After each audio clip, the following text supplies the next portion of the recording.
Hey, welcome back guys. Today we are going to see, what if Bella fell in love with human Edward Masen? So let's get started. I was frightened of what might happen. The war was raging and Papa was to be shipped overseas to fight. I loved him so much and I was scared of what might happen to him. What if he didn't come back? What would Mama and I do? We could RN no money without Papa here to support us. But he did leave, telling us he had to fight for his country. No matter how much we begged he could not stay. Isabella, he told me with a smile. I'm so proud of you and I want to see what becomes of my little lady. But this is something your Papa has to do. Be strong baby. And then, he was gone. He wrote to us as much as he could. I remembered sitting on the doorstep of our small Washington home as the mailboy would ride around the corner on his bike. I'd jump to my feet and wait at the front gate for him to stop and hand me my letter. Papa would always sound cheery in his messages. How he made new friends with his fellow comrades and the many jokes and stories they told each other. He'd told them all about Mama and I and how he loved us both so much. I wanted to write back to him but Mama told me I couldn't being that his troop moved too often to receive mail. But everything changed a few weeks after that message. I'd wait for the mail boy to come around and he'd search deep in his bag only to pull out nothing. Papa's messages were no longer coming to us and Mama cried at night when we heard no news. Then there was that faithful day. I was 16 now and sitting on the doorstep like always, waiting for the letter I knew wouldn't come. Mama had told me a proper lady would come inside and practice her piano but I didn't like to play. I loved to hear her play but I was complete rubbish at a musical instrument. That's when his bike turned the corner and I ran to the gate like always. Do I have a letter, sir? I asked as he stopped in front of me. His face was solemn as he handed me the message. It wasn't like the ones Papa used to send. It looked so official. Like a printing press had copied the same message over and over again.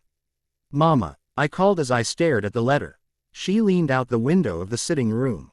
Yes, dear, she asked. I turned and held up the message. I don't think it's from Papa, I said slowly. She was confused as I handed it to her, through the window. Her expression froze as she looked at the front of the envelope. She put her hand over her mouth and the tears started to leak down our cheeks as the sobs broke free from her chest. Mama, I cried. What's wrong? But I already knew what had happened. My Papa, my father had died serving his country. I'd never cried so much in my life. I didn't come out of my room for days, just lying on my bed, my body shaking as I sobbed into my pillow. I'd never get over it. The household was dead without him here and every time I looked somewhere I could see him there. The way we all sat by the fireplace at Christmas and how Papa would always read me a story when I was little. But I was a woman now. I had promised him I would be strong and be a proper young lady. Mama had it much worse than I did. We didn't talk to each other for days until I walked into the sitting room to see her crying. We held on to each other, knowing we were all we had left. But there were other pressing matters at hand. Mama had taught piano lessons but more and more people were unable to pay for it and soon we were left almost penniless. No matter how much I wanted to say no, you can't. She had to. Mother had to remarry if not for her sake then mine. She always wanted me to have a good education and find a fine husband to make all my dreams come true, but I had to be educated for that. His name was Mr. Phil Dwyer. He was a nice man and I really liked him, as did Mother. He bought me pretty dresses to wear and applauded whenever I did something good and talked with me when I was alone. I would have liked him as a friend, but not my father. No one could replace Papa.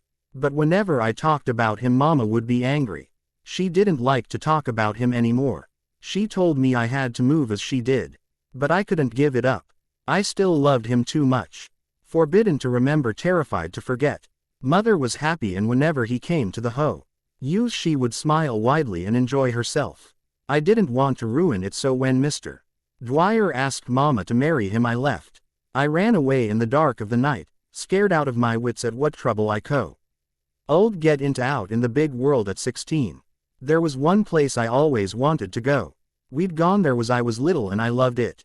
I loved the feeling of being in the big city and in the middle of all the excitement. I could have gone to New York but I felt at home in Chicago so I got on a train and rode there, alone. It was scary to be alone but I did meet some nice people on the way, all of them close to my age.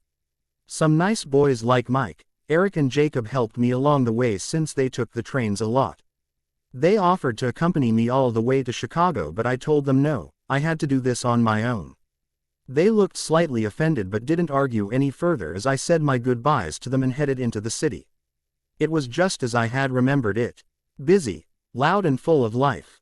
There were so many people around me that I had to squeeze through the crowds at times, my tiny body able to get through anything. As I was walking along the street I turned a corner and fell into someone holding many bags. "Oh," I cried as I bent to pick up their things. "Excuse me." "No, no dear," she assured me as she helped me put things back in her bags. Silly me. We both stood again as I smiled at the woman.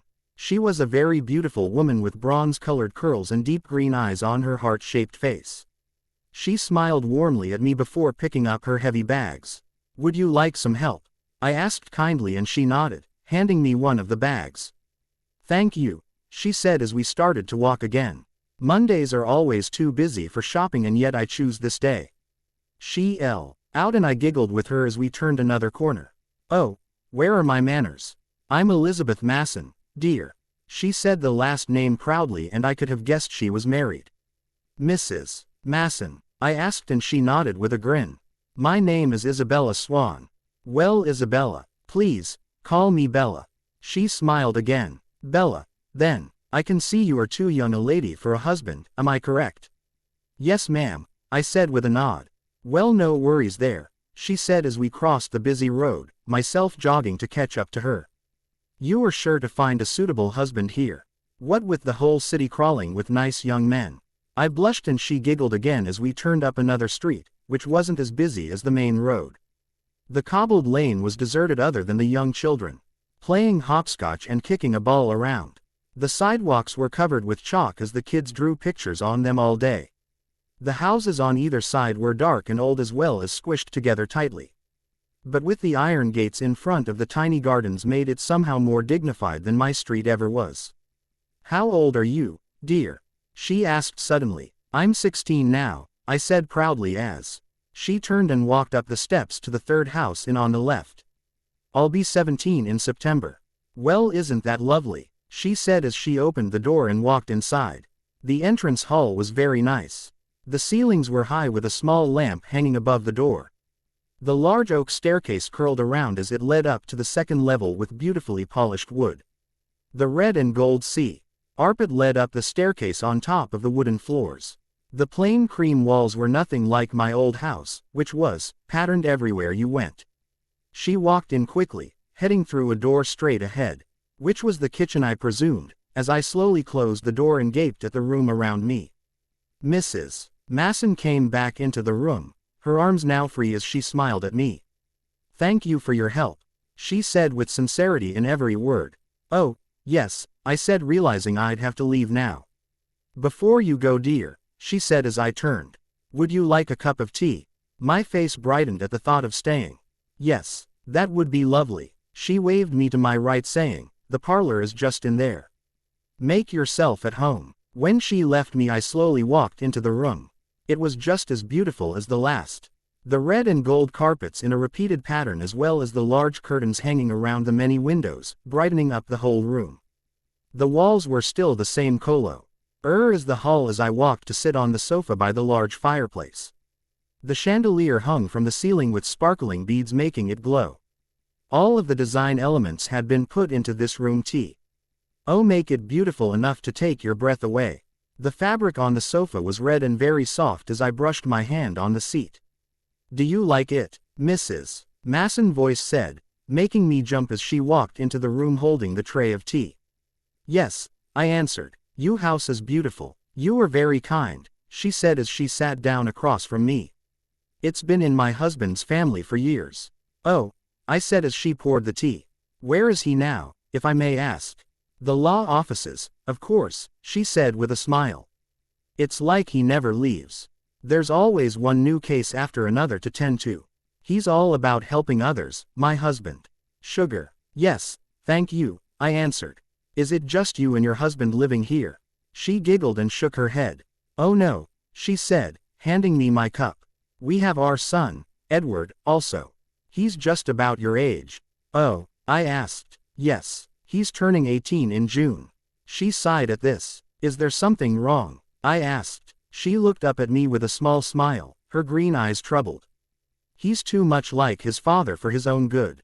You've heard the rumors, have you not? About the draft. Yes, I murmured, pressing my lips together. I've heard. It's terrible. It is, she agreed. And now all he wants to do is go to war. Really? I asked in surprise. Why? He believes he is doing no good sitting here at home, she sighed. I wouldn't put it past him if he's tried to sign up before. He's always been so stubborn. We were silent for a moment before she continued. So, Bella, she said. Where are you from, originally? You looked lost out there. Washington State, I answered. Really? She asked surprised. What are you doing out here on your own? I ran away, I admitted, looking at my hands. And why did you do that? She continued, only concern deep in her voice. I looked up at her again. My father died in battle a few months ago and my mother's getting married again. I'm sorry, dear, she said. You do not like who she is marrying. No, I do, I answered. But he can never take the place of my real father. I didn't want to ruin their happiness, so I came here. So you have no place to go? She asked. I blushed but nodded. Well, you are welcome to stay here. Quote, oh, no, I said, shaking my head. You are very kind, but I don't want to intrude. Nonsense, she fluffed. You helped me before, I can only be good enough to return the favor. She was cut off as the front door opened and laughing was heard in the hall.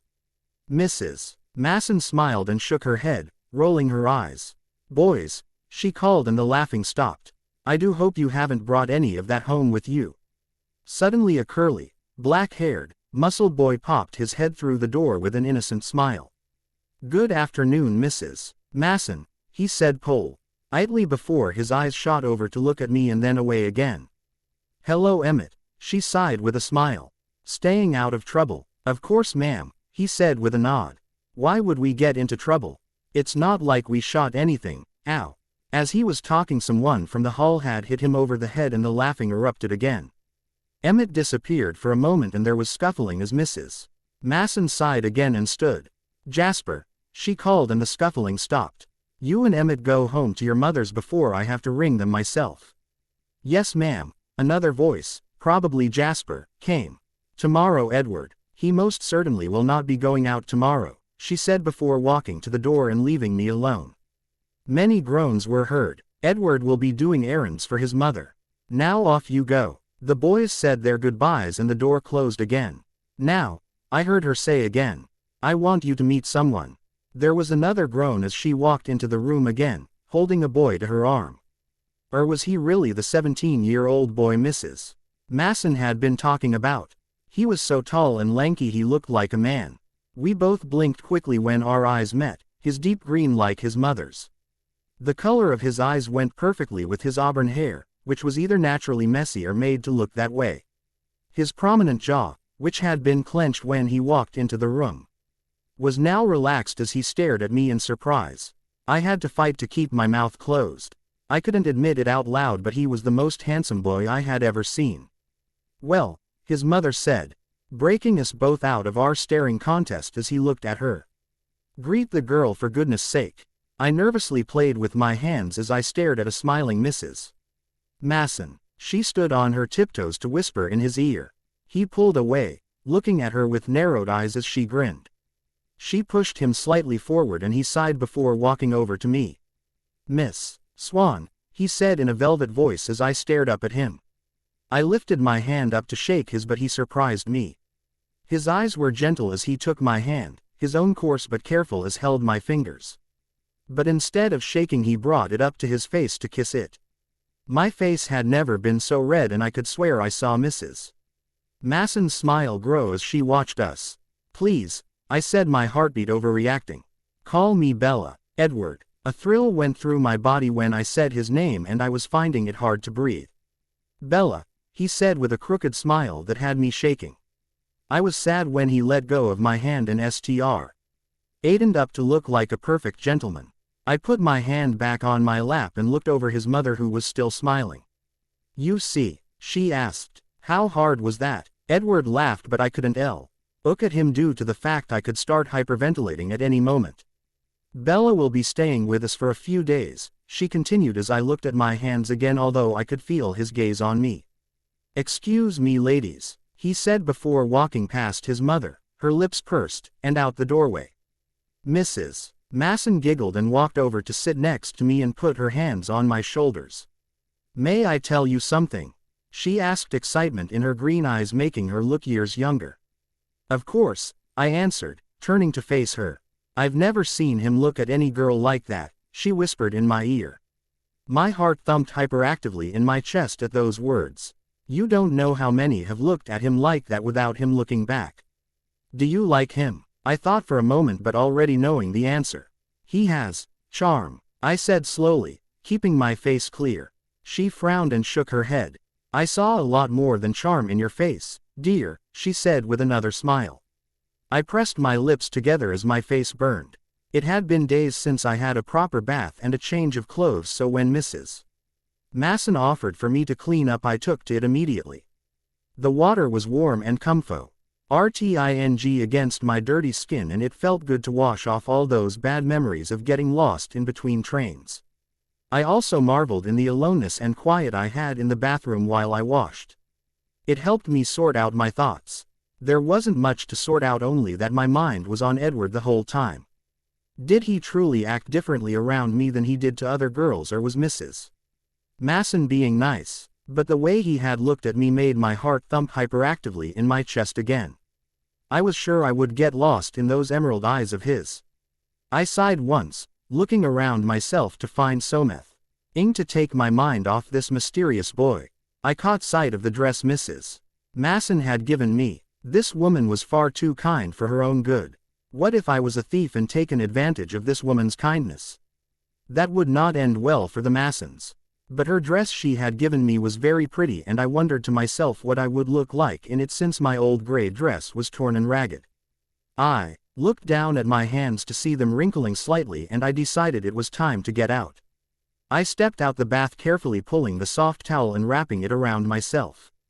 After drying off, I pulled on the dress and spun around in the mirror to look at myself.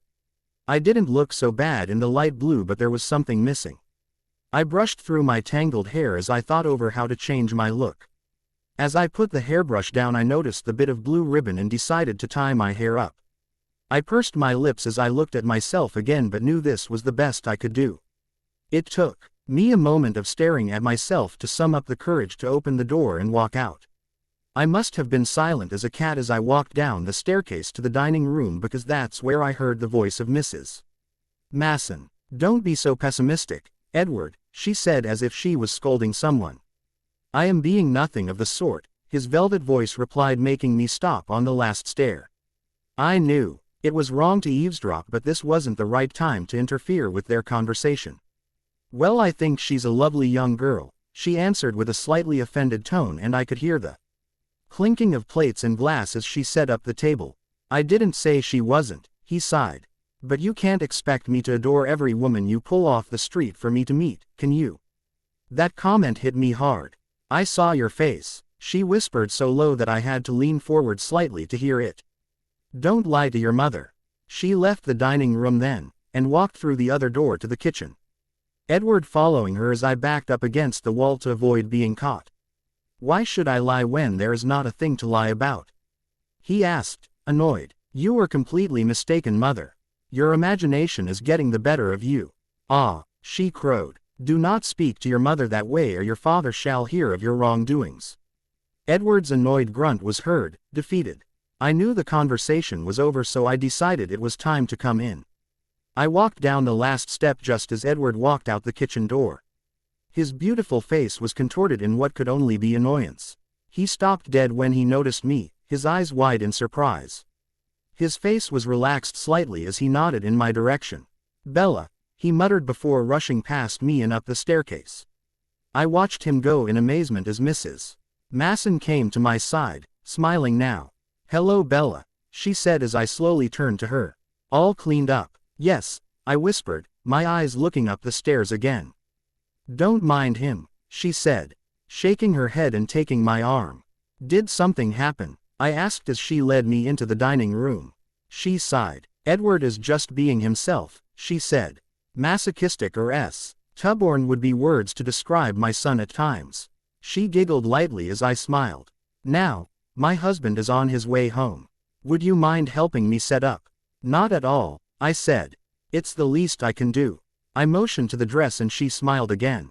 And don't you look lovely in it? She said. My face went red as she laughed. It didn't take long for us to set up the table and for Mr.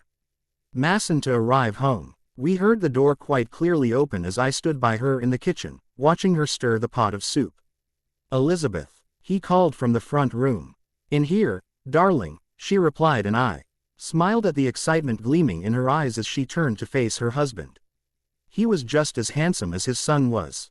Mr. Masen was very tall compared to his very short wife as she wrapped her arms around him. He kissed her head with a smile that could compete with Edward's as she giggled.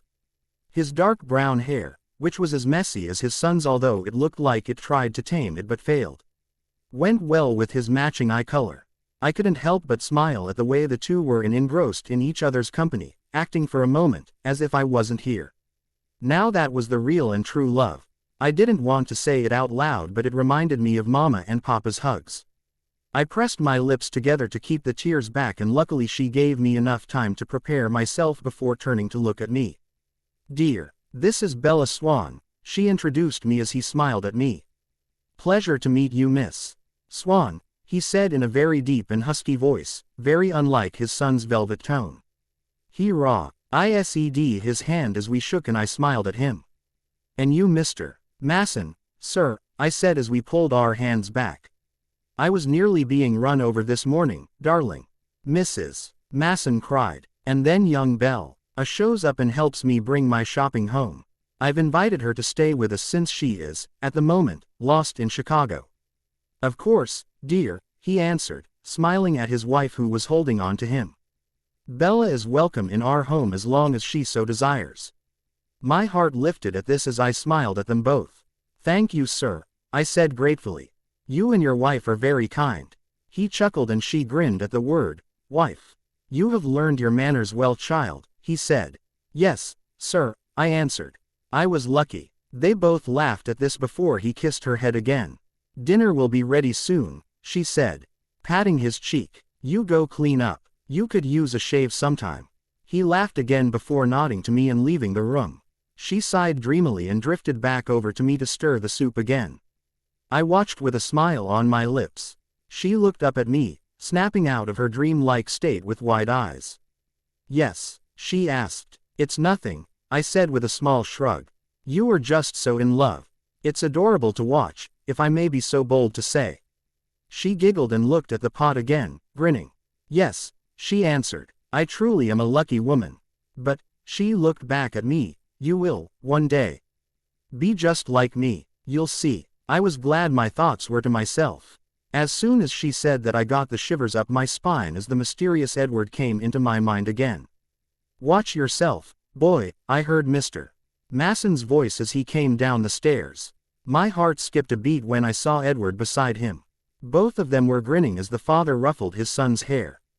You watch the glassware in there, Mrs. Masen called, pointing the spoon at the two men down the hall. I don't want to lose another plate due to your rowdy son. Of course not, dear, he laughed before. Roughly slapping Edward on the back and meandering into the dining room. She sighed and shook her head. Men, she said to me.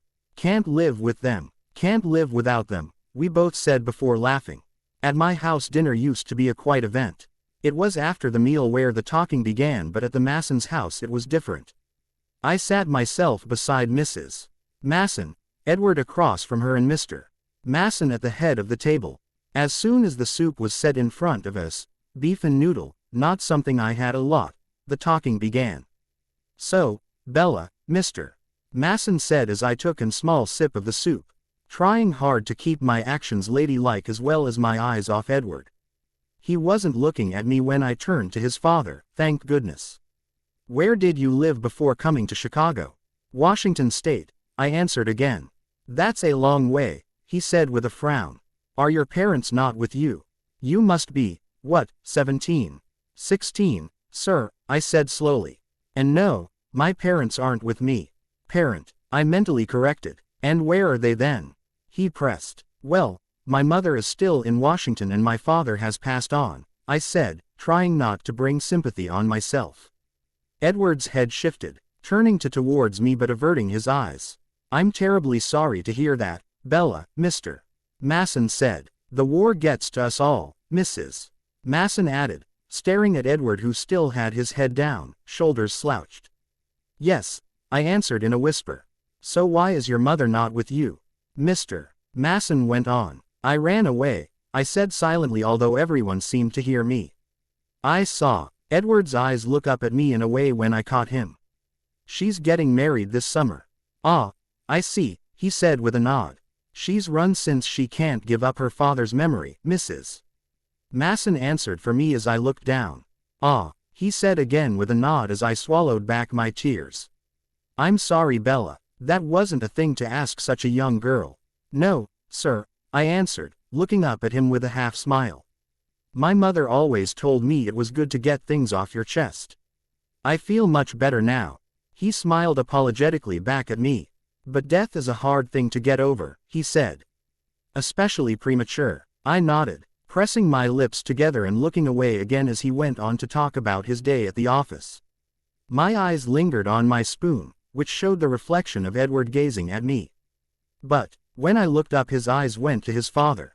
What was with this boy? Did he like to look at me but not talk? I was getting annoyed at these silly games he was playing.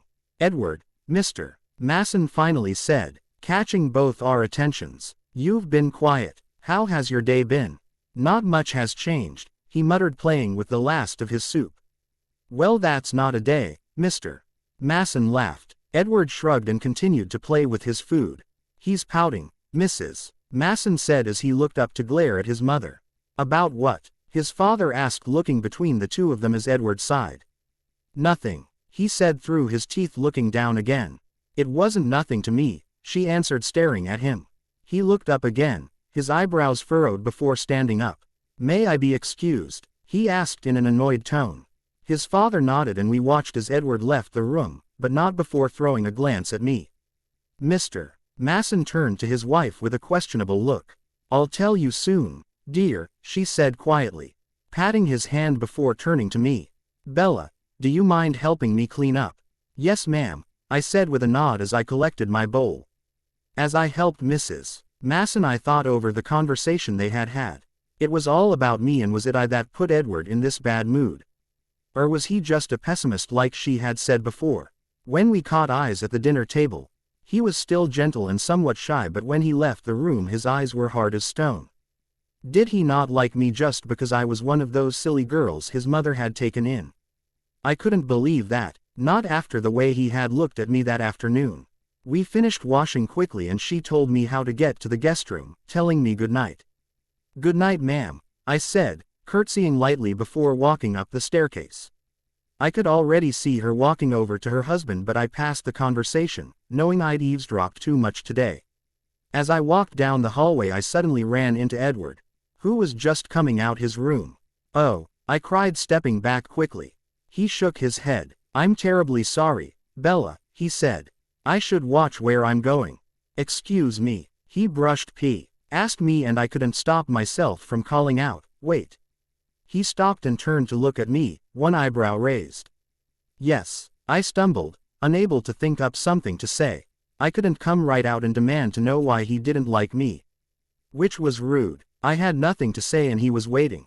I started to say slowly. Wanted to say goodnight. His face was still expressionless, but though I saw his eyes dance with amusement. Good night, Bella, he answered, his voice unintentionally smoldering. Good night, Edward, I whispered. His crooked smile appeared once before he turned and walked down the stairs. More embarrassed than I had ever been in my life, I fled to my room and shut the door, throwing myself onto the bed and screaming into my pillow. How could I be so stupid? What's he to think of me now? A delusional moron who can't even talk right. I just messed up everything. Trust Bella to trip and fall over everything, not just flat surfaces but words too. After I got the screams out of me, I changed into the soft nightgown Mrs. Masen had left out for me and climbed into the feather bed. It was warm and comfy under the blankets after I turned off the wall sconce and snuggled into the pillows. My dreams took me to a place I had never been. Dirt walls stood up on either side of me and it took a moment for me to realize I was in a dugout, a trench. There were many men around me, running past me as if I wasn't even there, all of them ducking. Some of them sat in the dirt looking exhausted. Suddenly the ground shook and the shots rang out around me. It was so loud as I covered my ears, but that's when I noticed him. "Papa," I cried, but he didn't hear me. He was leaning against the wall, wet and muddy as he held his gun tightly and looked upwards, his eyes closed. "Papa," I cried again, but he still didn't look at me. Suddenly a whistle blew out and he yelled loudly with the rest of the men as he pulled himself out of the trench and right into the line of fire. "Papa," I screamed, running forwards. "Bella." My eyes shot open to see myself breathing heavily in the Masen's guest room. It was still dark outside, but the wall sconce was on again. I whipped my head around to see Edward's face inches away from my own. His green eyes were wide with fear and worry as he stared at me. I'm sure my face looked the exact same. "Bella, are you all right?" he asked as he kneeled beside the bed. "Why, yes," I stuttered, unable to look away from his face. What happened?" "You had a nightmare, I believe," he sighed, relieved. "I could hear you crying from across the hall." I wiped my hand across my cheek to find the salty water of tears. "Oh," I said softly. "I'm sorry, I didn't mean to wake you." He shook his head, still staring intently at me. "Are you sure you are not ill?" he asked. "I could fetch my mother." "No," I said quickly, my hand of its own accord reaching over and grabbing his sleeve. "I'm just fine. I don't want to wake her." His eyes narrowed slightly, not convinced. He slowly, hesitantly, reached up and touched my forehead lightly. My eyes closed at his gentle touch, savoring the feeling of his warm fingers against my skin. He pulled away again and I opened my eyes to see him standing. I frowned as he stared down at me. "Just checking if you were sick," he answered quickly. "Well, I'm not," I answered. "Good to know," he said. "You should sleep then. Good night, Bella." He turned and quickly walked out the door before I could say anything else. I felt lightheaded as I went back to a dreamless sleep. It's lick. I could still feel his fingers brush against my forehead and get rid of all the nightmares. I awoke to a sunny morning, the rays shining in through the open window. I sat up groggily and noticed another dress at the end of my bed. Courtesy of Mrs. Masen early that morning. She had been so silent I hadn't even noticed she was in the room as I slept on. This dress was a pale salmon with the same style as my blue one. I slipped out the bed and let the fabric of the dress run between my fingers. Suddenly the door opened and I flipped around, my heartbeat accelerating until I finally noticed it was Mrs. Masen. I sighed and sunk down onto the bed as she walked towards me, smiling. "Good morning, Bella, dear," she said. "How are you feeling this morning?" "Oh," I said with a smile and a nod. "I'm very well, thank you." She walked towards me again, holding out her hand and eyeing my forehead. "May I?" she asked. I nodded and she lightly touched my head with the back of her soft hand. It was a comforting feeling, but nothing like I had felt last night. Nothing like I felt when Edward had touched me. She murmured, pulling her hand away and looking at me. "You seem fine. Edward told me you had quite a fright." "Yes," I whispered, seeing the worry in his green eyes again in my head. "My dreams made me restless." The same worry was reflected in Mrs. Masen's eyes as she watched me. "Would you like to talk about it?" she asked, and I shook my head right away. "Not on this particular subject," I sighed, and she nodded, understanding as always. "I see," she said with a smile. "Well, you best get dressed. I wanted to show you around the garden." "Yes," I said, brightening up. "That would be lovely." "Wonderful," she said before taking her leave. I sighed and changed into my new dress. Finding another hairbrush and pulling it through my knotted locks, I stared at myself in the mirror for minutes on end, spinning and primping myself. I'd never known myself to care so much about my appearance until I came here. I knew the reason for that. Taking a deep breath, I walked down the stairs slowly and into the kitchen, where I stopped dead in my tracks. Mrs. Masen was there, setting up some flowers in a pot. But beside her Edward was leaning against the wall. My heartbeat increased when he looked up at me as I entered. I became self-conscious at his appraising eyes, my hands of the own accord going up to play with my long hair as I looked away. "Oh, dear, Mrs. Masen said, making me look up again as she walked towards me, smiling.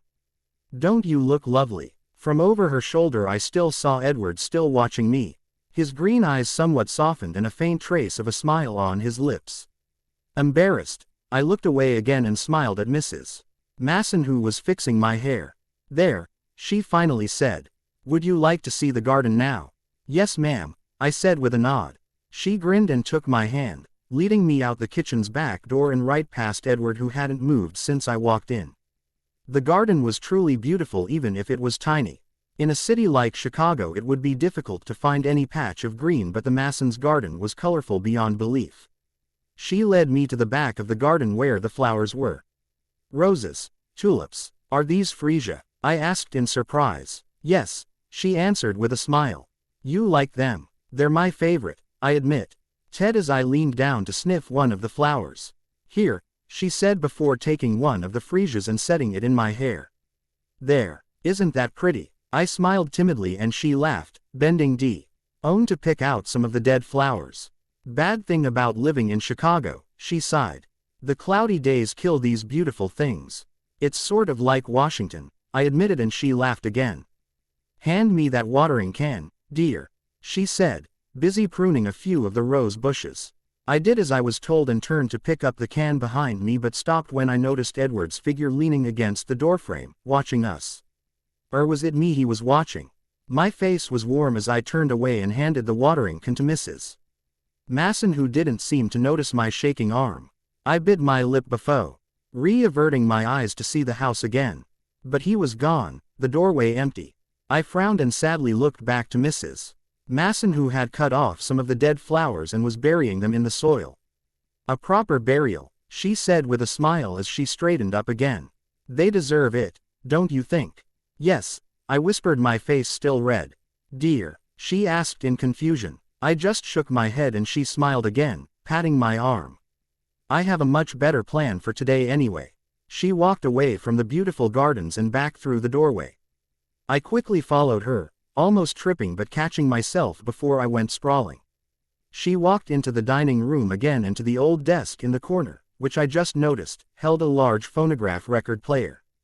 I gaped at it as she smiled at me. "What do you think?" she asked. "It's new. Best of its kind." I walked over to her and touched the wood of the player lightly. "It's great," I said with a grin. "My mother used to have an old one." "What happened to it?" she asked in confusion. I blushed before answering. "My friends and I accidentally let it fall and smash into pieces," I said with a small shrug. She laughed. "Well, let's see how she plays, shall we?" she said with a giggle. I nodded and she picked out a large disc and put it on the machine before taking the pin and lightly letting it fall. It took a moment, but soon the music filled the room. I smiled and looked at her questioningly. "The waltz," she informed me. "One of my favorites." I grinned and nodded my head in time to the music. Suddenly there was a light knock at the door and Mrs. Masen swept off to answer, leaving me alone to sway to the music. There was a lot of giggle and gushing in the front hall until she walked in again with another young woman.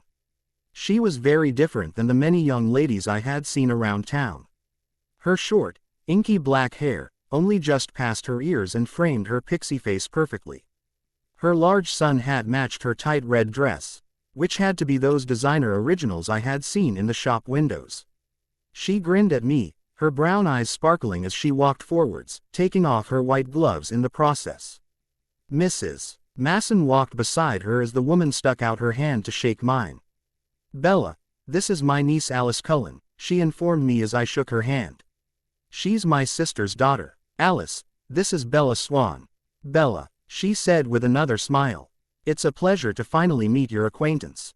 My auntie told me so much about you."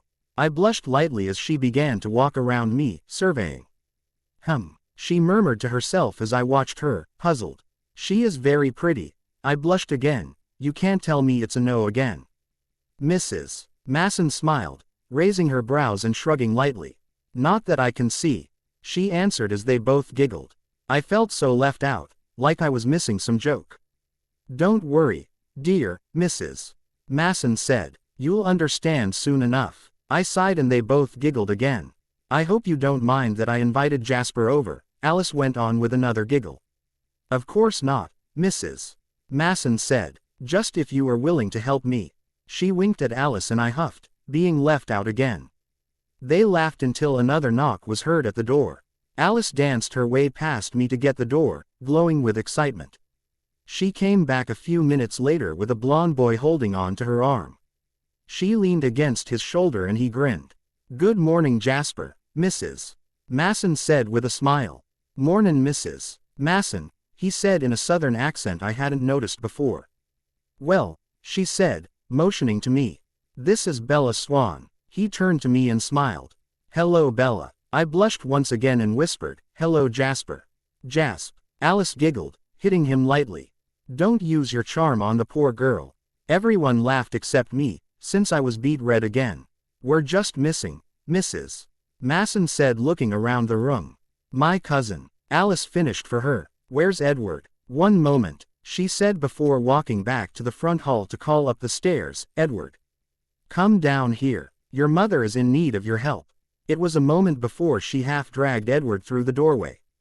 I bit my lip and looked away, begging myself not to blush or do anything stupid. Must I? He asked in annoyance. If I have to suffer through it, then you do too, Jasper laughed as Alice hit his arm again. You hush, she warned him before smiling back me again. I need your help, Edward, Mrs. Masen went on as he frowned. You come when your mother calls you. He sighed and nodded before she giggled. Alice. Alice nodded and nudged Jasper before taking his hand and leading him out to the middle of the dining room floor. I stepped back and pressed myself against he wall to watch as Alice stood on her tiptoes to whisper in Jasper's ear. He laughed and eagerly nodded before putting his hand on her waist. She lifted her own hand to his shoulder and they began to dance in time to the music. My mouth was open in awe as they swirled around the room in a waltz, Jasper sometimes breaking away from her to twirl his partner. She giggled as they continued, never missing a beat. 1, 2, 3, back and side, forward and all over again. They looked like professionals as Mrs. Masen and I clapped at the end of the song. He bowed to her and she curtsied before they laughed along with us. Now, Mrs. Masen cried as I looked over at her grinning. She grabbed my arm and pulled me away from the wall and towards Edward. My heart skipped a beat. I don't know how to dance, I admitted as she took her son's hand and led us to the middle of the room. Nonsense, she cried, bringing both of us to face each other and putting out hands together. Sparks flew through my veins as his skin touched mine. It was even better than last night. We'll teach you. She took my other hand and put it on his shoulder as my heartbeat sped up again. He didn't need a NY guidance as he lightly put his hand on my waist. Really? I cried, looking over at his grinning mother. I seriously don't know how to dance. Not to mention I was clumsier than any blind bat. Don't be silly, Mrs. Masen laughed. Edward's been in dancing classes. And we're always here to help. Now here we go. I bit my lip as my face went red and looked down at my unstable feet. And 1, 2, 3, she started to chant. 1 step back, 1 side, 1 forward, 1 side and again. I did my best to keep up with the music, but my eyes were down at my feet the whole time where Alice and Jas had kept eye contact without missing a beat. My face got warmer each time I did something wrong, but Mrs. Masen and Alice were clapping and encouraging me to go on. You have to look up, Bella. Hi. Velvet voice came and I swallowed before looking up into his emerald eyes. He was grinning at me and I couldn't help but smile timidly back. Soon, after keeping eye contact with him, I got used to eye and we were twirling around the room as the girls cheered on the side. He even let go of me a few times, spinning me effortlessly as I giggled. Soon I was getting dizzy, everyone looking like blurs as we danced. The song ended and I tripped a little, Edward catching me before I hit the ground.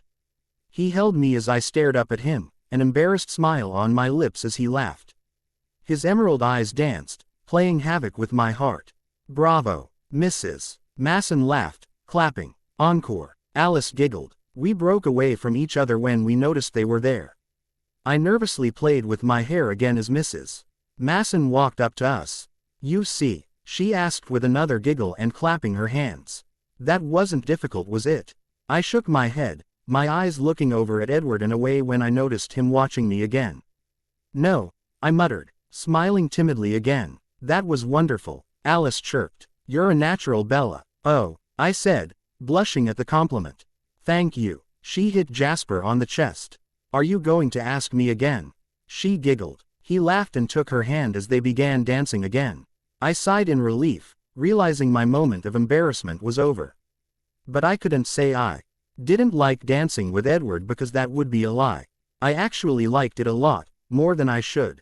The feeling of his hand on my waist still made me shiver slightly as I clapped along to the music Alice and Jasper danced to. My mind wasn't really there. Images of dancing with Edward were stuck in my head. The way his warm hand felt around mine, and how soft his green eyes looked as he smiled at me. My heart lifted as those pictures came back into my head. My eyes shifted to look at Edward, who was watching the dancing couple as he sat on the arm of the sofa. His face was calculating as he watched.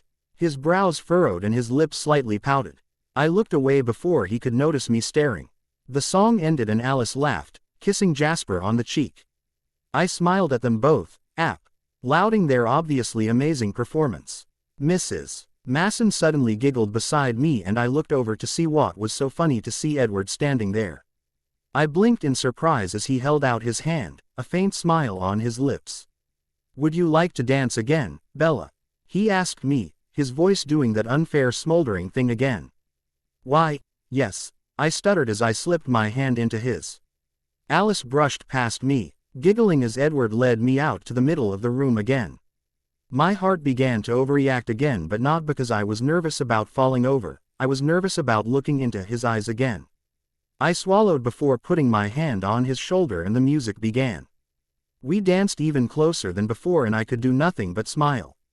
Instead of just holding hands, our fingers curled around each other and the dancing was slower. I was sure I saw Mrs. Masen looking very smug about something as she whispered with Alice.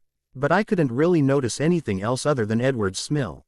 And we kept like that for the rest of the afternoon. How I wished I could just dance with him the whole night through. The day passed quickly as I learned new steps and continued to dance with Edward. The more we danced together, the more relaxed he became and he was soon laughing and clapping with the rest of us while standing next to me. After a few turns it was I that pulled him out onto the floor to dance. Eager to touch him again since the feeling I always got was becoming addicting. After some hours of dancing, laughing and rowdy behavior, Alice announced it was time for her and Jasper to leave.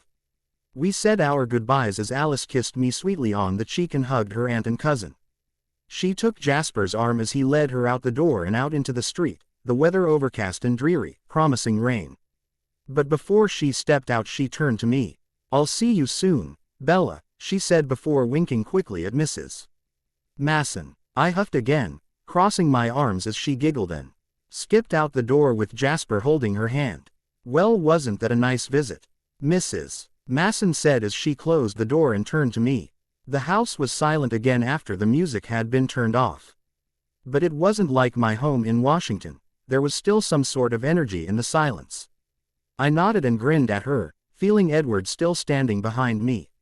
She eyed her son with a smug grin again before stepping past me and into the kitchen. I turned to face his solemn face, his green eyes watching me again. I played with my fingers shyly as I smiled.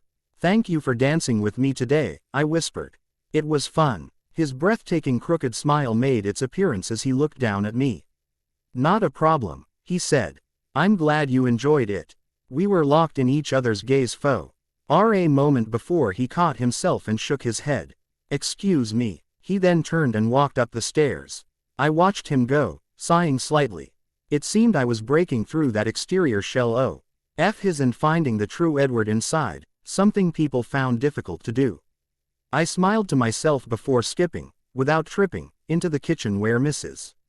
Masen was chopping something. In a somewhat hazy state, I leaned against the wall beside her, staring off into space. I didn't notice her looking at me until her voice was heard. "I told you, she murmured as I whipped my head around to look at her. Told me what? I asked, puzzled. She smirked as she chopped. Just look at that dreamy face of yours, she chuckled before looking up at me. You wouldn't lie to me, would you? I shook my head, frowning. Well, you tell me the truth then, she started, staring at me through narrowed eyes. Do you like him now? My face went red as I looked away from her appraising eyes. Maybe, I muttered. That's not much of an answer. She scoffed. I want to know. Yes or no? I bit my lip and looked away from her face. She waited and finally I gave in. If I said yes, what would you say? I asked. She grinned. I'd say that's wonderful, she said, going back to chopping. He's fond of you, he just doesn't show it. My heart skipped a beat at her words, but I tried not to use it as hope. Things changed too drastically in the real world, so I've learned not to hold people to their word. Yes, I murmured as she continued to chop. She finished in silence and asked me to set the table. Again, I did as I was told, working for my keep as I thought of it. As I was putting down the glasses, Mr. Masen arrived home. Good evening, Bella, he said cheerfully as he walked past me. I smiled and nodded as he walked into the kitchen. I was quite sure Mrs. Masen would tell him the day's events right away, leaving nothing out, especially our little conversation. I blushed again at the thought. It was like my mind was laid out here and nothing was a secret. That's lovely, dear Mrs. Masen said to me as I put out the last piece of cutlery. She set down the plate of roast beef and vegetables in the middle of the table and put a piece on everyone's plate before looking up at her husband. He reached for a piece of bread and she lightly slapped his hand with the fork. She crowed as he pulled his hand away. You go and clean up. Call your son in the process. He chuckled before leaving the room. She smiled and finished as I sat down. Men, she muttered again, always think with their stomachs. They're grouchy when they don't eat, did you know that? I shook my head and smiled as we both giggled. Something you learn when living in a house with two of them, she said, pointing into the hall with her fork. I suppose I should get used to that, I laughed and she nodded. Do you like vegetables? She asked me suddenly. At times, I said with a shrug. Why? Because those two barely eat them, she sighed. I always wonder how he grows so tall with no vitamins. I laughed again and grinned at her. She was so motherly it reminded me of my own. I sighed and she looked over at me, frowning. Something wrong, dear? She asked. Just thinking of home, I muttered. Do you miss it? I looked over into her caring green eyes and smiled slightly. Not as much as I used to, I admitted. The things you've been getting me to do have taken my mind off it. I grinned again and she smiled back, her eyes still cautious. You know we can take you home anytime you want to go, she said slowly. No, I cried, shaking my head. I don't want to go back. Not now anyway. She looked like she wanted to say more but dropped the subject as Mr. Masen's voice was heard in the hall. You better get down here or your mother'll chop off one of my fingers.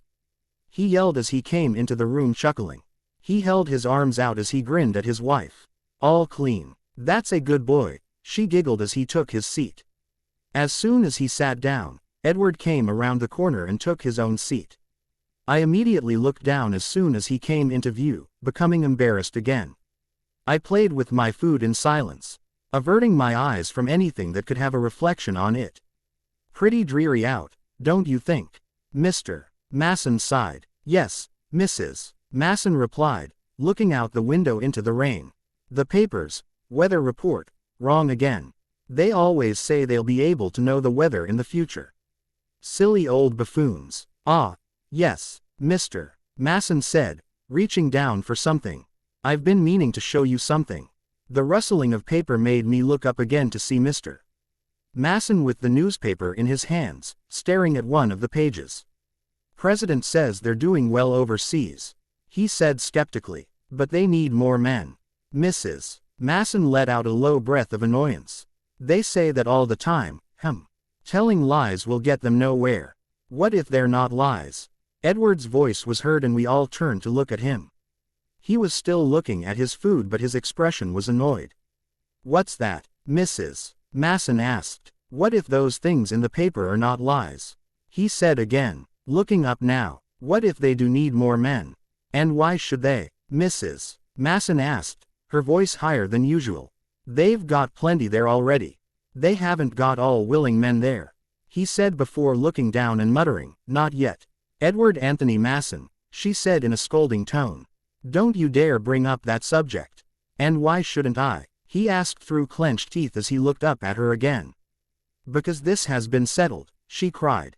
You're not going and that's final. It's my life, he fumed. I get to do what I want. And that's what you want. To go gallivanting off and get killed. I won't be killed. Then why take the chance? Because I'm fighting for my country, like all the other men. I'm needed, mother. You're needed here with your fam. No, I'm not, he yelled, gripping the edge of the table as I sunk back in my chair, my eyes wide. I'm a soldier. I fight for what's right. No, you fight for glory. Not for your family, she cried back. Maybe there is no need to, he yelled. She stared at her son for a moment and there was silence in the room. Then she pushed herself back from the table and rushed out the room in tears. I was shocked as Edward leaned back in his chair, crossing his arms and glaring at the table. Mr. Masen gave his son a look. We're not finished here, boy, he warned, pointing a finger at him before getting up and leaving the room. We sat in silence, Edward fuming, myself in pure shock at what had just happened. I'd never heard Mrs. Masen yell before an especie ally at her son who she seemed to love so much. It was difficult to find my voice again, but I did. Why did you do that? I asked in a whisper, breaking the silence. His green eyes, darker than usual and hard as stone, looked up to stare at me. Do what? He questioned me coldly, making me blink in surprise. Hurt your mother in that way? I said. I didn't do anything, he growled, looking away from me. She said something I didn't like and I defended my opinion. Well, you didn't have to be so harsh. She's your mother, for goodness sake. It's a free country, he muttered. Get used to it. My brows furrowed as I stood, my fists clenched around the napkin in my hand, and walked around the table to him. Talk to me when you get a better attitude, I said lowly as I threw the cloth at him and walked out. I went straight to my room, slamming the door and lying down on the bed to scream into my pillow. I was so angry with him now. How could I have ever liked him? He was an arrogant jerk who cared for no one but himself. I screamed louder in my pillow until the tears started to fall. It was hard to keep them back since it was usually what happened when I got angry. So I sobbed out my anger until I looked up and saw the rain falling outside.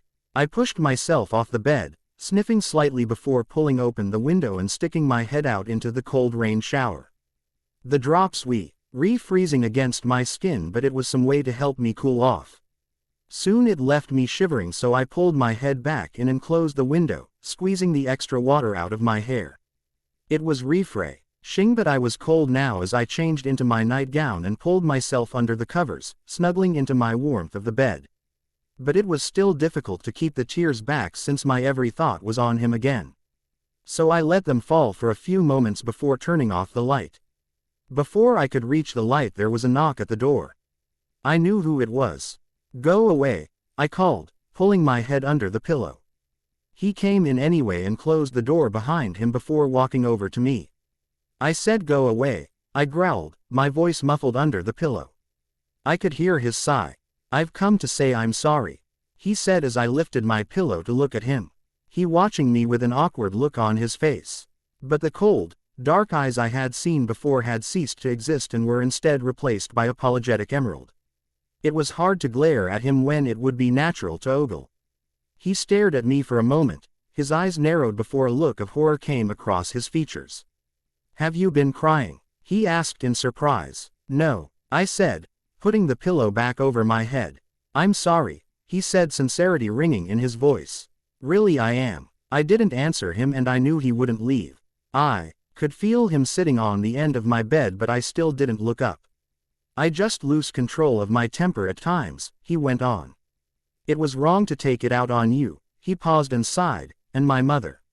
Neither of you deserved what I said. I still kept silent. Bella, will you please say something? What do you want me to say? I asked. Say you forgive me, he pressed.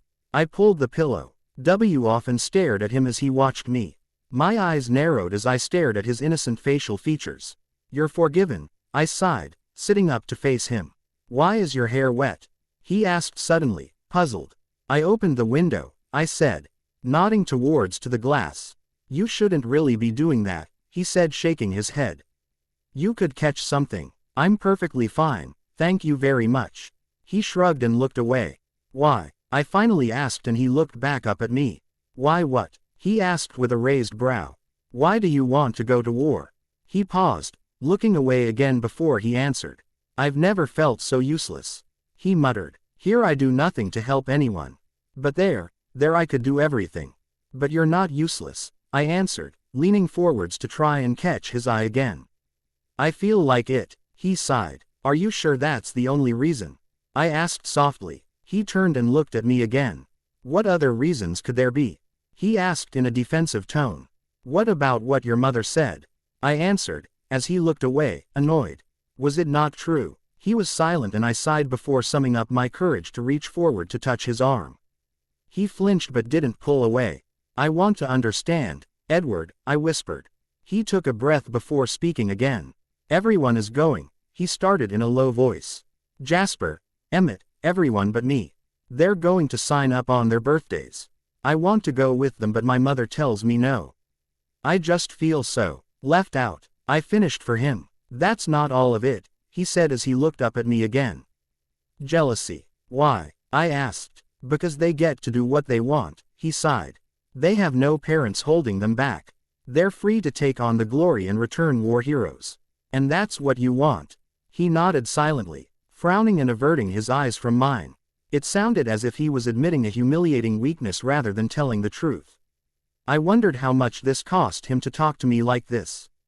But you could be killed, I said silently. But I won't, I said, looking up at me again. I'm faster than others, and I can almost tell what their next move will be. It's like I can almost read their minds, or something. I'm made for this, Bella. His emerald eyes held mine, absolutely sincere in every word he said. He was set on what he wanted to do. There was nothing I could do, but I had to try. If not for his sake, then his family's. Edward, I said his name slowly and brushed my hand up and down against his arm. What if I said I didn't want you to go? He was silent for a moment, but I didn't look up at his face. Afraid of what I would find there. Disgust. I have to go, he finally answered. It's my duty. I looked up again to see him look away, his elbows on his knees as he played absently with his hands. I moved forward, pulling myself from under the blankets and sitting beside him, winding my arms around his and placing my cheek on his shoulder. I'm scared for you, Edward, I admitted in a whisper. My voice was slightly choked up and I could feel the tears coming. But he was silent, only our uneven breaths and the rain against the window could be heard. Finally he moved, his hand reaching up to take mine as he rubbed the back of it softly with his thumb. I held on to his tightly as if I never wanted to let him go. I'm sorry, Bella, he whispered. This is bringing back bad memories for you. Yes, I sniffed. But right now this is about you. He sighed and was silent again. I could hear the bleakness in his voice and I knew there was nothing I could do, so I let the tears fall, rolling down my cheeks and onto his shirt. I took a deep breath, squeezing my eyes shut. Bella, he asked, turning me around to look at him. Bella, open your eyes. I shook my head, pressing my lips and eyes together as he sighed. Suddenly I felt his hands on my face and my eyes snapped open at his touch. His emerald eyes were staring into mine with such intensity that a shiver went down my spine. Bella, he reproached softly. Why are you crying? Because I know you won't stay, I sobbed, my voice breaking. And I'm scared you won't come back to me. His face was broken, conflict raging in his eyes as he stared at me. I could feel his thumb stoking my cheek of tears as we locked eyes. I don't really know how it happened, but all of a sudden we were leaning towards each other. Our faces were so close I could feel his breath on my lips. My heartbeat accelerated again as he hesitated. But he caught himself and pulled away just in time, letting go of my face and standing up. I'm sorry, Bella, he said quickly. That was wrong. I was taking advantage of you. Edward, I started to say, but he turned and left the room, leaving me alone, my skin still tingling from his touch. I was back again. The dirt walls were around me as I sat in the mud, watching the horrible events unfold around me. The men ran and ducked as shells and explosives rang out around us in deafening bangs. The clouds were dark gray and blocked out the ever-needed sun, making it even darker in the trenches. I ran forwards, pushing my way past everyone. I had to find Papa before it was too late. Maybe I could save him. Maybe he would hear me before he sacrificed himself. Everyone was yelling and shouting orders at each other as they ran past me again, like I wasn't there. But I didn't mind that. I had to find Papa before the order was given. As I ran, the first saw many of the men sitting against the walls of mud praying or looking at pictures of their family. I wondered if Papa was ing those men, but that's when I stopped dead. He was in the exact same place I dreamed before, except it wasn't Papa. Sitting in the mud, reloading his gun in a hurry, was Edward Masen. He was breathing heavily, the air cold and making his breath come out in small clouds. His green eyes, still as soft as the last time I saw him, were darting around as he stared at all the other men around him. He was dirty and muddy, his auburn hair hidden under the green helmet as he stood up. "Edward," I cried as he turned away from me, gripping on to the ladder on the mud wall along with the rest of the men. "No, Edward, look at me." But he didn't hear me over the whistle. He pulled himself out of the trench and right into no man's land. I knew I was too late to save him. "No, Edward." I tossed and turned against the sheets, my body freezing cold as I whimpered his name.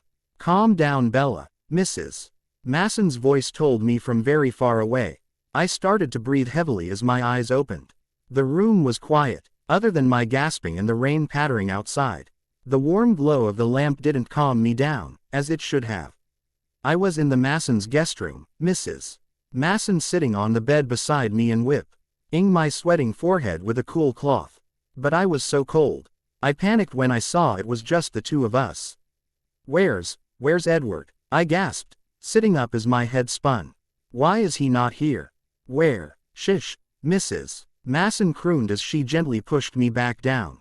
"Calm down." "But he's hurt," I cried, close to hysteria. "No," she said. "He's fine, Bella, he's fine. Now close your eyes and relax." "No," I whimpered as my eyes closed again. "Edward, I've got him." I heard Edward's out-of-breath voice.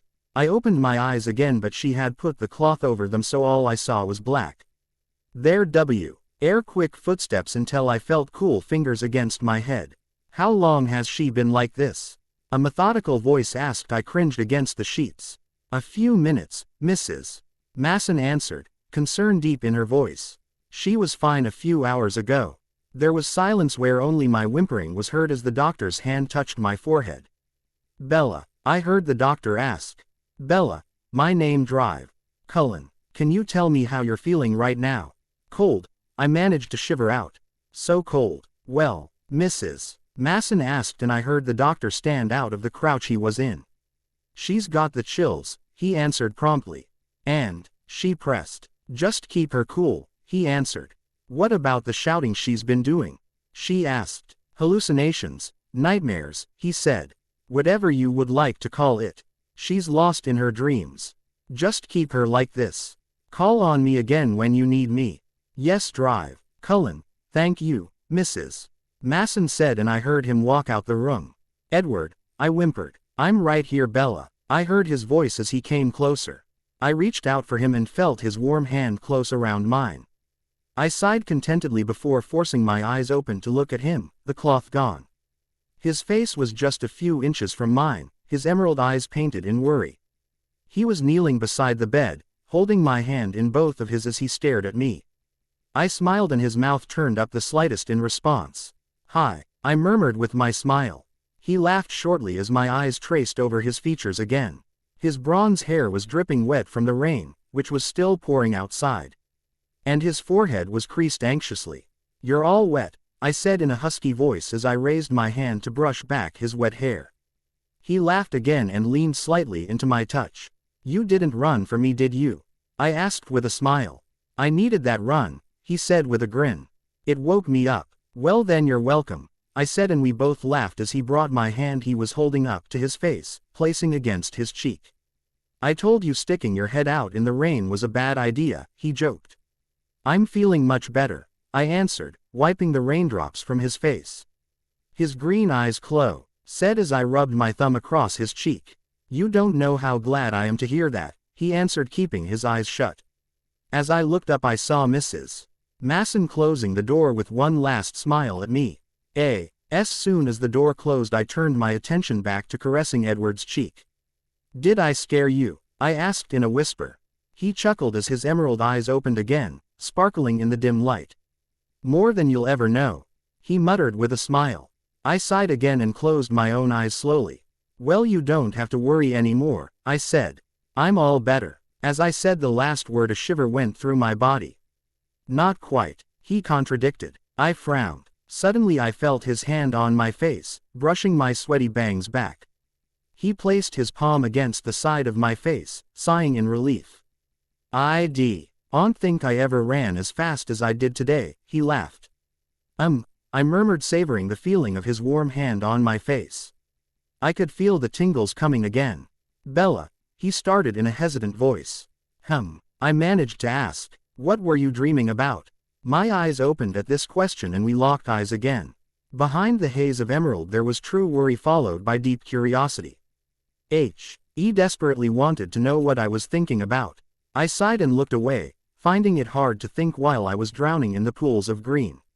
Should I tell him what I was really dreaming about?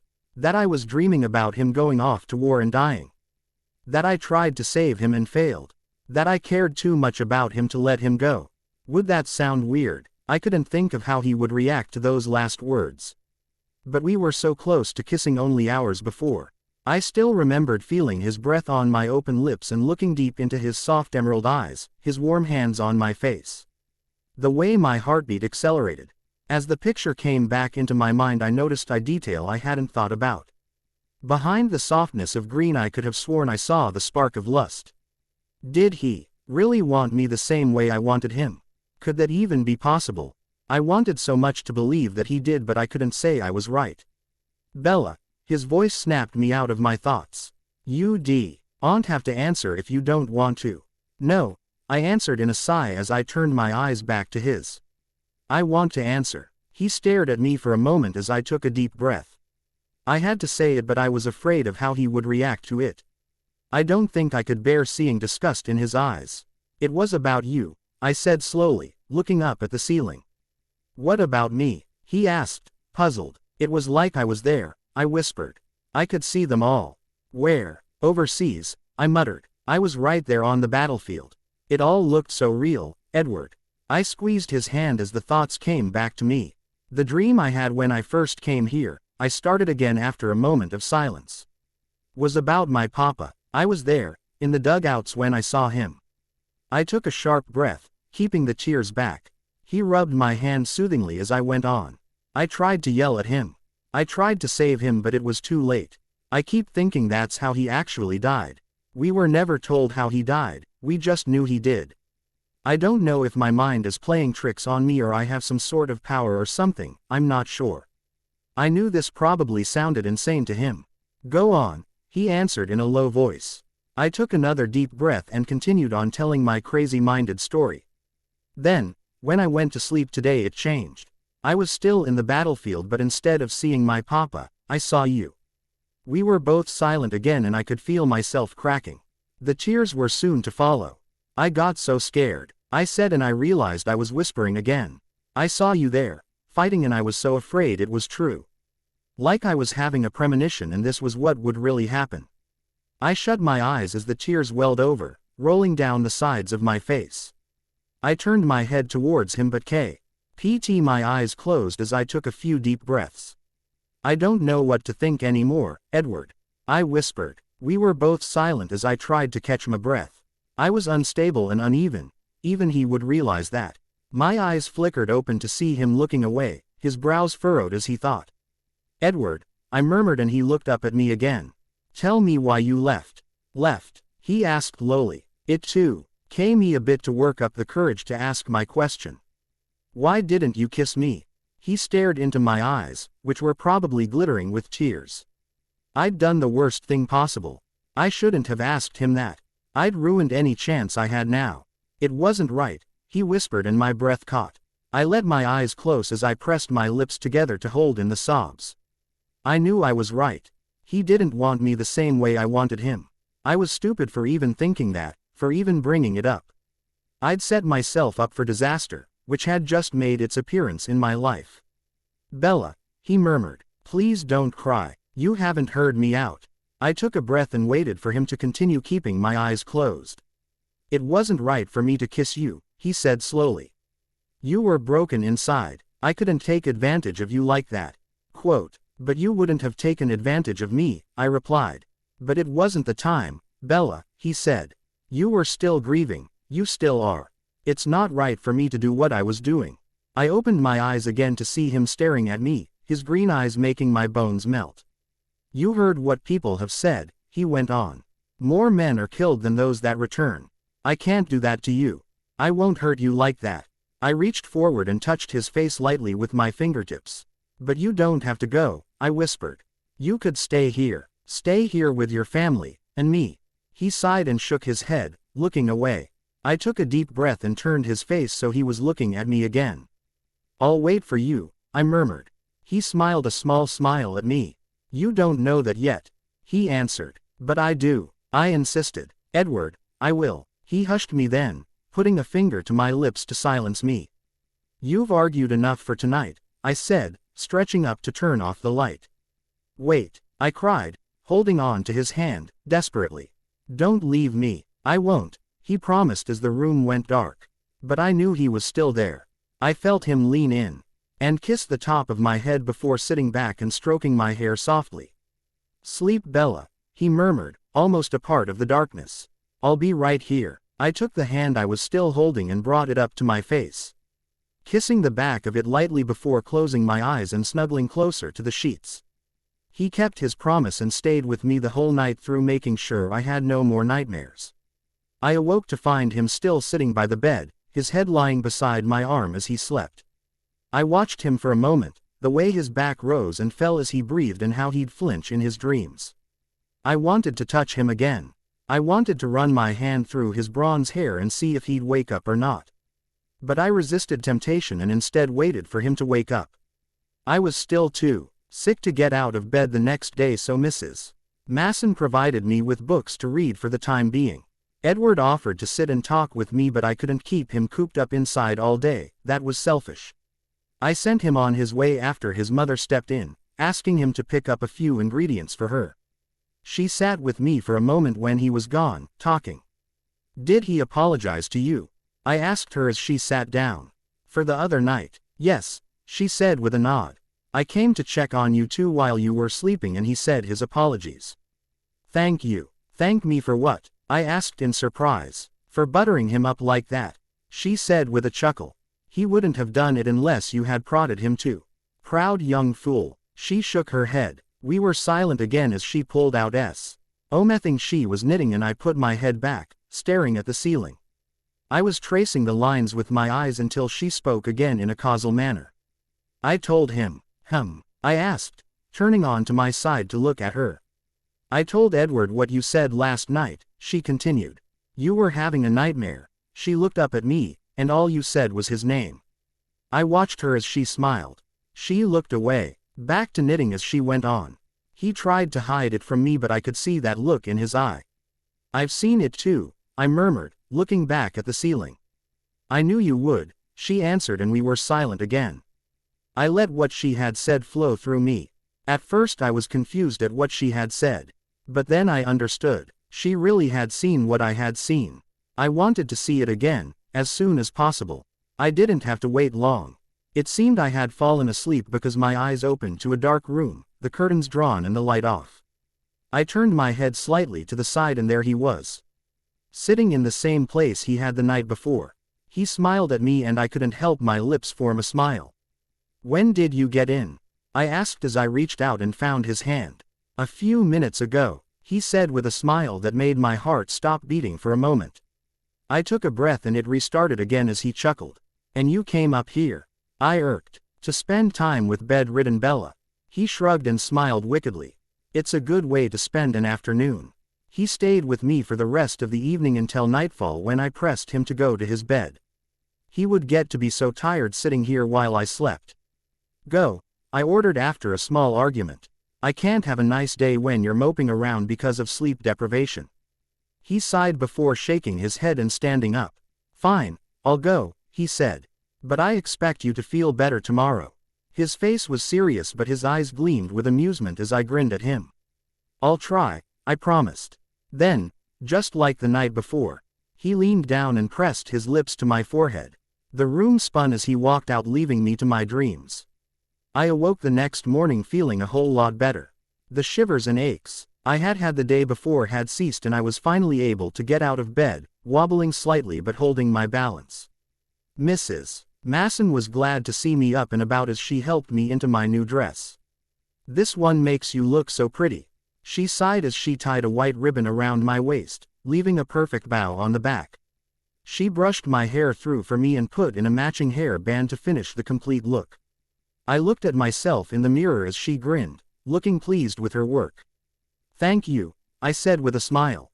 I don't know if I would have had the strength to do it all myself. My pleasure, dear, she said. I held her steady arm as we walked down the stairs and into the kitchen. She tossed me an apple to eat since I felt a little blue still and eating too much after being sick wasn't smart. It only took me a moment to finish my breakfast since I was ravenous after a whole night without food. All done, I announced. Are you coming? I heard Edward's voice from the hall. I skipped past Mrs. Masen, who was still smiling, and into the hall where Edward waited, leaning against the door with his arms folded across his chest and a mischievous smile on his lips. His EYs took me in for a moment before he shrugged away from the wall. You're looking lovely today, he said with a grin, and I blushed. Where are we going today? I asked, moving on to another subject before my face went too red. Main Street, he announced. There is a market going on. Sounds like fun, I said with a smile. He grinned at me again before holding out his arm. I took it eagerly, holding on to him tightly. Just to help you keep your balance, he explained, although I saw that wicked glint in his emerald eyes again. Have a nice day, Mrs. Masen called to us as we walked down the street. It was a nicer day than it had been before. The sun was shining through the clouds and brightening up the whole street. How far is it? I asked, as we turned the corner. Not far, he assured me. Just around the next corner. Actually, and he was right, as always. We turned the corner on 2nd Street and came to the crowded market. Booths on either side were selling their products with bright colors and loud callings. There was clothing and food and jewelry and many other exciting things all down the entire street, which had been cut off for the festivities. My face was bright and expectant as we passed the many different peoples and shops. There was so much put into one, and so many people. It could have been the whole population of Chicago here. Wow, I breathed as we walked. Washington had markets but never at this magnitude. Chicago must have had a lot more people packed into one city than my hometown did. That's when I noticed it. One of the brightly colored booths on the street was selling records. I pulled Edward over to it and stared at the large music selection. So many different bands, some that I had heard of and others that I hadn't. Oh, I cried with excitement as I picked up one of the records. Clair de Lune. Edward was surprised. You know Debussy, I nodded as I turned the record over and over in my hands. My mother used to have this one. It was my favorite. I played it all the time until I broke our phonograph. I shrugged before blushing as he laughed. I put it down, sighing before continuing on down the street, still holding his arm tightly. We were passing a jewelry booth when someone called out my name. Bella, a husky voice called as I turned around, surprised. Jacob, I said when I saw who it was. It was the boy who had helped me get to Chicago. One of the nice ones who I met on the trains days ago. He was still as tall as I remembered him and his long dark hair covered his russet skin.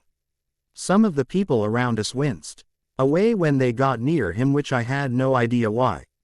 His dark eyes were excited as he smiled wide at me. Then his gaze drifted to Edward standing beside me. Oh, I said. Jacob, this is Edward Masen. I'm staying with him and his family. And Edward, this is Jacob Black. He was one of the boys who helped me get here. I looked up at Edward to see his emerald eyes slightly narrowed as he stared at Jacob, his facial features solemn. Jacob was the same way. They nodded shortly to each other before Jake looked at me again. It's good to see you again, Bells, he said, using the nickname he had given me on the train ride. It feels like forever since we last talked. How've you been out here? Pretty good, I admitted with a shrug. I was a bit sick but I'm better now. Yeah, Jacob said as his eyes took me in. You look really good. I felt Edward's arm tighten slightly around mine. Thanks Jake, I muttered, blushing as he grinned. I'm sorry to say Jacob, Edward's velvet voice, low and dark. But we must be going. Good to meet your acquaintance. Bella. Oh, I said looking up at him and nodding. Yes, we have to go. I'm sorry Jake, it's been good talking to you. And you too, Jake said with a fallen face. Some other time. Sure, I said before Edward tugged me away. Bye. Bye Bells, Jacob muttered before the crowd covered him. Edward walked quickly, keeping my arm tight in his until we were a fair distance away from Jacob. He sighed and slowed down until we were browsing the shops again. I didn't say anything about his mysterious attitude towards Jake. Was it jealousy or was he trying to protect me or something? I wasn't sure and I wasn't about to ruin the day and bring it up. I stopped at a small jewelry booth when the shining of a ring caught my eye. She was very pretty and reminded me of my mother's ring from Papa. Except the stone in the middle was emerald and it reminded me of Edward's eyes. I sighed and we moved on to the next shop. After a few hours we finished the whole street and meandered home, still arm in arm, talking about what we had seen today. I found it interesting, I admitted as we walked up the steps. You found tripping over a gutter interesting? He asked with a raised brow before opening the door and letting me pass. Not that part, I cried, blushing a deep red. It wasn't my fault anyway. I tripped over one of the kids' footballs. Is that right? He chuckled. I thought you said you caught your toe on the grate. I blushed again. I might have done both, I muttered as he laughed, letting go of my arm. If you'll excuse me, he said backing out the door again. Where are you going? I asked, sad that he was leaving me but curious as to where he was going. I forgot to pick something up, he said with a grin and a wink. I'll be back. He then turned and shut the door behind him. I sighed and crossed my arms before walking into the kitchen where Mrs.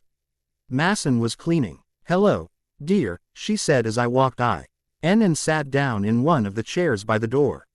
How was your day? It was great, I said with a grin. We went to every booth. So many different things going on all at once. Did you know there was a circus there as well? They brought their tigers, you know the cats with the stripes.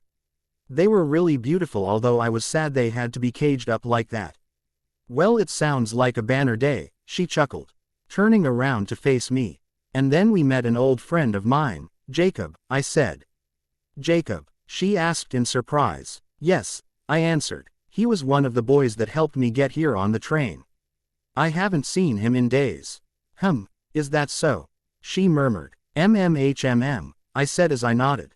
Where's Edward now? She asked. He said he forgot to pick something up, I said, shaking my head in confusion. I don't know what he's doing but he had that look in his eye. She laughed and turned around to wipe the tables again. I waited as patiently as I could but jumped up when I heard the door open. I was ready to stomp in there and give him what's what when Mrs. Masen's voice was heard. Sit, she commanded. Wait a moment. I sat down and crossed my arms, waiting.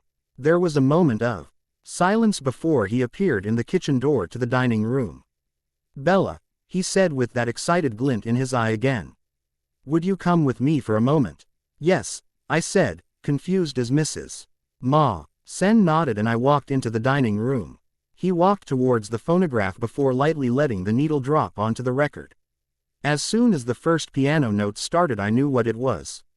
My eyes widened as I listened to Claude Debussy's Clair de Lune. The same record I had picked up in the market that afternoon. He smiled at me as I stared at him in wide surprise. Do you like it? He asked as I grinned.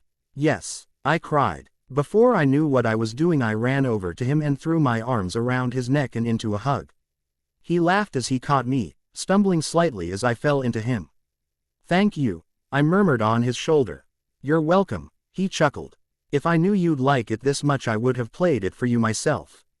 I pulled away to look him straight in the face, about to say a snarky comment but that's when I caught his eye. His emerald eyes were soft and his face so close. My heartbeat sped up again as we stared at each other wordlessly, the soft piano in the background. Slowly our faces closed distance between each other, hesitating when I felt his breath on my lips again. This is the closest we had ever been. Our foreheads almost touched as we stared into each other's eyes. Then it happened. His lips were soft against mine and moved in perfect harmony together. It was like I was half a puzzle and he was my other half. I was finally complete when our lips met. This was a whole new feeling I had never felt as we kissed. It was like I never wanted to let go, like I'd stand here forever kissing him and letting him hold me. To feel his hands on my back, to let my own hands run through his bronze hair was like some kind of heaven. My lips parted slightly and I could feel his breath in my mouth as my head started to spin. We both pulled away out of necessity, needing to breathe.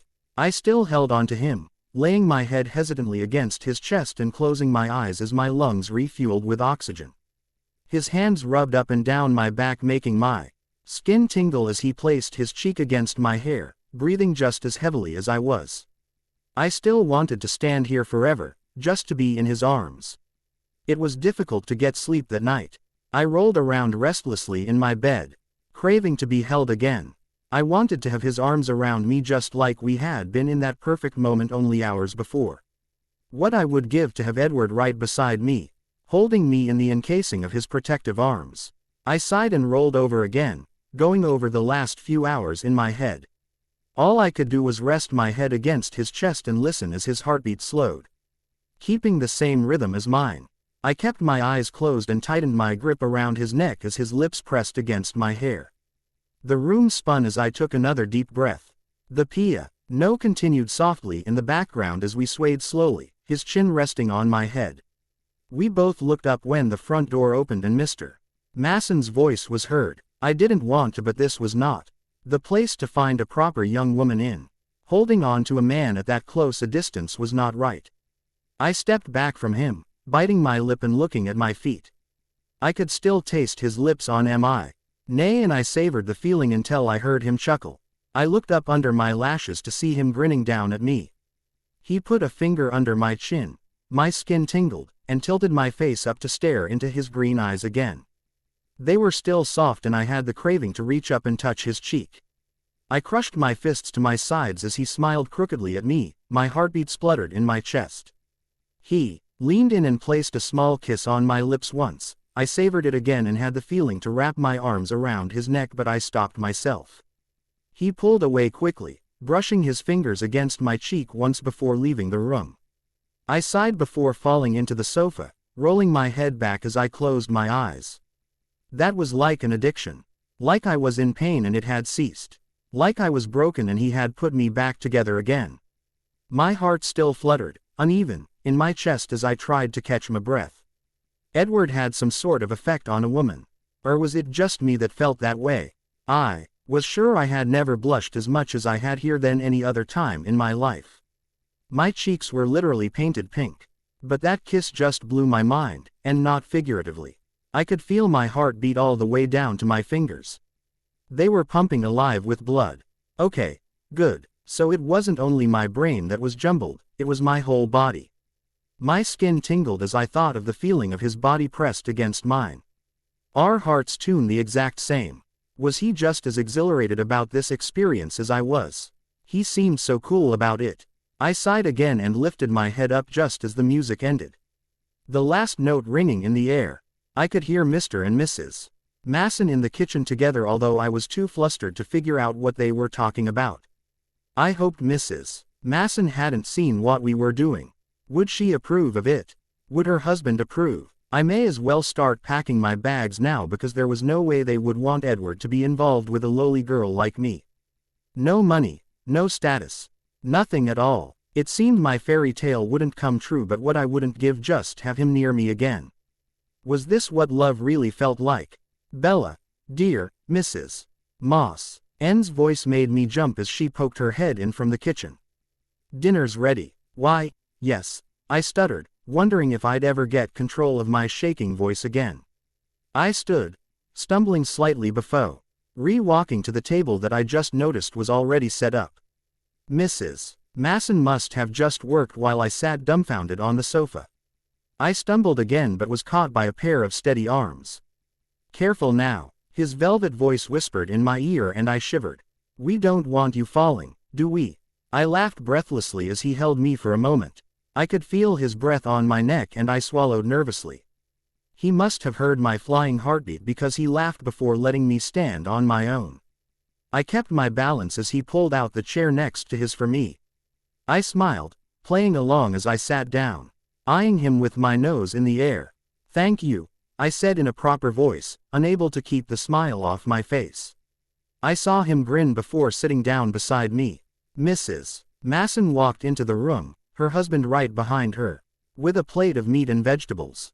Your father picked up lamb today, she said as she put the plate down on the table. Isn't that good? Edward grinned as both our eyes flickered over to each other and away. That's good, he answered. I like lamb. I stifled a giggle as I caught his eyes, sparkling with amusement. Mrs. Masen didn't seem to notice or she didn't want to mention anything. Mr. Masen was stuck into the newspaper again so he couldn't notice our playful motions towards each other. My stomach was already full of butterflies so I couldn't do anything but play with my food. I looked up under my eyelashes at Edward again to see him looking away but still smiling. Wanting to be playful again, I lifted my hand and casually put it beside his on the table. I could feel the electricity passing between us at the closeness of our skin. That was a bad idea. I had the craving to move my hand over just a little bit, just touch his. Edward moved his hand the table and cleared his throat so only I could hear. I looked over at him, slightly sad that he moved away. He raised a brow and gestured with his eyes downwards. I looked down to see his hand, open and waiting for mine. I smiled, looking away and placing mine in his as his fingers closed around mine. I felt a whole lot better as I giggled slightly, looking down at my plate. Dinner went by slowly, but I marveled in the way the spark between the two of us never faded during the hour. I still had the crazy craving to reach over and stoke his face, just once. I squeezed his hand, biting my lip and pushing that craving to the back of my mind. Finally Mrs. Masen stood and began to collect the plates. I sighed and let go of Edward's hand to help her, finding myself slightly incomplete. Walking into the kitchen, I kept my mouth shut. Mrs. Masen didn't seem to want to say anything either. She just began washing the dishes, humming to herself. I stood there watching her, still a little dazed. She looked up at me with a frown. You look tired, dear, she said. You should run off to bed. But you might need help, I pressed, not wanting to seem too eager to leave. No, she said, shaking her head. Off you go. I shall see you in the morning. Good night. I called over my shoulder as walked slowly, trying to make myself look tired even though I was burning with energy. I pulled myself up the staircase and towards my room. The hall was dark and I found myself stumbling around trying to find my room. Before I could reach my door, I felt his arms around my waist. I giggled, why fully fidgeting as he held me against his body, both our hearts speeding. I felt his lips graze against my neck and I couldn't help but giggled again, my cheeks warming. Stumbling Miss Swan, he whispered against my jaw, making me shiver. We don't want you falling again. His arms around my waist tightened. My breath was caught in my throat. The search for my voice was useless. He didn't give me enough time to even try. He spun me around to face him, his emerald eyes managing to smolder even in the dark. I finally got to do what I wanted to do that whole hour. I reached my hand up and touched his cheek with my fingertips. There was a smirk playing on the edge of his lips as he stared at me, leaning into my touch. I stood on my tiptoes so our faces were only inches apart, smiling playfully at him. Don't be so rude, Mr. Masen, I said. Seducing a proper young lady is forbidden. He grinned, his arms tightening around me again. I'm finding it difficult to be proper, he murmured. He tilted his head down to kiss me. This one was just as good as our first, if that could even be possible. My heartbeat picked up at double speed again and I found my hands in his hair again. His lips were still warm and soft, but they moved in an eager way that made me tremble. I wanted to hold him prisoner here, but that's when we heard someone's footsteps on the staircase. I pulled away from the kiss, pushing against his chest. Go, I hissed as we both backed away from each other. It took all I had to close my door. I swallowed and sighed in relief as the footsteps faded. I felt the need to sneak across the hall, but I knew that with my clumsiness I'd probably trip or something. So instead I changed and climbed into bed, staring at the ceiling for hours until the drowsiness overtook me and I faded into my dreams. The next morning I awoke to find the curtains open again and another dress on the bed. This woman was a lifesaver, I thought as I pulled on the blue dress. I spun around a few times, finding myself caring even more about what I looked like. I patted and crimped my hair for over half an hour before I sighed and gave up, walking out the door. I shivered slightly when I said the place we had stood together last night. One of those good memories I intended to keep stuck in my head. In the kitchen I found Mrs. Masen rolling out dough. "What is that for?" I asked, curious as I stood beside her. "A pie," she said with a smile. "I haven't made one for a while. And with the many apples my husband brought home yesterday, I can't imagine another way to use them. It's Edward's favorite, you know." She looked over at me as I blushed and looked away, picking up one of the apples from the basket on the table. I was sure my cheeks were as red as the skin. "Oh, yes," I muttered quickly. Where is Edward?" I was trying to sound casual and failed at it, miserably. She smiled as she continued to roll the dough until it was flat. "Emmett called around for him this morning," she said. "His sister Alice's doing, of course. She wanted Edward out the way for when she came over." "Came over?" I asked, disappointment deep in my voice when she said he was gone. "Why is she coming over?" "She wanted to help you with something," she explained. "What?" I asked. She shrugged her shoulders, but I knew she knew what it was. She was keeping secrets from me and I hated it. Well, I shouldn't complain, I thought. There's a rather large secret I'm keeping from her. Just then there was a knock at the door. "That'll be Alice," she said, cleaning the flour off her hands. "Could you let her in?" "Of course," I answered, putting the apple down and going to get the door. Alice was the same as always, but her outfit had changed considerably. She was wearing a pale blue dress with a matching jacket. The dress fit her tiny figure perfectly and she had a matching sun hat. "Bella," she giggled, pulling me into a hug. "We match." "Oh," I said, realizing we did as I tucked a strand of hair behind my ear shyly. "We do." She giggled again and walked past me as I closed the door. Alice walked in a way that was different. Each foot in front of the other, her arms were swaying in the same motion. She walked right into the sitting room as I followed her. She spun around to face me, making me jump back in surprise at her appraising eyes. She dropped her purse on the sofa, stroking her chin softly as she looked at me. She murmured. Alice," I started. "What's going on? Why are you here?" She didn't answer me. She instead turned towards the kitchen, shouting over her shoulder, "Auntie." Mrs. Masen's voice came. "Did you say Edward liked blue?" she asked, turning back to me. "Yes," she answered with a chuckle. "Perfect," Alice chirped, throwing her hands in the air. "I'm sure I could design one." "What?" I cried. "A what?" "A dress, silly," she said, waving her hand at me. "A ballroom dress, of course." "What?" My eyes bugged out of their sockets. "What ballroom? What dress?" "My dance, of course," she giggled. "I host one every Easter." "What?" I asked as Mrs. Masen walked into the room. Alice walked up to me and around, taking in every shape and curve. I cowered, self-conscious of her staring eyes. "Blue," she murmured as she walked. "Floor length, of course. Maybe a few ruffles, matching gloves. And the hair can be in a bun, I'd like to see it up." "Mrs. Masen," I cried, "you can't be serious." She shrugged as Alice stopped in front of me. She grinned widely. "Don't worry, Bella," she assured me. "You'll like it at the ball." "But, how can I come when I don't have a partner?" I cried. "PSSH. She silenced me. "We all know who's going to ask you. He'll come around. I'm just here to get you ready." "But," I started, but she hushed me. I went on anyway. "I don't dance." "You danced just fine," she said as she put her hands on her hips. "Not in crowds," I cried. "Don't worry, dear," Mrs. Masen assured me. "You'll both do fine." Lice went to her bag and pulled out a string. "Something to measure with." I cowered away from her as she came towards me. Get away, Alice, I hissed. I'm not going, and that's final.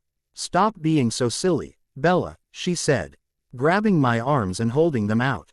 Now stand still. I did as I was told but was mentally shouting at the little pixie.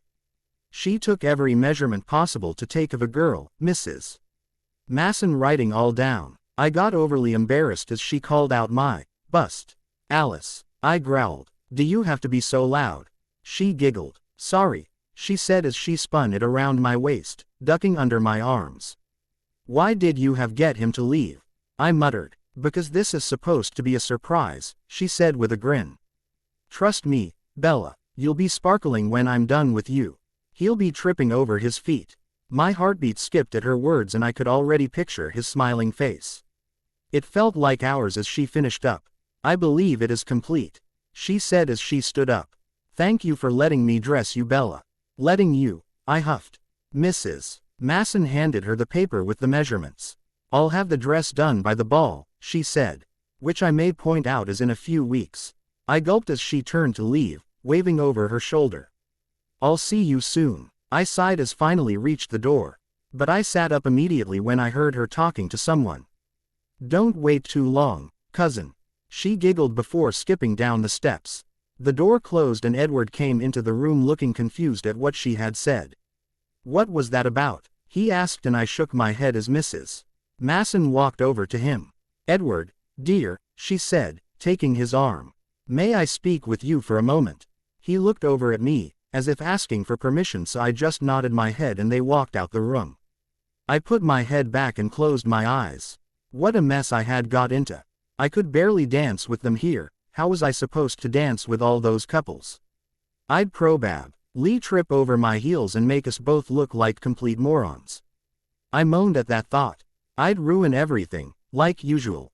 Silly, clumsy Bella here to ruin Alice's party. I took a deep breath and opened my eyes again. I smiled when I saw him leaning over me, a smirk on his face. Stressed? He asked with a raised brow. You have no idea, I muttered, sitting up and turning to face him. Did you know Alice plans to dress me now? He chuckled. That's Alice just being herself, he assured me with a crooked smile. My heart stopped beating. Breathe, Bella. I did, turning pink in the process. Speaking of Alice, I have something to ask you. MMMHM.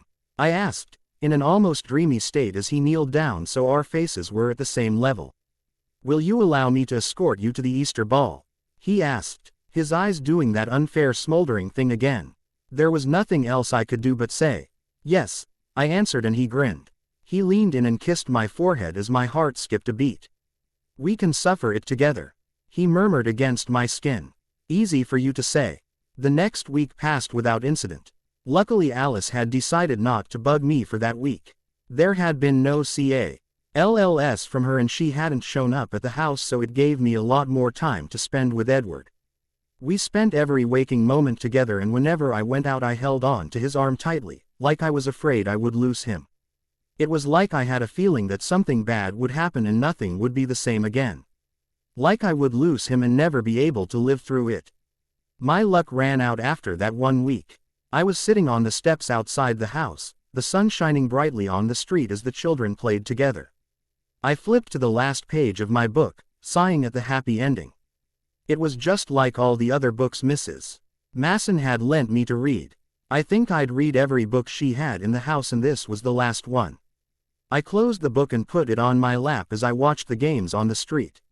I felt his hands on my shoulders and I smiled. I leaned back, resting my head against his chest as his arms encircled me.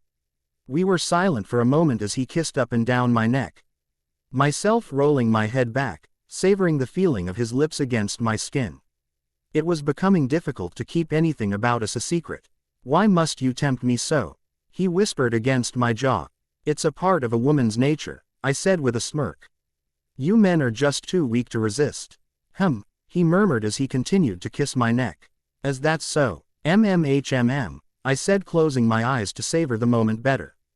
We were silent again as I opened my eyes. 2 little girls had their arms linked and were watching us from across the street, whispering to each other. When I GHT them they giggled and continued skipping down the road. Showing affection in public was not something a proper woman would do, but I saw this more as a show of comfort.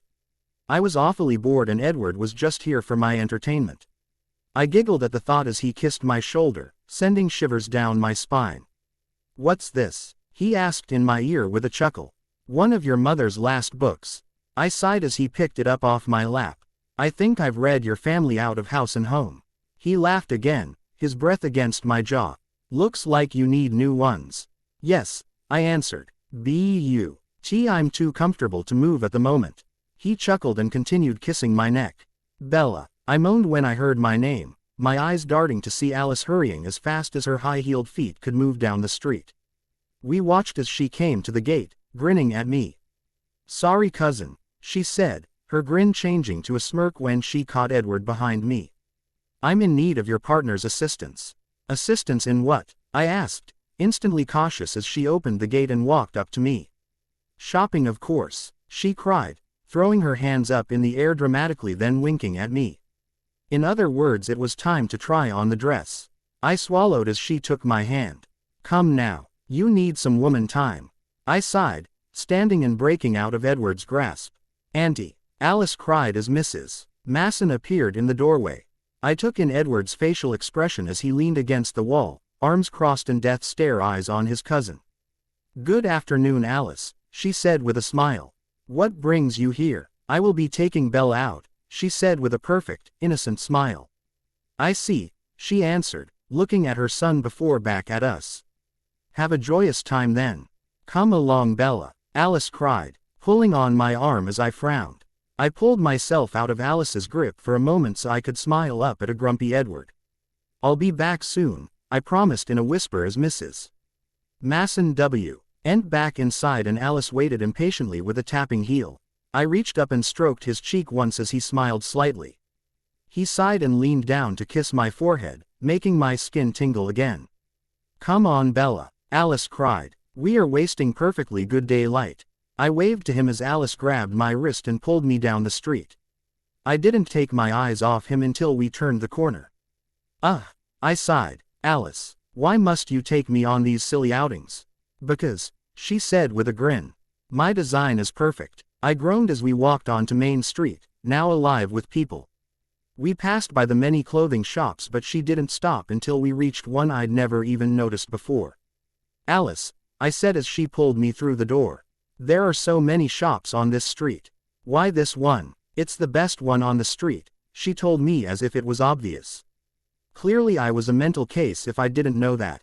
She pulled me through to the back of the store where my dress was hanging up on a hook. I stopped as soon as I saw it. I wouldn't admit it to her but I really liked it. The skirt was long and almost reached my ankles with ruffles that would fan out whenever you would spin.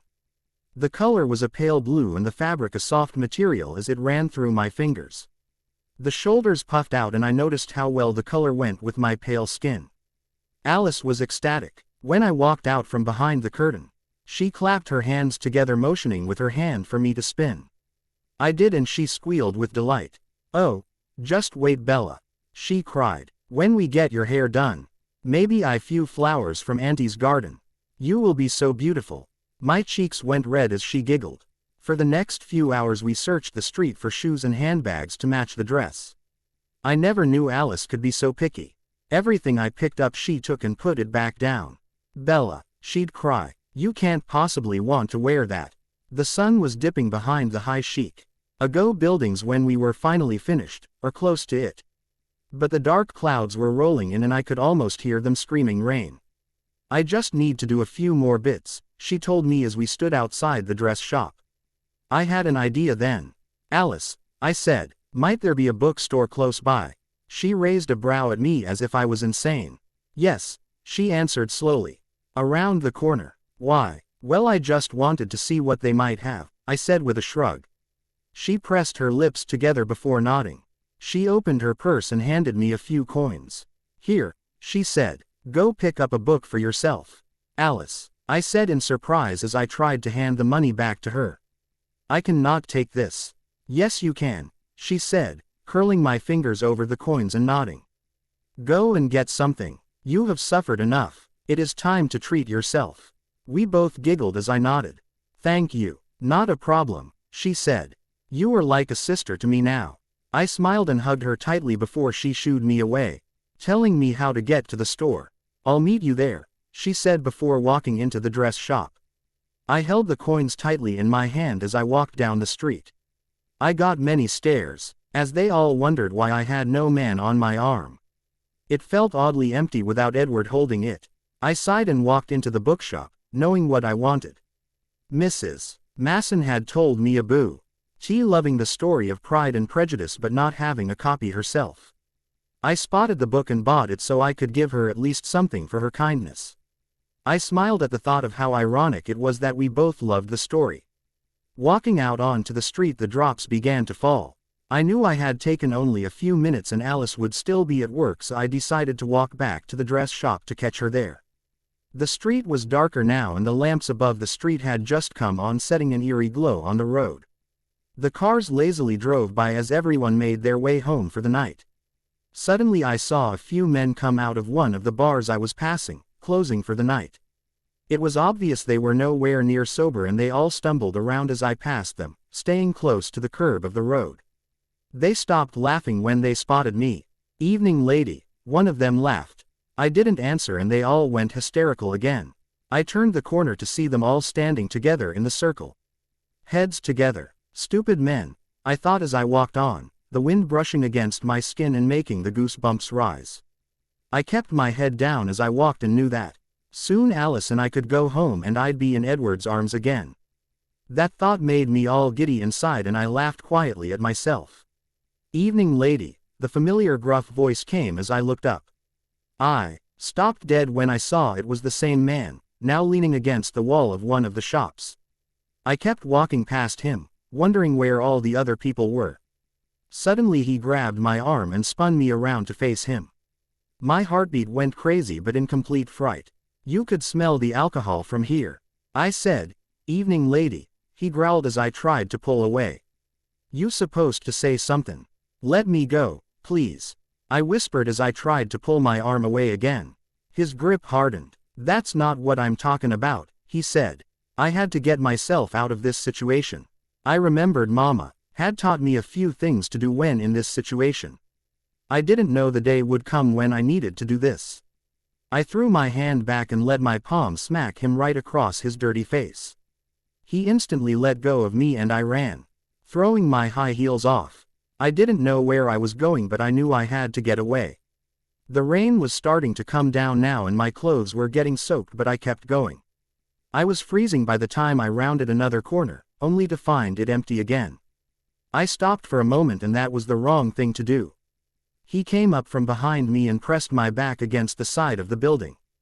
I screamed loudly as his hand came down on my mouth. "I no want to hear you now," he growled as I kicked. "Please no, not this." The tears came to my eyes as my heartbeat sped up. I tried to scream again but his hand drew back and smacked me right across my face. I fell to the ground in a heap, my head cracking against the pavement. I whimpered as the rain came down on my face and I felt weak. I wouldn't be able to get myself out of this situation. My life was over before it had even begun. "Please God, send me an angel."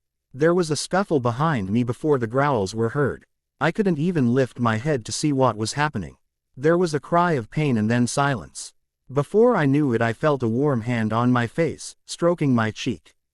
"Bella," his voice cried. "Bella, please open your eyes." I did and my heart skipped a beat when I saw his face. Edward's worried expression was staring down at me, his green eyes filled with pain. He let out a sigh of relief when our eyes met. "Thank God," I said as he stared at me. "I thought I lost you." I smiled a small smile, which hurt me too much. His hair was dripping wet from the rain although he was using his body as a shelter for me. His eyes traced over the wound on my head and the scratches on my palms when I had fallen. "Bastard," he muttered under his breath before staring at me again. "Hold on, Bella, I'm going to take you home." Home. I marveled at the sense of the word. I closed my eyes and soon he had lifted me off the ground and cradled me against his chest. I sighed in contentment as my head rolled back, the blood pulsing through my body. The fear I had had those few minutes ago had diminished and now all I felt was relief in his arms. I must have passed out because the next thing I knew he was carrying me up to the house. Mrs. Masen's cry was heard although I didn't open my eyes. Oh goodness, she cried out and I could feel her hands on my face. What's happened? He didn't answer her as I heard Alice's scream. Her sobs were heard just as the voices began to fade away. My eyes opened to see him carrying me up the stairs and into my room, placing me gently on the bed. Mrs. Masen was right behind him as he leaned over to brush the wet bangs from my eyes. I'm going out to the hospital, he told his mother without taking his eyes off me. Be quick, she said, sitting beside me on the bed. He nodded before leaving the room. Come along dear, she said. Let's get you into dry clothes. I was like a rag doll as she helped me change into my nightdress. I felt limp and numb as she placed the blankets over me. Alice walked quickly into the room, her eyes red with tears. Oh Bella, she sobbed. I'm so sorry, I should have stayed with you. Oh, this is all my fault. No, Alice, I croaked. Mrs. Masen hushed Alice and me. Close your eyes Bella, she said, using the wet cloth Alice had brought in to clean my forehead. I did as I was told and tried to relax my ridged muscles. But it was difficult without having his warm hand in mine, without having him stoke my hair. I moaned, as the pain became evident on my forehead. I heard the doctor's entrance and felt his cool fingers probing my head. Another catastrophe, Miss Swan, the calm voice of Dr. Cullen asked. This is becoming a usual. I didn't answer as he cleaned my cuts and bandaged my head. It took a few moments before he stepped away to talk with Mrs. Masen. I whimpered once and I finally felt the one I wanted. He stroked my cheek with his thumb as I sighed. With his other hand he took mine and kissed it carefully. I opened my eyes to see his shining in the lamplight. Don't, I murmured. Don't cry. Not over me. Then tell me Bella, he said, almost angry. What should I cry for? I thought but shook my head. He exhaled in relief again. You don't know what went through my mind when Alice told me she lost you, he said, staring into my eyes. I left, I muttered. But you shouldn't have, he sighed. Now look at you. I shrugged, which made me wince. I've had worse. I'm sure you have, he said with a shake of his head. The doctor says she needs rest, Mrs. Masen said from behind him. Yes, Bella, he said. Close your eyes. I sighed and did as I was told as I heard the door close behind Mrs. Masen. I could still feel Edward beside me as he leaned in to kiss my bandaged forehead. I love you, he whispered against my skin and my heart jumped. I love you too, I murmured as he began to stroke my cheek. The bed seemed to be the only place I belonged in this house.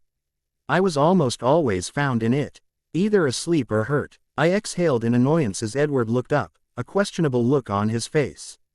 Why must I be so clumsy? I asked him as I rolled my eyes. He grinned at me before putting his head back down on my stomach. I twisted my fingers through his hair as his eyes closed. That, I believe, is what you were born with, he sighed. What? I asked. Your awful balance, he chuckled, keeping his eyes closed the whole time. I pouted my lip but didn't discontinue stroking his bronze hair. I had been put on bed rest for a whole week but I was happy to say I had no more pain. Even the bandages could be taken off. But Edward had been with me all 7 days and with that time together we had become even closer. There was no hesitation now when we kissed and he didn't shy away from lying his head on my stomach as he sat beside me, like now. I would just run my fingers through his messy locks at times wondering aloud why it was so tangled.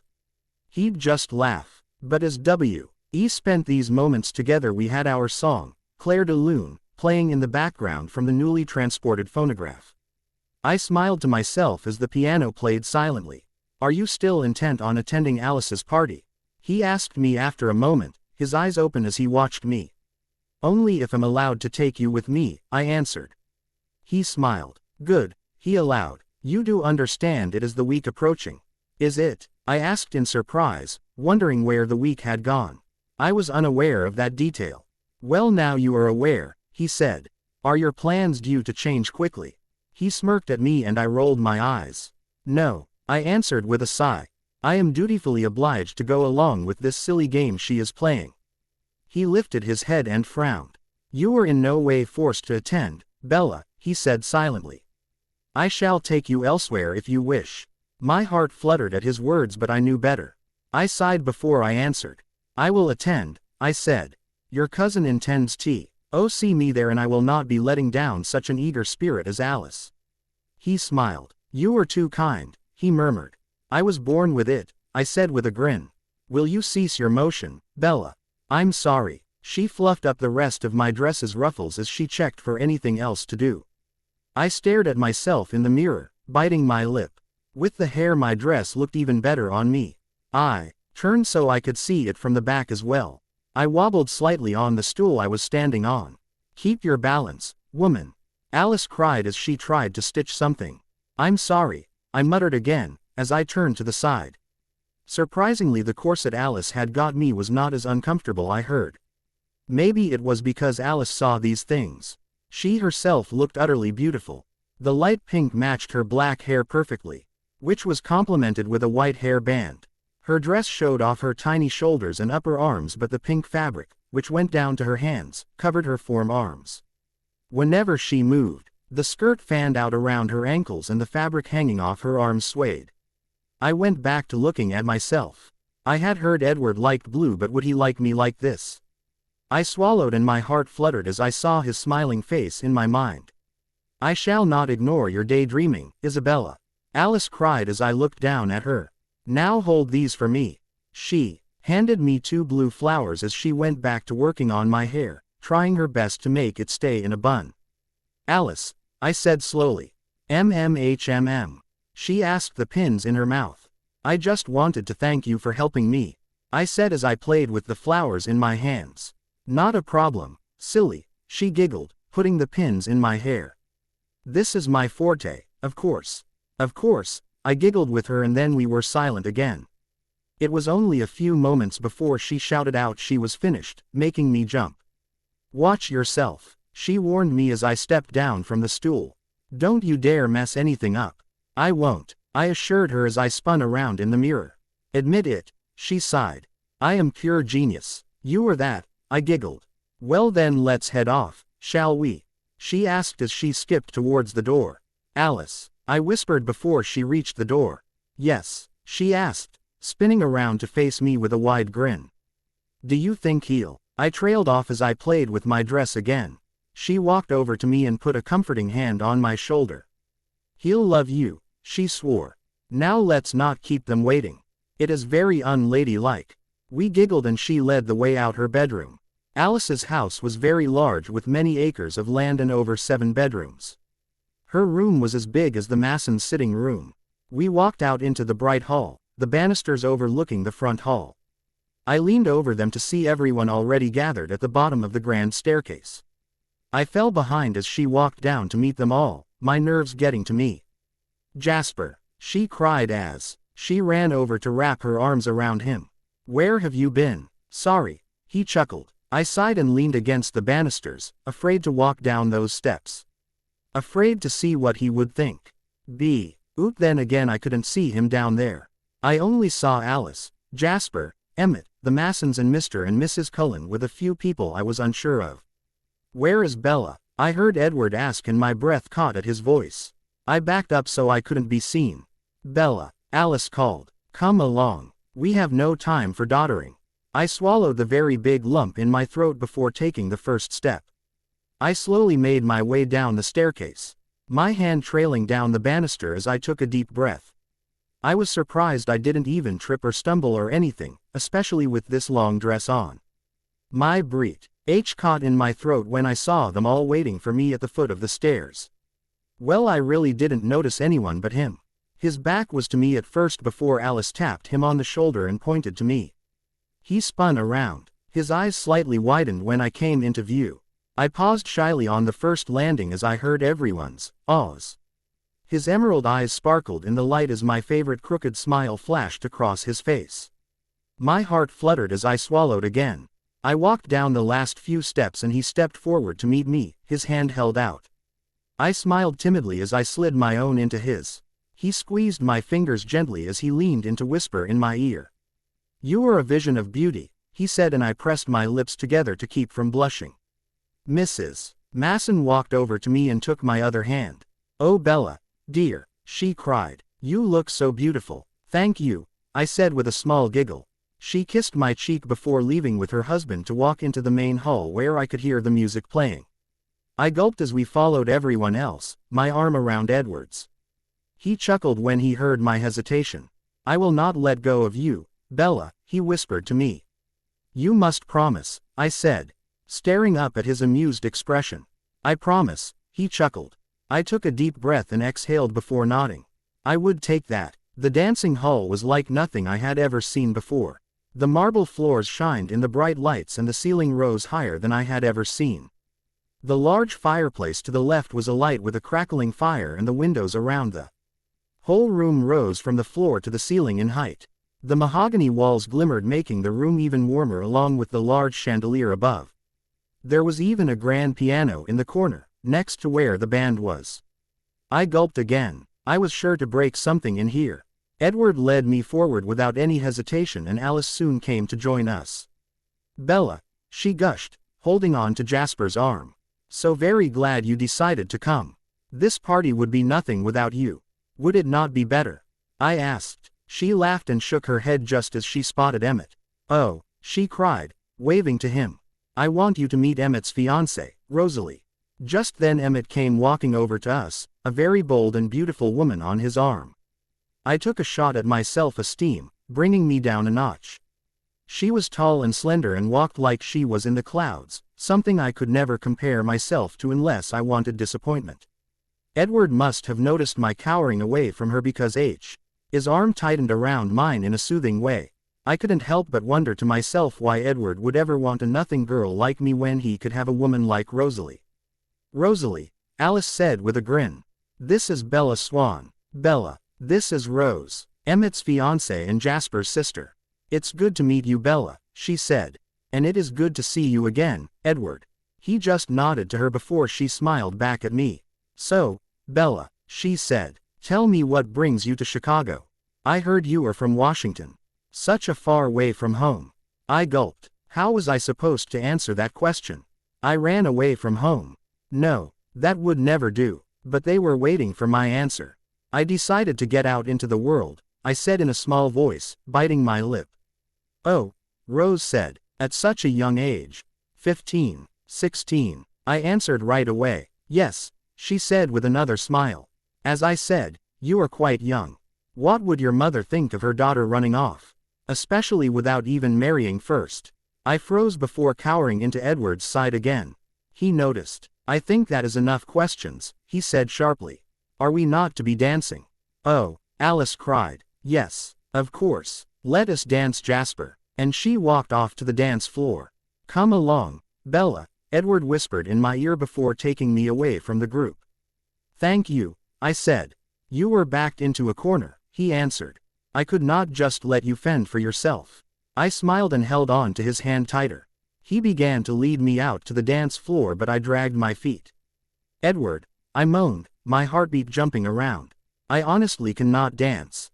Not a step." "You were perfect before," he said as he pulled me beside him again. "But that wasn't in a big room," I said as he spun me around to face him. "With so many things to break." I gulped. He laughed before putting my hand on his shoulder and holding my other in his. "I will not let you stumble once, Isabella," he said with a crooked smile. All my bones were soft when I saw that smile, and even softer when he put his other hand on my waist to pull me closer.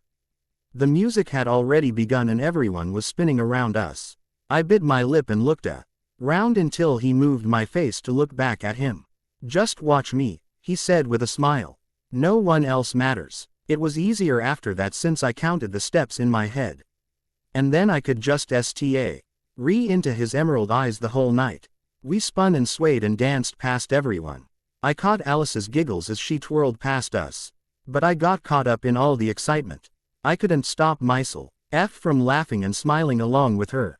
The whole ordeal with Rosalie had been long forgotten, and all that mattered was that I was here dancing with Edward, my savior, my angel. I was getting awfully tired, and the heels Alice had pushed me into wearing were starting to hurt. "Edward," I asked as he spun me around only to end up in his arms again. Could I take a resting moment? He laughed and nodded, taking my hand and leading me over to the chairs on the sides of the dance floor. I sat down and took a breath. Oh, I cried, rubbing my ankle. That was some excitement. He laughed again as I grinned at him. And you said you did not know how to dance, he chuckled. You were utterly amazing out there. I blushed and he smiled again. Bella, an out-of-breath Alice called as she ran over to me. How she ran in those high heels I had no idea. Hello Alice, I said with a smile as she sat down beside me. So, she asked, eyes wide and excited. How was it? I paused for a moment. Interesting, I finally answered. Her eyes narrowed. It was a lot more than interesting, Isabella. She cried. I heard those giggles. I blushed again and they both laughed. Oh, she cried again. Jasper is calling me. I shall talk to you too soon. She looked meaningfully at Edward before kissing me on the cheek and dancing off to meet Jasper again. I looked over at him with a raised brow. And what was that? I asked, nodding towards the spinning Alice. He shrugged. I have not one idea, he answered, before standing and holding out his hand to me. I groaned. Please, I'm not rested yet, I said with a pout. He chuckled and took my hand from my lap, pulling me up. It is not dancing, he said with a smile. I promise you. He towed me beside him as we walked out to the open door and out into the acres of garden. It was dark, although I was surprised to see the stars glinting in the distance. Even the moon shone brightly, lighting our way as we walked down the garden path. He kept my hand the whole time. Bella, he finally said, looking up. We must talk. I was instantly cautious. What could he possibly want to talk about? He looked so serious while he said those words, it scared me a little. What if he told me he didn't want me anymore? My heart ached at that thought, but I brought in a breath, trying to keep my voice from shaking. What would our topic be? I asked, watching my feet as we walked. He was silent for a moment as we stopped at the edge of the small pond. It includes the war in our relationship, he went on, and I sucked in a breath. Are you still against my enlistment? Yes, I answered in a whisper. I am. Speak to me your reasons. I looked up at him, frowning. His face was somber although his eyes were dancing. You were formally aware of my reasons, I said, looking at the sparkling water. I wish to hear them again, he answered. I sighed and sat in the grass, fanning out my dress and playing with the ruffles as I thought up an answer. My F. Arthur abandoned us against my mother and I's wishes, I started slowly. We alerted him to the many prospects of what might occur in a place so unstable as the war. But he heard nothing of it. He didn't die a soldier. He died a father and a husband. I picked up a small stone and played with it in my hands as I went on. The what if question come into your mind when you lose a person so close to you as a father? What if we got him to stay? What if he didn't die? What if he wasn't so downright proud? I threw the rock into the pond and it sank at the bottom.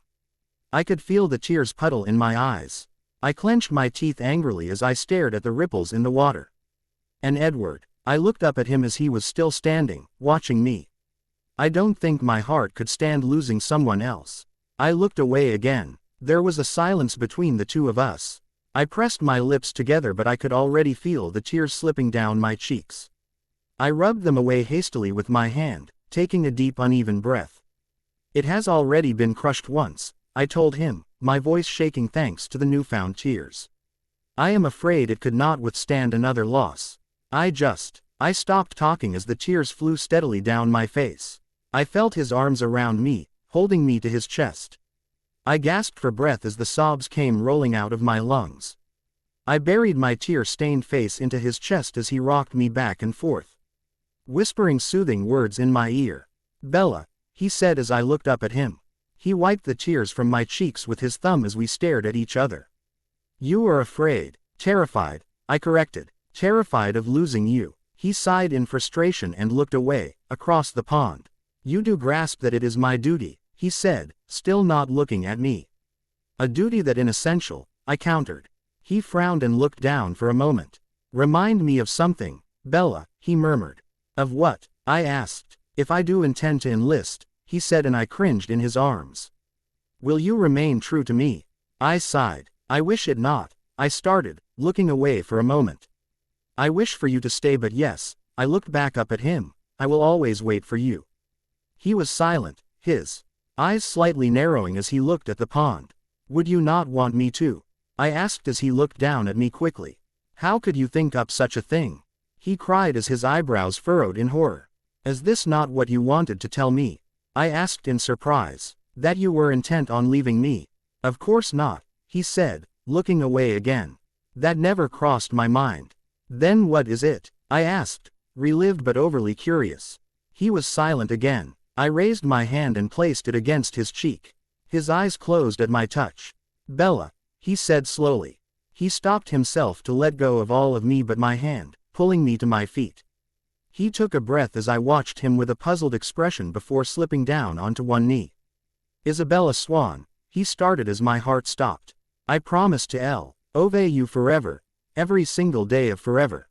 Will you marry me? I blinked as he brought out the ring. I remembered it from somewhere and my heart swelled, making the tears fall again. It was the saw-me ring I had seen in the market all those many weeks ago. The one I had pointed out on the same day we found Claire de Lune. I don't know why, but in those short seconds I tried to say something I thought. He did want me the way I wanted him, forever. But I was frightened. He had asked me if I would wait for him and of course I would, but did that mean he was intent on marrying me and taking off to war?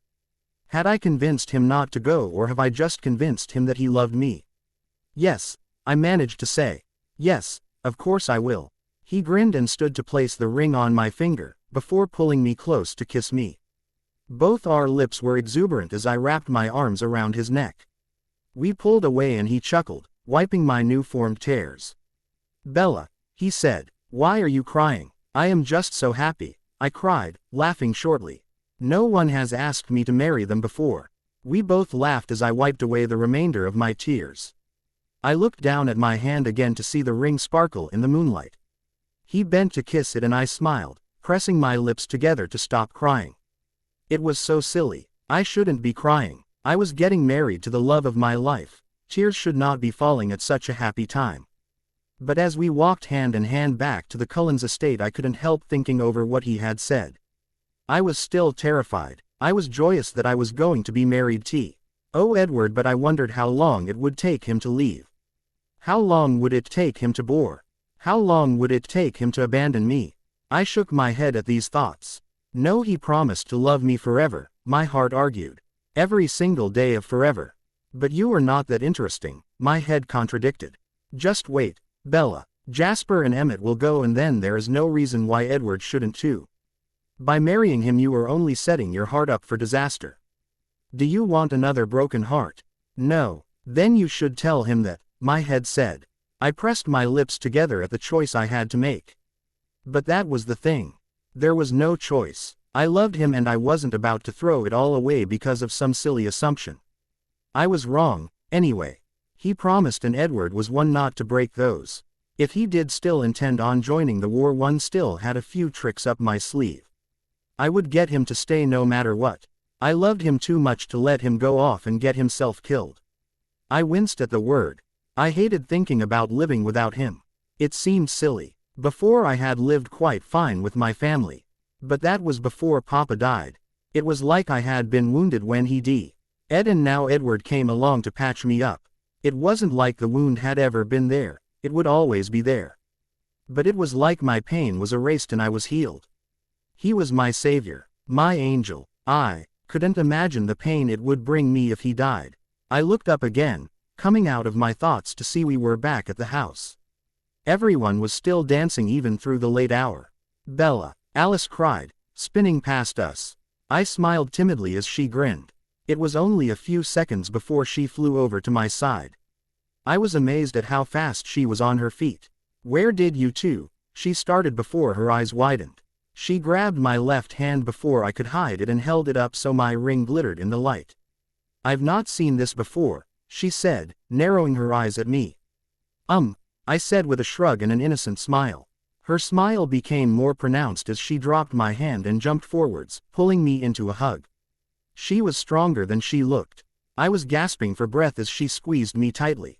Oh, Bella, she cried. Welcome to the family. My face was beet red as she let go of me, only keeping my left hand as she examined the ring. Thanks, Alice, I muttered, hiding my face against Edward's chest.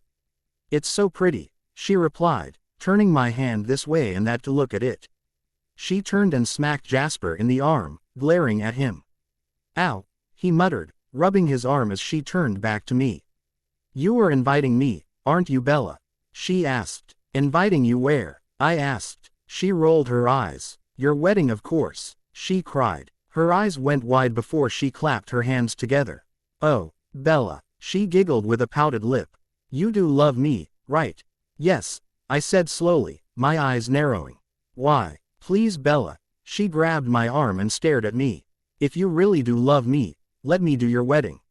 "What?" I asked, completely surprised as I pulled away. "There is so much needing done," she said as she began to count things off on her fingers.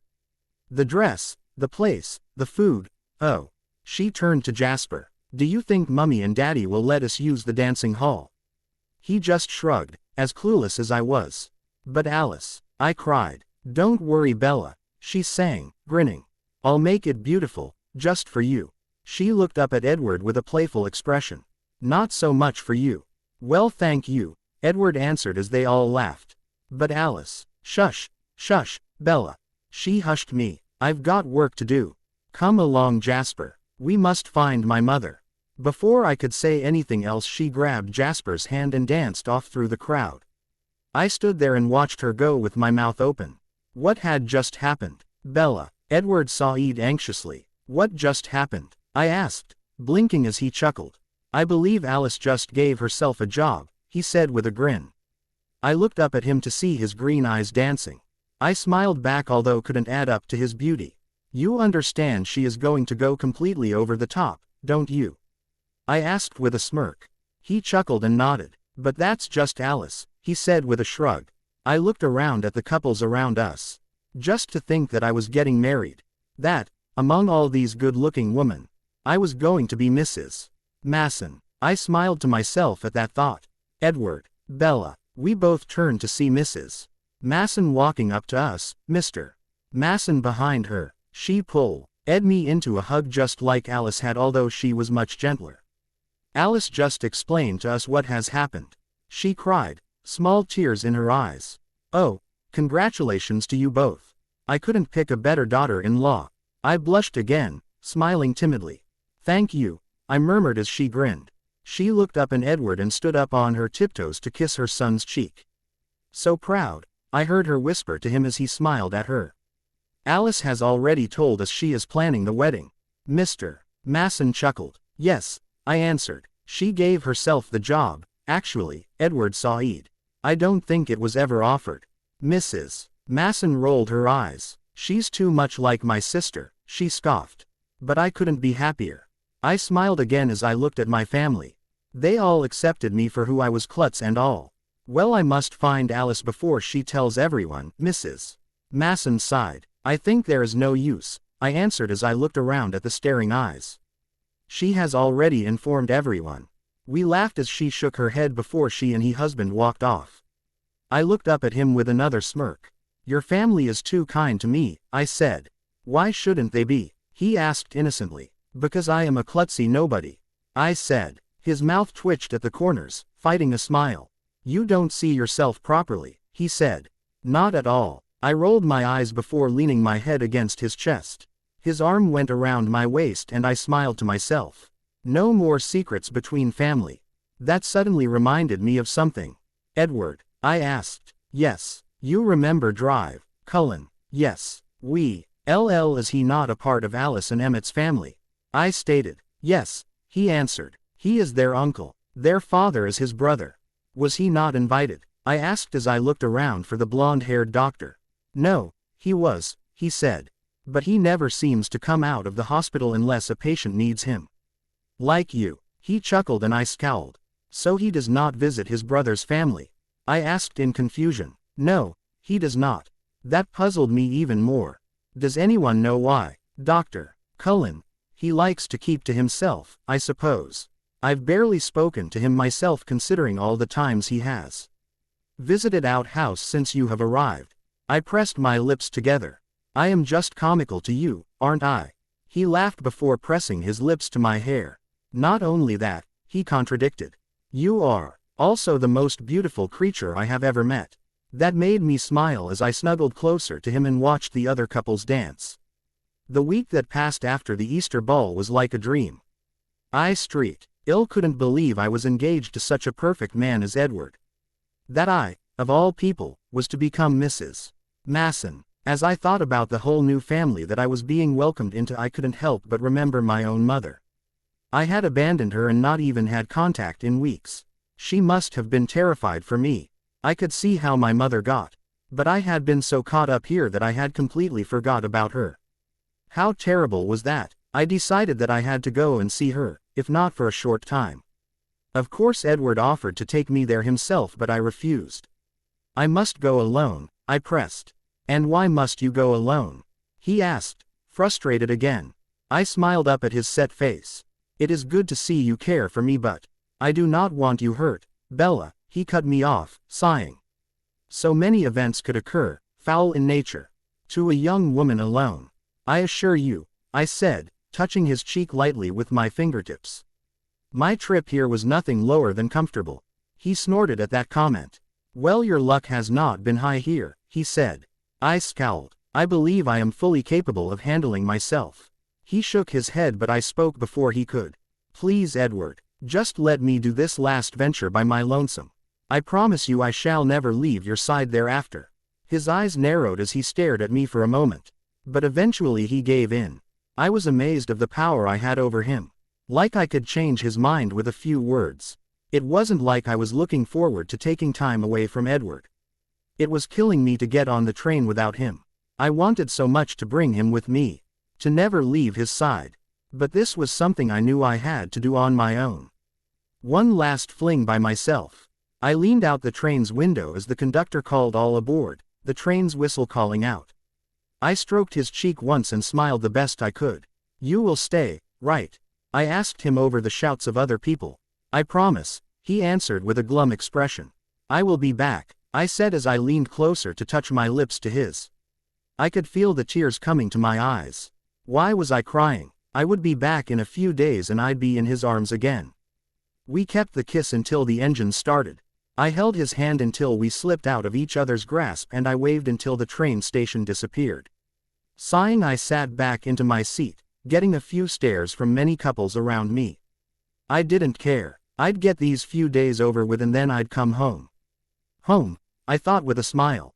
I always thought Washington would be my home for the rest of my dreary life, but now it was Chicago. Well, it was wherever Edward was, really. I played with my hands as I thought about that. Bells, a husky voice, asked. I looked up to see a grinning Jacob. Oh, I said lowly, looking out the window. Hi, Jake. I liked seeing Jake, but this was not the time for me. I knew he had some sort of feelings for me, but I couldn't bear to face him now. I was engaged and Jacob's flirting wasn't something I wanted to deal with. He went on anyway as he sat down next to me. Where are you going? He asked me with a smile. Washington State, I answered. Why? He pressed. I am going to visit my mother for a few days, I said, looking over at him with a frown. You are alone? I asked, looking around before back at me. Yes, I answered, downcasting my eyes. Are you not with, what's his name? I glared at him. No, I answered. Edward is not with me at the moment. I have decided to go alone. Oh, he looked away. I could see some sort of smile on his face, so I decided to give him a big hint. When he looked over at me again and flashed my left hand in the sun coming through the window. My ring sparkled in the light, dazzling him for a moment before his eyes went wide. Is that new? He asked. I looked down, faking my surprise at his question. Yes, I answered with a large smile. Where did you get it? He pressed. Edward asked me to marry him, I said, grinning at his fallen expression. And you accepted? He asked, his voice low. Yes, I answered. Of course. I played with my ring. I am going to tell my mother of my engagement. Oh, he said, looking down. I looked up at him and smiled. So where are you going? Luckily he was there to entertain me for the 2 days on the train. We asked each other different questions about ourselves, although we stayed off the topic of Edward or my engagement. It seemed he got the point I was trying to get across. I was taken and extremely happy. While I slept on the train I dreamed of only Edward. How his face would look when the train stopped back in Chicago. How I would run off and into his waiting arms, reckless as always, where I would finally be safe and able to start my new life. I wondered where we would go. Maybe we could travel all over the world. After the war was over we could go to Europe. Maybe even Paris and London, places I've always wanted to go to. The war would end, wouldn't it? Yes, it had to. It might go on for another few months and I was happy to say that Edward would not be among the men there. It would probably be over before he turned 18. I really hoped Jasper and Emmett would take a page from his books and not go. I've become so attached to them all and it would devastate me to see how Alice would react if Jasper died.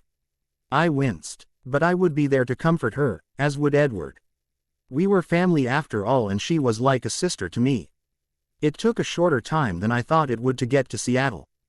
Jacob again offered to take me to my house but I refused. I could easily get a cab. I grew up in the city for goodness sake. I said my goodbyes to my friend, hoping to see him again on the train ride home and got into the car. Forks was a long distance NCE from Seattle but the train didn't go that far yet. They were still building the tracks but it had stopped since those men had been sent overseas as well. I sighed and sunk down into the seat as I watched the green go by. I never noticed how different it was from Chicago. How I missed home so much.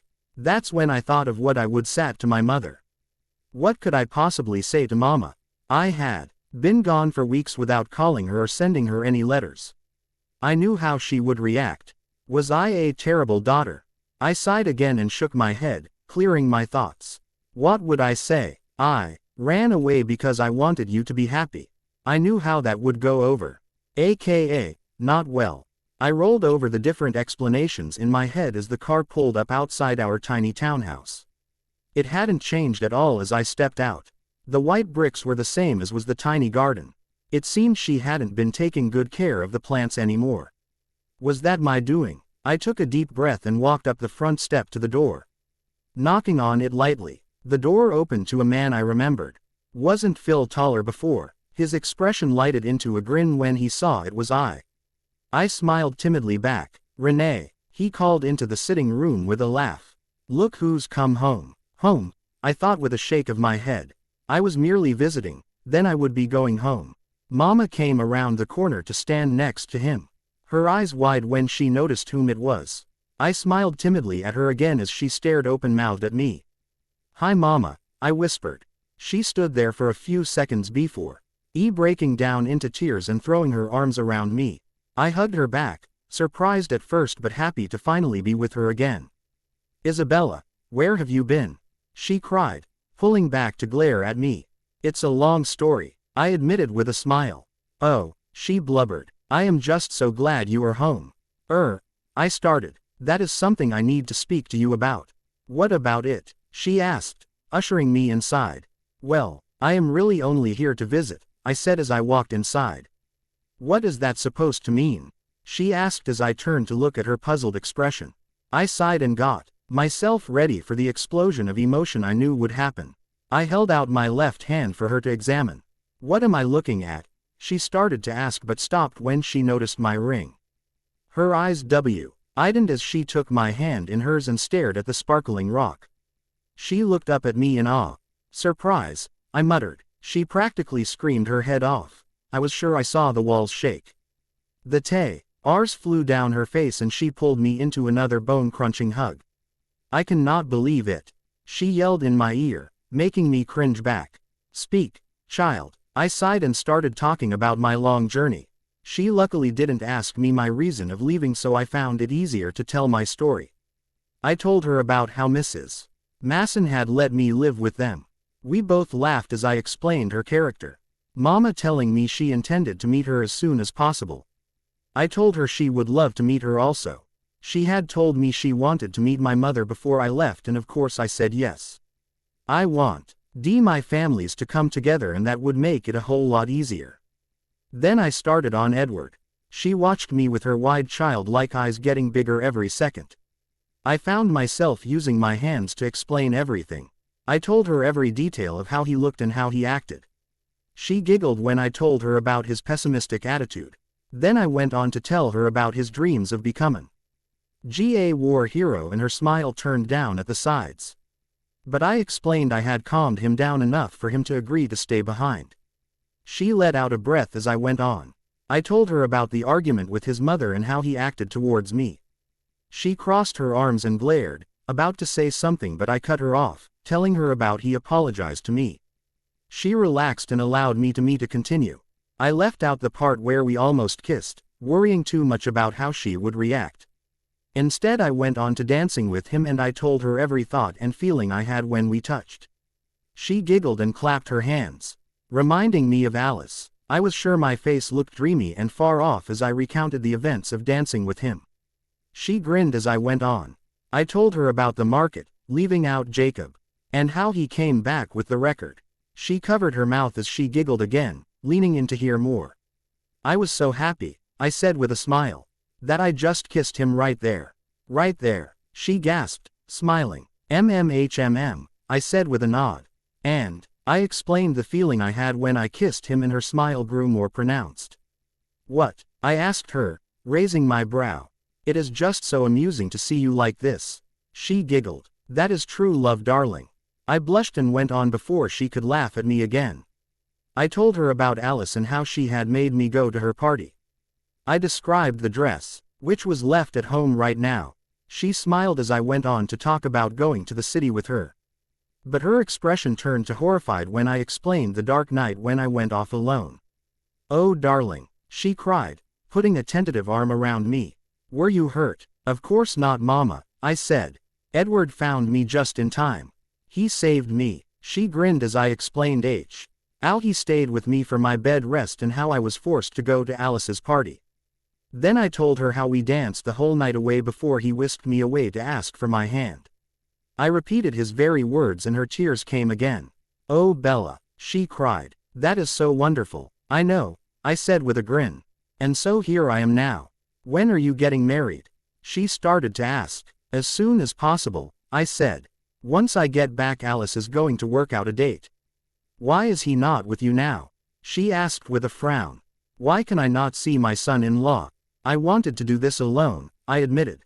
And you will get to see him soon enough. Quote. She smiled and pulled me in for another hug.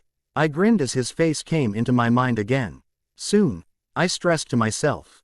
Oh, I cried. I had totally forgotten to call him. It had been almost 4 days since I left and he would be worried, I was sure. Mama, I said as I stood. Yes dear, she asked. I must go and call Edward, I said. He is one to worry. She smiled and nodded and I went for the phone. I smiled to myself, humming a happy tune as I waited to talk to him. My face fell when I heard Alice's out-of-breath voice. Hello, she asked in a sort of glum way. Alice, I asked, in surprise. Bella, she cried. Oh, Bella, what is it, Alice? I asked, trying to calm her down. Oh Bella, you have to come home, now. Why, Alice? I questioned, getting scared. What is happening? Where is Edward? The hospital, she went on. Oh Bella, terrible news. Something called the Spanish influenza has come to Chicago. Oh Bella, Edward, Auntie and Uncle have caught it. I nearly dropped the phone. My Edward, sick, Alice. I cried in horror. Yes, she said. I do not know of how much time they may have. Hurry Bella, I will be on the next train out. I cried. Oh please hurry Bella, I am so scared. I will Alice, I shall be there. With that I put the phone down and ran into the sitting room. What was that, Ab? She started to ask but I cut her off. Mama, Edward is terribly sick. I have to go to him. Her eyes were wide as I ran out the room and threw open the door. I shall call on you as soon as I can. I cried and ran down the steps, pulling my coat on at the same time as I ran to the cab office. The tears had started and were flying down my cheeks as I ran down the street. Oh please Edward, I thought. Hold on, wait for me, I'm coming home. The time on the train seemed to drag on for longer than 2 days. It was like weeks, months, years. The tears never seemed to stop falling as the train ride went along. It was like I was a leaking well and I knew I could not be patched up by anyone but Edward. Oh Edward, how could I have been so stupid? I never should have left him. I should have stayed with my family or at least taken him with me. Then none of this would have happened. Or would it? Would I have been in a hospital, close to death with the rest of my family? But wouldn't that be better? That if they did die I could still be with him, in a better place. I shook my head of that thought. They were not going to die. The doctors would find a cure and we could all go home. I would be able to be in his arms again. I smiled at that thought as I wiped the tears from my cheek. What could medicine not cure? It was good that Jacob was not here. I wasn't supposed to leave Seattle until the day after tomorrow. He would be let down when he saw I wasn't there. But I really didn't care about that. All I cared about was seeing the Chicago skyline come into view. The nights on the train were the most difficult. Every time I closed my eyes I saw a very pale Edward, eyes closed and not breathing. I woke up breathing heavily, the sweat pouring down my face and the tears starting again. The thing I did the most was lean my forehead against the cold glass and stare out into the wilderness. Into the dark world beyond. Many people stared at me as the train ride went on. They whispered about how I was alone and why I was crying. I wanted to scream at them all. I wanted to tell them how much pain I was in. My fiancé is close to death, okay. How would you feel? But I didn't. I sat where I was and let them whisper on. I was scared, though. I couldn't hide the haunting feeling of my family dying. What would I do? Where would I go? I couldn't go back to Mama. What about Alice? How helpless she must feel right now. I see. Old hear the fear in her voice when I talked with her. I wondered if Jasper was there to comfort her. What if he had to comfort her when the Masens? No. I would not think about that. The doctors would cure them. As the train pulled into the Chicago station I pulled on my jacket that I had tried to use as a pillow. The weather was dreary, matching my mood. As I stepped off the train I was disappointed not to see Edward leaning against the ticket desk waiting for me. I was thinking this was all a silly dream I had made up on the train, but it wasn't. He wasn't there, nor was there anyone that looked as beautiful as my Edward did. There were no bronze-haired lovers in the crowd no matter how high I stood on my tiptoes. But that wasn't what surprised me the most. There were only a few people coming off the train, but there were many getting on. I watched as they all got on the train in a hurry. Children crying and parents pushing them on. What was going on? Excuse me, sir, I said to a man that was hurriedly trying to get on the train. May I ask where you and your family are going? Out of Chicago, he answered, his eyes darting around. Why? I asked in confusion. The Spanish influenza, he said before hurrying past me and onto the train. I looked around to see almost everyone in the whole of Chicago running onto the already packed trains. I walked forwards, being pushed around by a few rushing people but finally getting to the roadside. Bella. I looked around to see a very flustered Emmett walking towards me. He looked exhausted and nothing like his cheerful self. Emmett, I asked in surprise as he stopped in front of me. Yes, he answered with a nod and a solemn expression. I've come to pick you up. Well, let us go, I cried as he led the way back to the car. Car seemed to go slowly even though I knew we were going as fast as possible. The streets seemed deathly silent as we drove. There was no longer that surge of energy. How are your aunt and uncle? I asked him. His frown deepened. Close to slipping away, he struggled to say. I don't know if they will make it. I swallowed, as I looked back at the road, my eyes glassy. I didn't know what to say to that. I didn't ask any other questions as we pulled up to the hospital. I didn't even wait for the car to stop. I opened the door and ran into the hospital to find Alice, Jasper, Mr. and Mrs. Cullen waiting. Alice looked up when she saw me, her tiny face red with tears. She jumped up and ran into my arms, both our tears flying down our faces. Oh Bella, she sobbed on my shoulder. Auntie and Uncle are. She couldn't finish as she gasped for breath. What Alice? I asked, shaking her shoulders and staring at her. What is it? Auntie and Uncle are. I stared into her glassy brown eyes. Oh Bella, they're gone. They've died. I stopped breathing. Mr. and Mrs. Masen. Dead. No, they couldn't be. They couldn't have died. I was here now. They can't die. Alice grabbed a hold of me again and sobbed on my shoulder. The tears still welled down my face, still frozen in shock. I could feel a piece of my heart breaking off. I clutched my chest and squeezed my eyes closed, but I couldn't stop. The pain ripping out of my lungs in a sob. I had lost half my family. They were gone. The woman and man who let me into their home. The ones who cared for me as if I was their own daughter. The ones that helped me meet the love of my life. I remembered then. Alice, I cried, grabbing her shoulders again. What about Edward? It took her a moment before she could talk again. He is still holding on, she cried. I didn't even let her finish. I flew past her and through the doors to where the hospital patients were. The scene I saw was amazing and horrible at the same time. It looked like the there half of Chicago that wasn't at the train station was here. Every bed had a person in it. Everyone was pale and weak as they lay in the beds. I passed by each one, my mouth wide open in awe along with my eyes. I had never seen so many sick people in one place before. That is when I spotted him. His bronze hair stood out among the other people around him. I ran straight to his side, pushing past the nurse that was tending to him. I immediately began to stroke his pale cheeks as the new tears formed in my already glassy eyes. Edward, I whispered. Edward, it's Bella. I've come home. Bella. I looked up to see Drive. Cullen standing there, surprised to see me, I was sure. Dr. Cullen, I answered before looking back at Edward's closed eyes. What are you doing here, Bella? He asked me. I am here to see my husband, I answered, choking a little as I said the last word. I kept stroking Edward's face, as his breathing stayed raspy. I pressed my lips together to keep more tears from coming. Edward, I murmured, please wake up. Quote. He flinched suddenly. Bella. His raspy voice came. Yes, I said quickly. I'm here, Edward, I'm here. His eyes finally opened slowly to show his emerald color dull, like it was fading away. I caught my breath in my throat as I stared at him, unable to keep the tears back. When we locked eyes, he smiled slightly. Hello, he murmured, and I laughed shortly. Hi, I said as I stroked his cheek again. What are you doing here? He asked, confused. I came here to see you, silly, I said, trying to smile but finding it hard.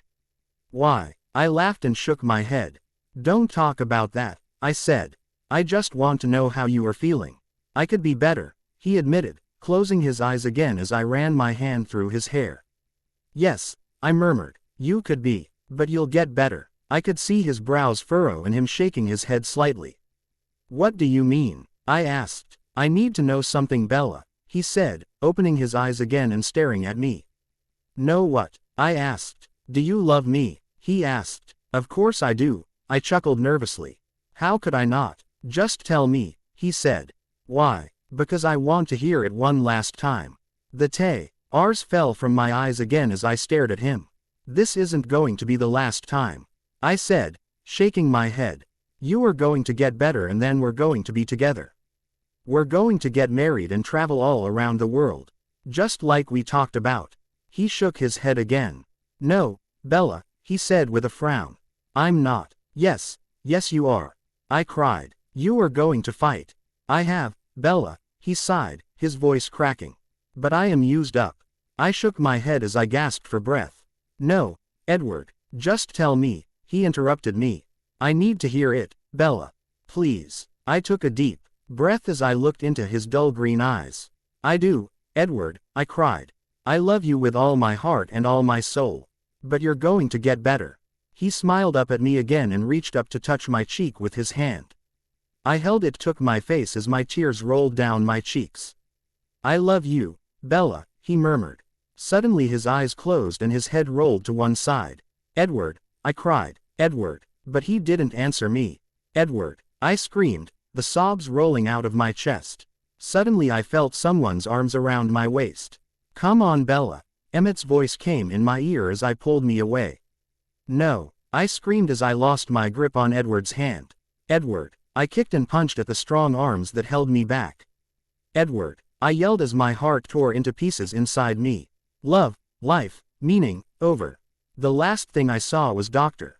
Cullen standing over Edward's bed as Emmett pulled me out the doors. Then I fell into the black waters.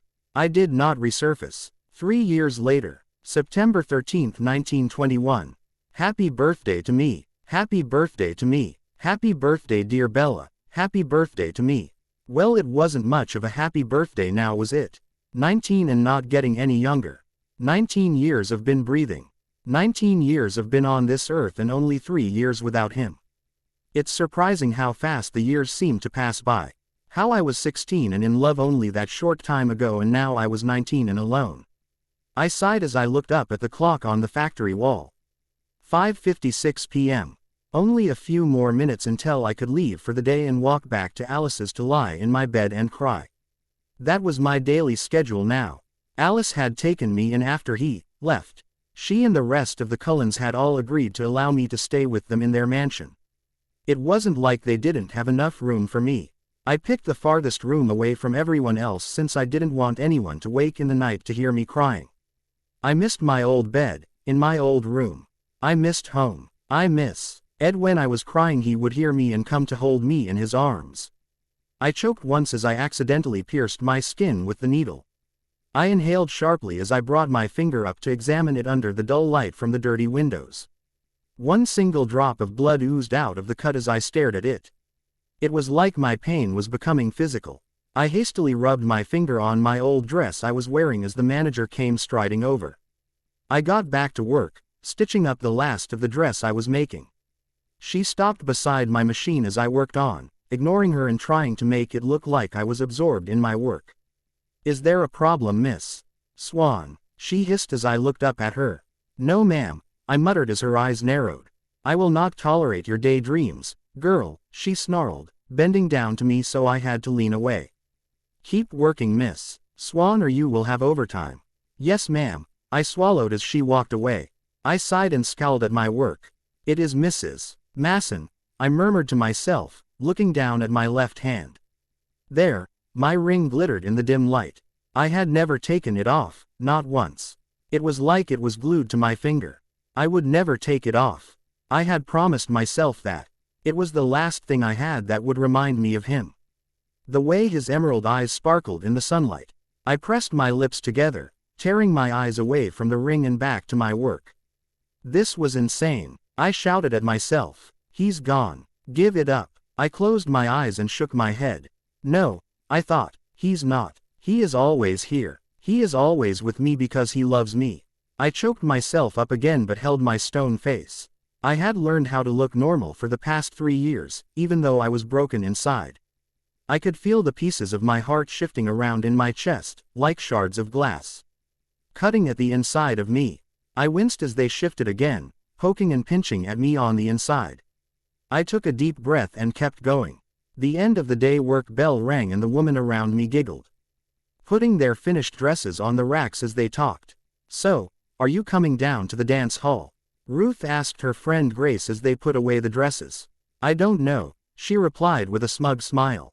Ruth grinned. "What is it?" she asked. "What's going on?" I stepped behind Grace to put up the dresses, unintentionally catching their conversation. "Well," she started with a giggle. "Henry says he's taking me out tonight." They both giggled as I pressed my lips together.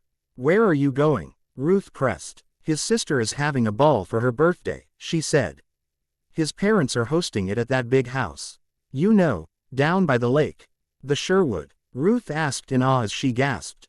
"No." "Yes," she giggled. "You don't think he'll?" Ruth went on. "I'm sure I don't know what you mean." Grace giggled, teasing her friend. "Do you think he'll purpose?" Ruth gasped. They both giggled together as I took another hit at my heart. I squeezed my eyes shut as EY picked up their jackets and went for the doors. "I don't know." Grace laughed. "You always jump the gun, don't you? Just prepare yourself." She laughed along with her as their voices faded. I took a deep breath, my heart still aching as I put up the last of my finished dresses and grabbed my coat. Before I left, I turned to notice one of the dresses Ruth had sewn. It was blue and floor-length with ruffles on the skirt. The shoulders were puffed up and looking as if someone had already worn it. I stared at it like an idiot, stabbing myself in my head. I shook my head when I heard the sound of a train's whistle in the distance. I looked up at the clock to see it was already past 6 o'clock. The daily train was something that always seemed to wake me up. If I didn't start for home soon, Alice would get worried. She always got worried nowadays. I remembered someone else who always got worried too. I sighed and walked out the doorway and onto the crowded streets. Nothing had really changed in Chicago. Sure, all the people had come back and the cars and buildings were a lot fancier, but nothing of its energy had changed. There always used to be a buzz around Chicago for me, but now there was nothing. Like it was a black pit and I was stuck in it for the rest of my life. It was what it felt like under the cloudy skies. It was never sunny in the city anymore. Always cloudy and dark. I turned up the street and walked along the crowded walk. I pulled my jacket around myself as the wind swept past me, making the hair on my arms rise. This past month I had a haunting feeling. I turned and looked behind me to see only people walking. I still had that feeling that I was being watched. Like someone was following me. My eyes swept the street to see no one of particular interest. I shrugged it off like always and continued on. I didn't tell anyone about how I had this strange feeling. Well, I didn't talk to anyone, period. I would only answer questions that have directed to me. My answers would always be short and to the point. But it's not like I had to speak to anyone anymore. Alice had lost her party attitude and she no longer hosted parties at their house. She didn't host parties, period. The ballroom had been closed and never opened in 3 years. Even the garden had been difficult for anyone to travel into, especially me. My room wasn't only the farthest from everyone else, it also looked out on to the front drive, away from the gardens. I winced as I crossed the street. But it wasn't only Alice and I that had changed. Emmett had lost his playful attitude. His happy face had changed to a solid stone expression, no longer smiling. Even Rosalie, his new wife, could not make him smile. I had been invited to their wedding a year ago, but I couldn't go. I was never in the mood to celebrate. Was there anything to celebrate? Rosalie never talked, let alone looked at me. But her solemn expression had hardened even more, if that was even possible. She no longer walked like she was in the clouds. She walked as if she was a stone statue and nothing softer. I sighed as I went on, thinking. Mr. and Mrs. Cullen were of a perceptible difference. They no longer smiled whenever I came home. They no longer tried to cheer me up. There was no use after all. Something that was interesting was that Dr. Cullen had left town soon after their deaths. I winced at the thought. Had he been so overcome with the loss of those patients that he left? Even his brother didn't know where he went. I sighed at the thought. That made me think about losing Mr. and Mrs. Masen. I missed seeing her smiling face every time I came down for breakfast. I missed the way she and her husband looked at me and at each other. I missed the love that was waved through the house. I missed how she acted like my mother. My mother, I thought with wide eyes. I had had no contact with her in over a year. I called her to inform her that I was no longer getting married and that my husband, he wasn't my fiancé as I saw it, had died. She begged me to come home and stay with her, but I couldn't do that. First of all, I didn't want to mess up the life she had made with Phil. They had moved into Phil's big house and she was expecting another baby soon. I would not go in there and mess it up. I wondered if the baby understood its sister would not be returning to see it. I sighed. Second, I couldn't leave Chicago. I couldn't leave Alice and the Cullens without me. I couldn't leave the place I had last seen him. This was my home now and it would stay for the rest of my life. Maybe, I thought, maybe he would come back to me by some magical force. I sighed again, feeling the tears in my eyes. It had been what I had cried myself to sleep with every night. The dreams of seeing him again. The dreams of letting him hold me in his arms again. The dreams of kissing him again. I took another breath and continued down the street. I planned out what I had done today and what I had to do today. I had got out of bed, my pillow wet with tears and my eyes red, and went down to get something quick to eat. No one was up when I was. I always got up early to avoid confrontations with the rest of my family. I had headed out to the dress factory where I had been working for about a year now. I needed something to take my mind off of the pain I had, but it didn't even help. I couldn't help thinking while I worked. I sat down on the steps of the unopened factory and waited for it to be open again. As I looked down the street I got that feeling of being followed again. Was that a shift I saw in the alley? I didn't know why, but it was like I saw two yellow lights, but they disappeared before I could see them clearly. I stood closer to the door, scared of what it might be. Another man come to take advantage of a woman in pain. As soon as it opened I went inside and started on my work, the other woman waking in as they chatted with each other. I had never talked with them. I'd give them a small hello when they greeted me, but that was it. They had learned not to even try and talk with me anymore. I sighed as the workday began. Now that the day was over, I would go home and go straight to my room to start my crying spree. Like always, I would curl into a ball on my bed and let the pain take over. Eventually I would fall asleep and the nightmares would haunt me until the next morning. Then it would start all over again. I couldn't say that the thought of heaven was a bad idea because I would be lying. I could see myself doing all sorts of crazy things to finally be with him. I still couldn't say his name. I still winced in his memory.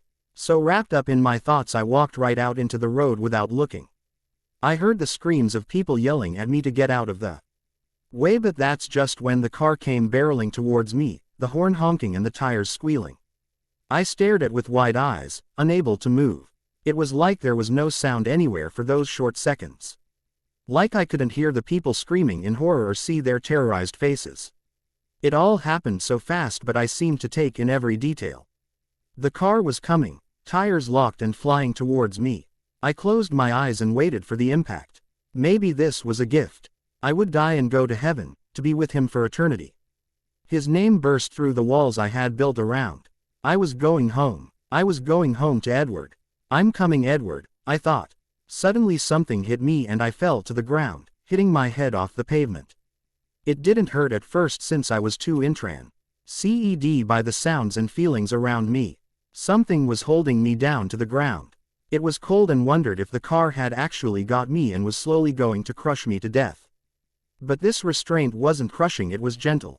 Just enough power to keep me on the ground. Suddenly there was a screeching sound and then a loud crunch. My eyes wouldn't have been able to open in time. There was a thud that hurt my ears as what sounded like the car falling to the ground. The glass shattered on impact as my eyes opened. The scene around me was maddening. The car that was coming towards me was a foot from my head, which was lying on the pavement. I looked around to see the car's front bumper had been dented and now the engine was smoking, or was that steam? I could see the driver still in the car, slumped over on the wheel. Blood pouring from the cuts in his face. That's when I looked up again. He was holding me around the waist in a tight grip but gentle, as if I was breakable. His prominent jaw was clenched as he stared at the car. I could see his muscles tensed as he held on to me. His posture was like a lion ready to pounce or ready to defend. My eyes were wide as I reached my hand up to touch his cheek. His head whipped around faster than possible and met my gaze. His eyes were a piercing gold, like butterscotch but even lighter. His full lips were in a frown and his marble forehead showed lines of anxiousness. I brushed my fingers against his cool cheek as I stared at his perfect and beautiful face. His pale lavender lids closed slightly at my touch as I moved my hand up to his bronze hair. My breath caught as I choked slightly. His eyes opened again as he stared at me in worry. I couldn't breathe right. My throat was closing. There were no words, except one. One I kept locked up in my mind for 3 long years. Edward, I breathed. I choked again. My breath stuck in my throat as I stared up into the golden eyes of Edward. But it was him. I knew it was. His eyes were wide with surprise as he stared at me.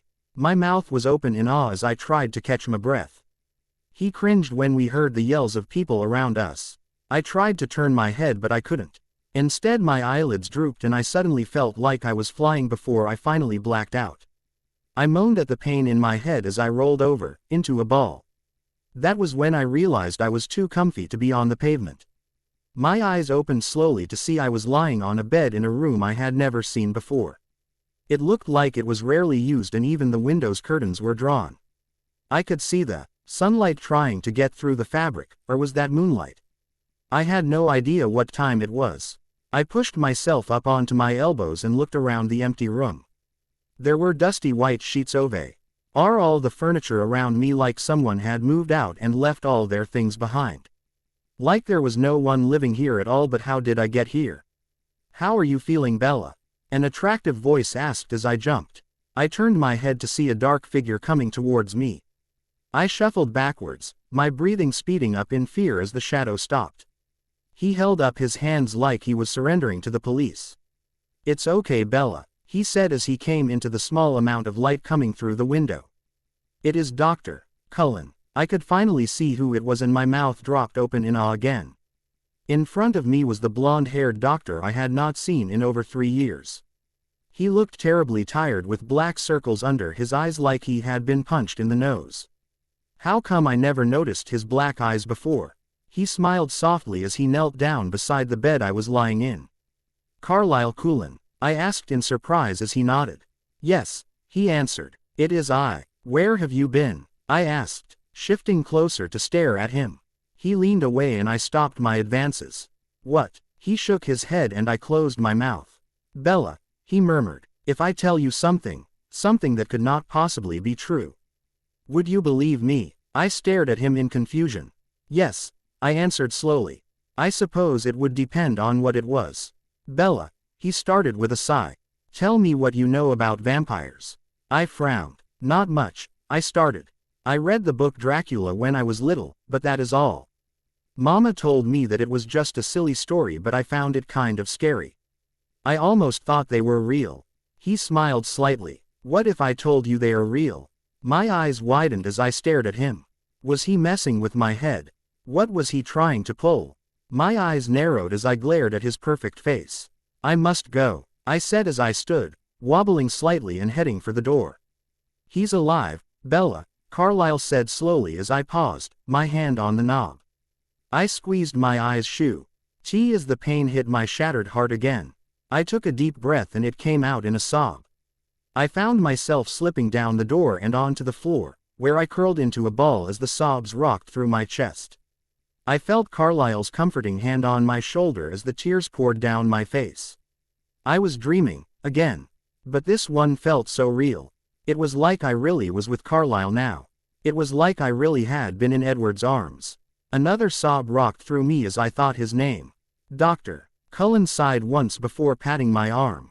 Stay here, Bella, he commanded me as I rocked back and forth, crying into my knees. I didn't answer him, but he must have left because the room was silent again as I cried. I wanted Edward here. I wanted him here to hold me and to tell me everything was going to be fine. I took another unsteady breath. Bella, I looked up with wide, red eyes and into a golden gaze. He stared at me, kneeling in front of me so we're only a few inches away from each other. I read at his perfect face and we watched each other. The tears brimmed over again as I put my face in my knees. I knew it. I sobbed. I knew I was dreaming. From under my arm I could see his hands clenched together into tight fists as if he was trying very hard to keep himself under control. His hand relaxed and reached towards me but stopped halfway, putting it back down again. Bella, he murmured in his velvet voice. Please, don't cry. I looked up, my face and knees wet with tears as I stared at his worried expression. Why shouldn't I? I asked. I'm dreaming again and I'll just have to wake up to another day alone. Wait, I paused as I stared at him with wide eyes. I'm dead, aren't I? That car really did hit me. Oh no, what will happen to Alice, my mother? I put my head back down. This is terrible, he sighed once, an unsteady breath. I just realized it was the first time I heard him breathe. My eyes traveled up to see his own closed as he ran his hand through his bronze hair. How much I wanted to reach over and run my own hand through his hair. How long I had waited to touch him and I wasn't using this time to my advantage. Maybe I was in heaven or dreaming. I didn't care. Everything seemed so real. I stared at his lowered head as I hesitantly reached towards him. I saw him flinch but he didn't move away. I touched the soft hair by his ear, stroking his head carefully as if I was afraid he would disappear again. His strained jaw relaxed as soon as I touched him and it looked like he was leaning into my touch, just like always. I smiled for the first time in over 3 years as I moved my fingers down to his cheek. It was cold and hard like stone as I gently touched his skin, his eyes still closed. I rubbed under his lashes and caressed his cheek again. There was a soft hiss coming from him as my hand neared his mouth. Suddenly he backed away, faster than possible. He was across the room in less than a second, staring at me in wide surprise, his mouth hanging open in shock.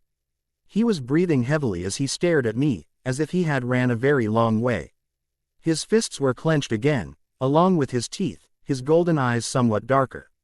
My hand burnt, still held in the air where his skin had been. I put it back on my lap as I shifted to stare at him. "Edward," I murmured, and he flinched. "Whatever is the matter?" He didn't answer me at first, he just stared at me in shock. Bella, I can't." My heart clenched at his words. He didn't want me, that was clear. I had been kidding myself when I thought he could ever love me. Even my dreams were telling me the truth. I could feel the tears brimming in my eyes, and I looked away from his surprised expression, trying to catch my breath without sobbing. I'll go then," I muttered, getting to my wobbly feet. Of course I couldn't hold myself up, and I fell backwards only to be in Edward's arms. I looked up at his clenched jaw, although his golden eyes held mine with a worried glow. But I was here, in his arms, like I had always dreamed of being. But this was just a dream, wasn't it? Well, it seemed real enough. I better take it all in. He lifted me by the top of my arms easily and sat me on the bed. I looked up at him as he stared down at me. "You are not understanding me, Bella," he sighed, closing his eyes and pinching the bridge of his nose with his fingers. "Then what are you trying to say?" I asked in annoyance. I was ready for this dream to end. This was not my Edward. He started but stopped, exhaling angrily. "It's what?" I cried. "Just tell me, Edward. Just tell me that you don't want me." His eyes popped open as he stared at me with an odd expression. He almost looked angry. "What?" he questioned with furrowed brows. "I know what you are trying to say, Edward," I growled, tired of this bickering. "No, Bella," he snarled, clenching his teeth again. "I don't think you do. You are impossible," I cried, throwing my hands up and standing. He pushed me back down and I glared at him. "Just say it." "Say what?" he growled. "Say you don't love me anymore and get it over with," I cried, the angry tears brimming. My heart cracked again. "Get ready for it, Bella, for the ultimate pain." He stared at me for a moment. "That's not it," he whispered. "Then what is it?" I yelled. "I know you don't want me. What are you dragging this on for? Are you having fun torturing me like this? Say it, Edward, say it." The next words that came out of his mouth made me blink in complete surprise. "I still love you, Bella," he yelled. I stared at him as he covered his face with his hands, groaning in frustration. Did I just hear right? My breathing was uneven again as I stared at him. "You still love me?" I asked slowly. He moved his hands away and looked at me. He sighed, his golden eyes soft but his jaw still clenched. "I always have, Bella," he murmured. "These 3 years have been torture without you." Our eyes stayed locked as my heart thumped unevenly in my chest. "But, before," I started to say, and he sighed. "I don't know if I can be close to you, Bella," he muttered, rubbing his head as he looked away. "I don't want to hurt you." "But how can you hurt me?" I asked as he looked at me again. Then it all clicked into place. The golden eyes, the cold pale skin, Edward being alive, and the things Carlyle had said. "They really are real," I breathed. "What?" he asked. "Dr. Cullen told me," I said. You are a vampire." I winced at the word, but he seemed to relax slightly. I took a deep breath as he stared at me. "Fine," I finally sighed, and his eyes narrowed. "You are a vampire." He stared at me in complete surprise as I looked at him. "Don't," he started with furrowed brows. "Are you not frightened of me?" I shook my head. "Vampire." I winced at the word again. "Or not. You are still Edward Masen." "Cullen," he corrected. "I've since changed my name." I frowned but shook my head. "I'd ask more about that later."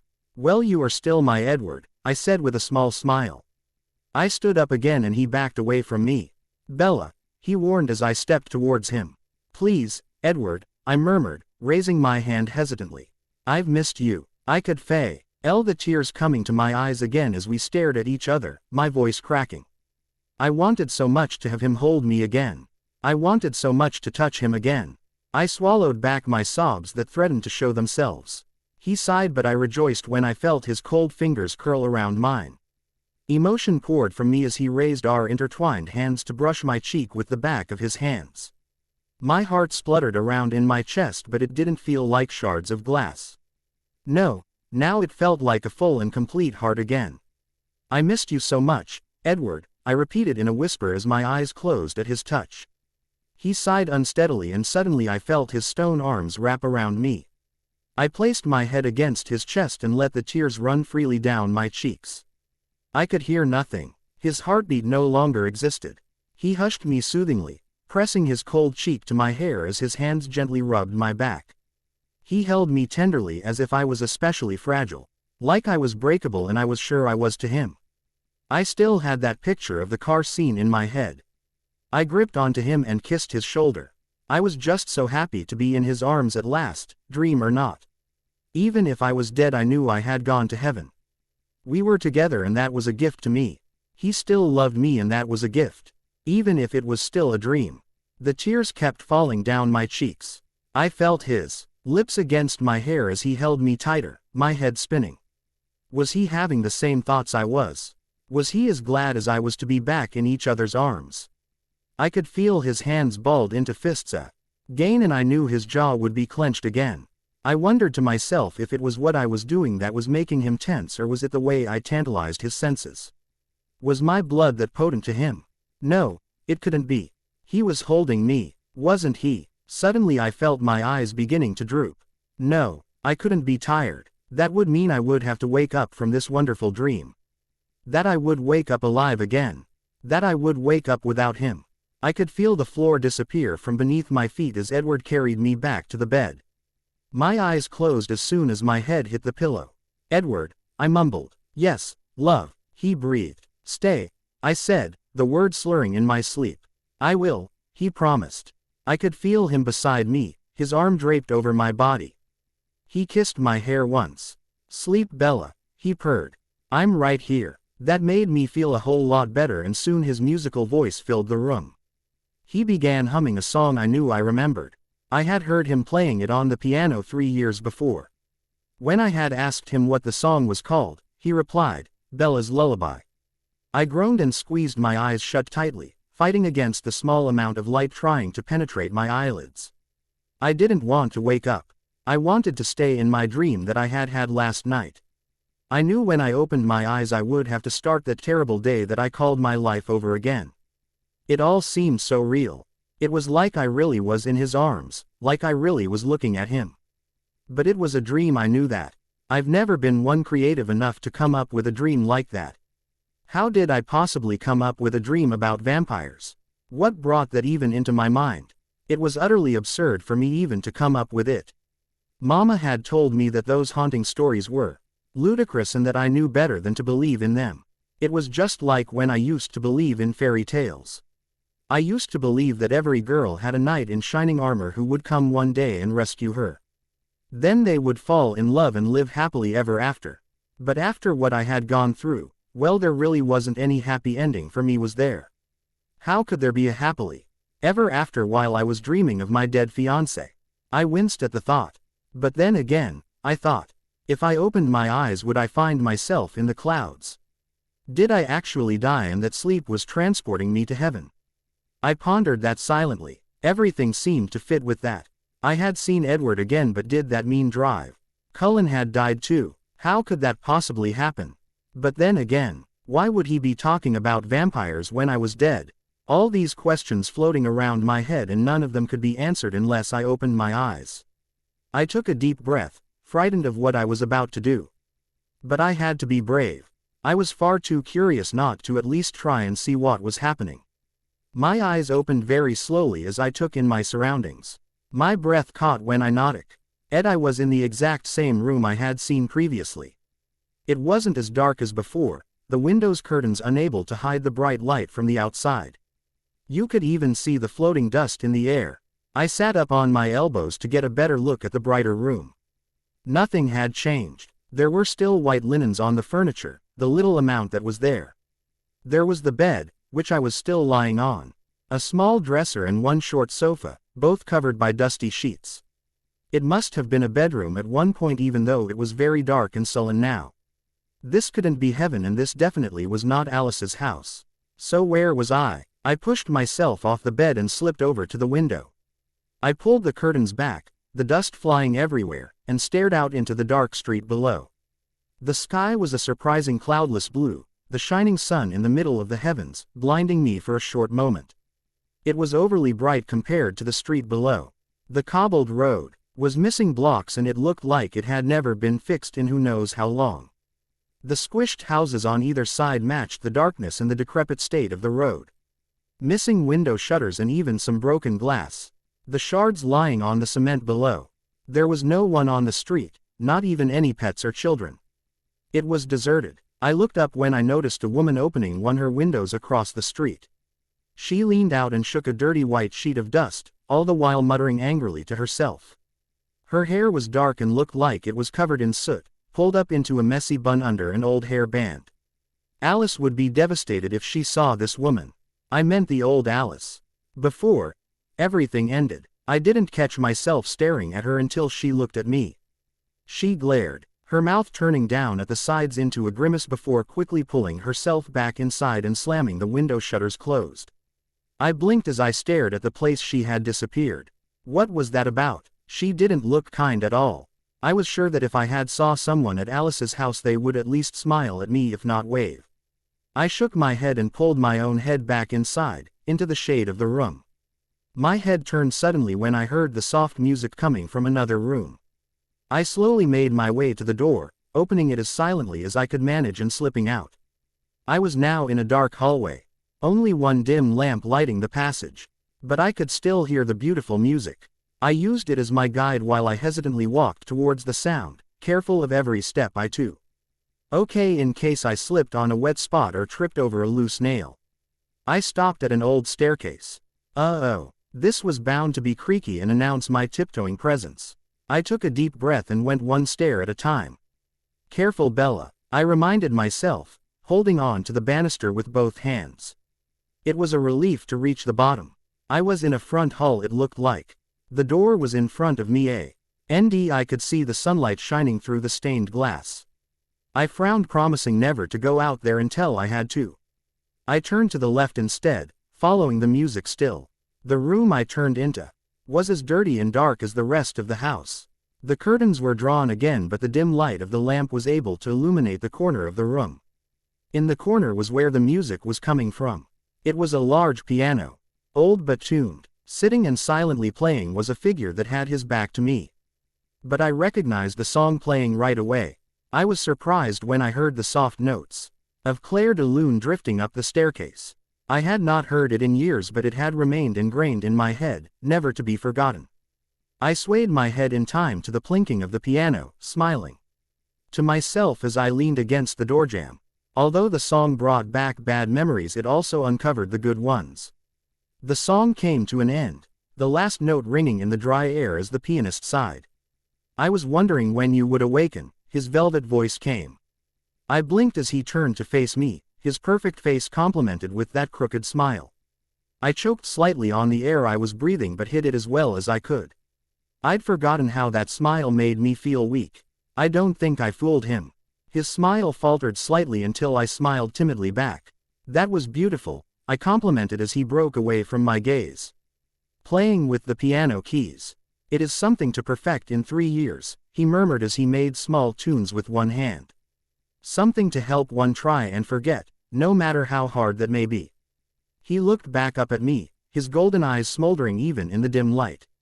But behind that was the pain of heartache, I could see it. I crossed the room to stand behind him when his eyes left mine again. He flinched slightly, edging away from me but staying close enough for me to touch him. Could you show me? I whispered, nodding towards the keys. I knew it would something to get his mind off the pain he was feeling. I couldn't stand seeing him like this, and I always knew how caught up he got in his music. He took a breath but began playing a tune I remembered. My lullaby, as he had called it. The soft melody was something that would make anyone's eyes droop, but I kept myself awake. Hesitantly, I reached out and touched his shoulder with my hand. He said a note as soon as my fingers made contact with him, but he kept going after that, trying hard to keep with the music. The electricity that ran through me was unnerving. I felt like a live wire, like I was dead and come back to life. The feeling of touching him again made me even more aware of him than last night. This was real. He really was here. I wasn't in a dream and I wasn't dead. I was alive and well and here with Edward. I sighed as he continued to play. I don't know if he noticed it, but I felt a whole lot better than I had in years. Tentatively I slipped my fingers along his shoulder to the exposed skin of his neck. It was like touching a rock. He was cold and hard, but smooth at the same time. He hissed just like last night, a low sound that even I had a hard time picking up. Oot. His fingers never faltered from the keys as I stroked his neck softly, relishing in the feeling of touching his skin again. I wondered if he had as hard a time of concentrating as I did. I found my hand to be shaking as my fingers brushed against his neck. But it wasn't fear that had me acting like this. The happiness was pulsing through me and I found it difficult to hold it back. In fact, I welcomed it wholeheartedly, allowing it to take over my body and mind. After the embarrassing and angry scene that had occurred last night, it felt good to feel the love radiating from both of us. It was like the waves of the sun coming back after a long winter and warming my body again. I sighed contentedly at the feeling.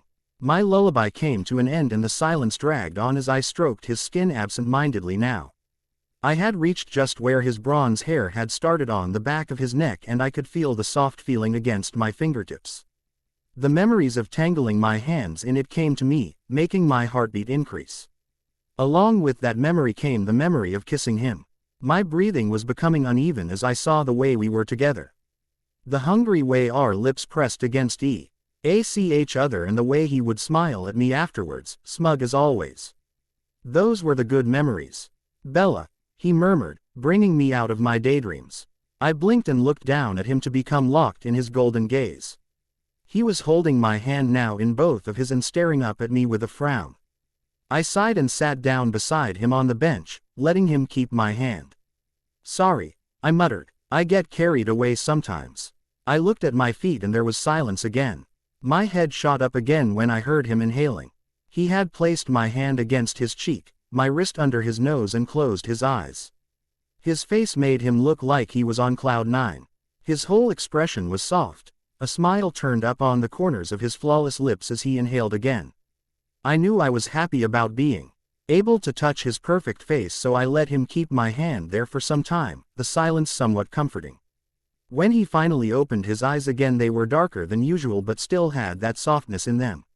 He stared at me for a moment before sighing, frustrated, and dropped my hand. I'm sorry, he apologized, letting go of my hand. That was unacceptable. He was internally punishing himself. I could see it in his dull expression. No, I murmured as I moved my hand back up to touch his cheek. He smiled again, holding my hand there again as I smiled back. But I knew it was time to start my questions. I wanted to know everything. I needed to know everything. Where have you been? I whispered as he frowned, looking away from my face and sighing again.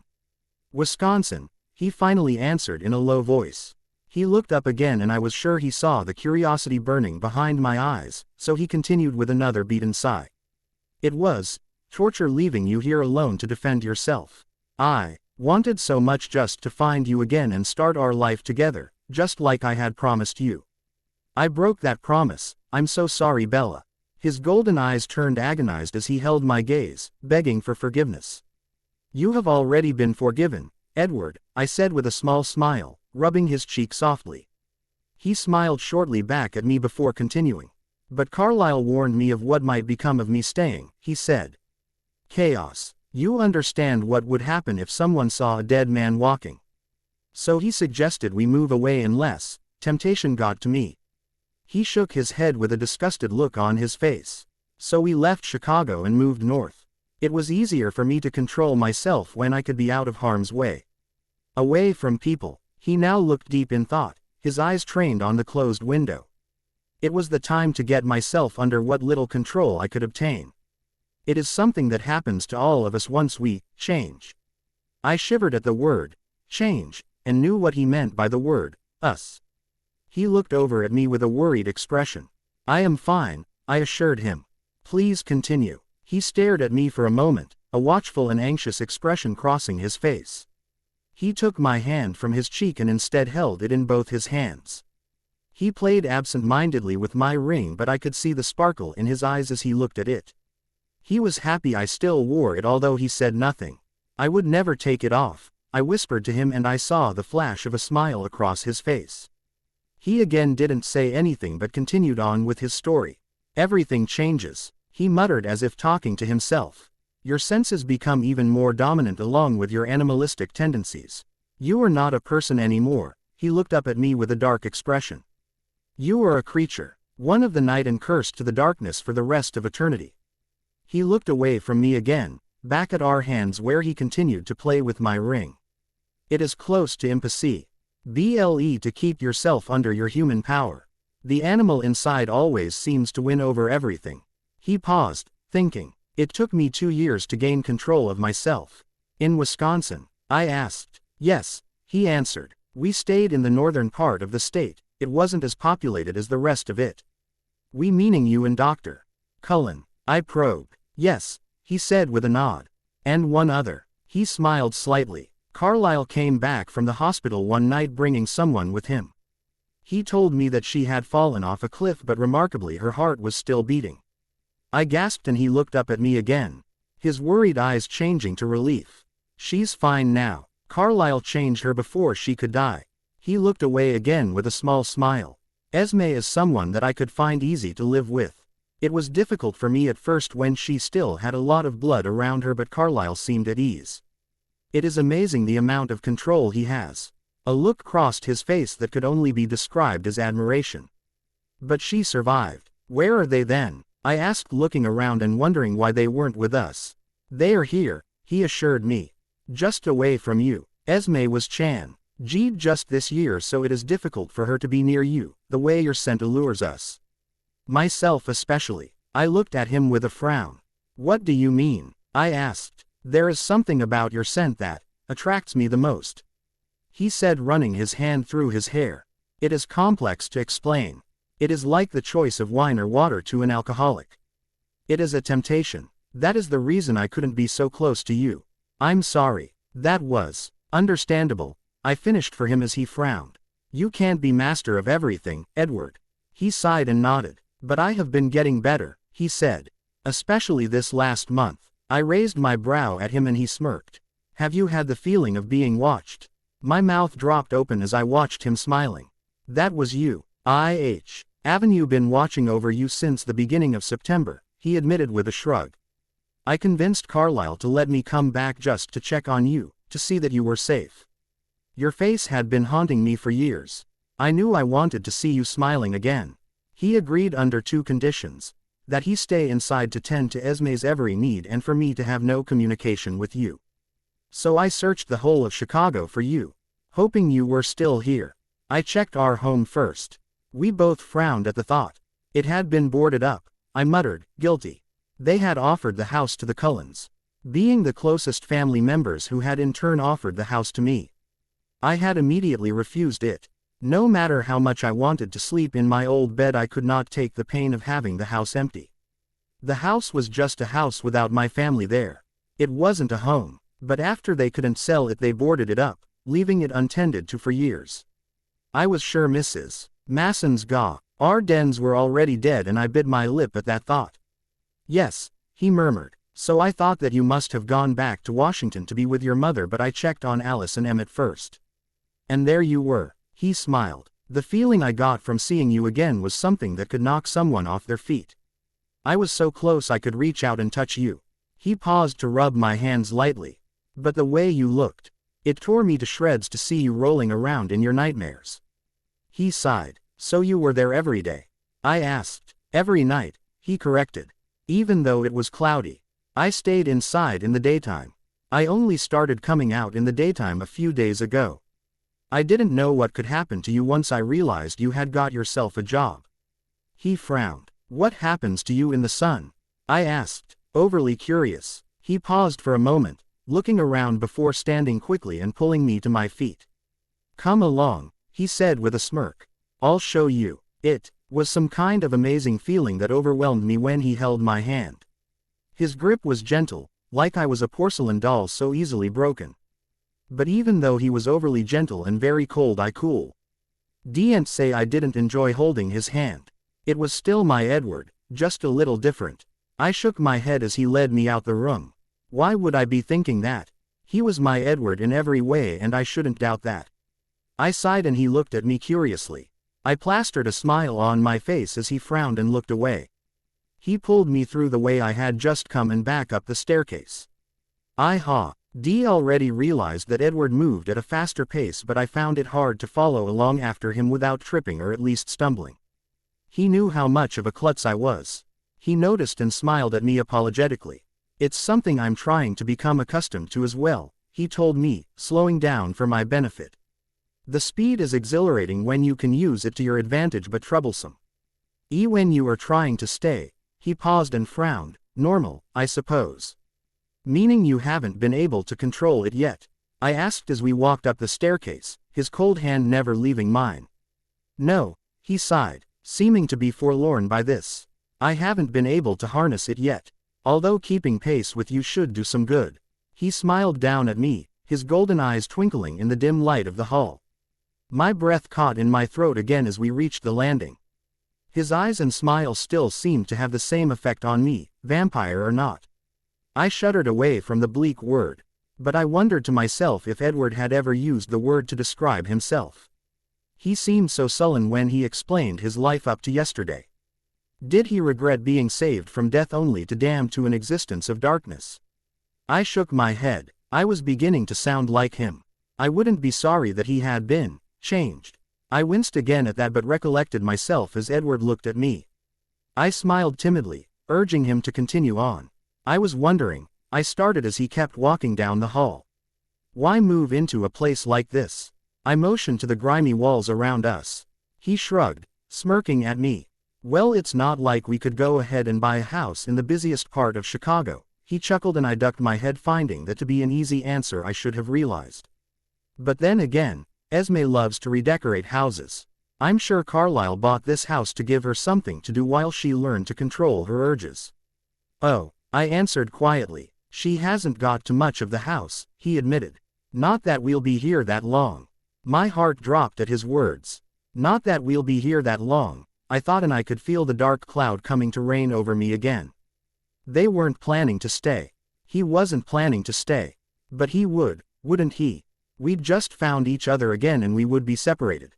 Did he really want me, or was that all I showed to stop me from crying? When I touched him he seemed enjoy it like he used to, but was that an act? I looked up at him, but he wasn't looking at me, so his expression was hidden. I frowned and fought to hold the tears back. I don't know if I could survive without him, knowing he was somewhere out there in the world. I had to make him want me again. I could do it, couldn't I? Have faith in yourself, my head cried. You can make him stay. Just like you did before. Don't give up yet, Bella. What has she done so far? I asked, trying to keep the conversation flowing. I'm about to show you, he said with a grin. I realized it had become very dark around us. I could barely see my hand in front of my face. There were no lights down this hallway, only the one far behind us glowed dimly. But the place we were headed was pitch black. I hesitated, dragging my feet. Edward, I murmured, unsure of the darkness. I had never been afraid of the dark when I was little, but ever since I had been alone, or without Edward, I had grown to fear darkness. I usually felt like I was swallowed by it, and the feeling of suffocation overwhelmed my body quickly. I swallowed as I stared wide-eyed at his calm expression. We had stopped. Ed now, and I pulled his arm back towards the light behind me. He smiled softly, his golden eyes making me melt. Don't worry, he assured me, squeezing my hand gently. I won't let you go. That promise sent a wave of calm over me. I felt a whole lot better as he smiled wider at me and continued down the dark hall. I held on to his one hand with both of mine now as the darkness consumed us. My heart beat sped up considerably as he rubbed my hand with his thumb in soothing circles. But the calm that I had had from staring into his eyes was slowly fading, and fear was ready to take its place. I whipped my head around in the darkness, terrified something would jump out and split Edward and I apart again. I gripped his hand tighter before swallowing loudly. Almost there, he crooned, his velvet voice slightly bouncing around, making me realize we were in a very tight hall. It was tight enough for our voices to reverberate against the walls and hit our ears again. I began to get the feeling of suffocation creeping up on me, and my breathing was raspy.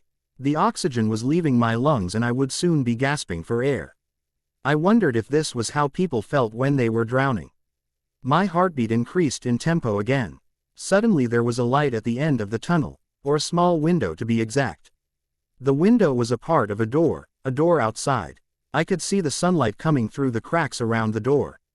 The light blinded me for a short moment as I moved one of my hands to shade my eyes. Edward pushed me in front of him, urging me forward. I hesitated, turning to look back at him. He was still in the shadows, out of the sun's light so that only his golden eyes showed me where he was. "I'll be right behind you," he murmured, his eyes smoldering so that I couldn't refuse to go. I turned back to the door and took a deep breath, reaching forward and turning the doorknob. The scene in front of me was nothing like had expected. The door opened widely and I stood dumbfounded in the hall, my mouth hanging open in awe for a few moments. I was surprised to find the clear blue sky and sun still present in the distance. But the dirty city could not be seen on this rooftop terrace. Brick walls stood on every side, hiding everything around us that was filthy. The other thing that surprised me was seeing grass on a roof. I stepped forward, hesitant as always, and onto the green grass. I hadn't felt grass against my skin in years and I wondered what it felt like.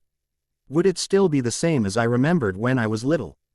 I slipped off the small shoes I was wearing and slowly let the grass touch my skin. I giggled as soon as the blades ticked my toes. It was prickly and uncomfortable at first, but soon my skin got used to the new feeling and I began to enjoy it. I folded my legs and sat myself down as I continued to examine the garden on top of the world. Around the perimeter of the garden were flowers upon flowers. The beds were crowded with all kinds of flowers and the color would blow your mind. But I was sure every single kind of flower was present. Roses, daisies, tulips and even freesia fought for control of the bed. I blinked when I noticed my favorite flower among the many others. This Esme sure did have a good taste. I grinned. I wondered when I would be able to talk with her. I was sure we would have more than just flowers in common. Maybe Edward would let me see her soon. My head whipped around when I noticed he wasn't with me. It took me a moment of scattered thoughts and squinting to finally see him, still in the exact same place I had left him in. I frowned when I caught his eye but smiled invitingly, holding out my hand and beckoning him to me. He closed his golden eyes for a moment so all I saw was the darkness of the hall. I then realized how difficult this must be for him. My suspicions earlier about his feelings on being a vampire, had been correct. It was not something to be celebrated.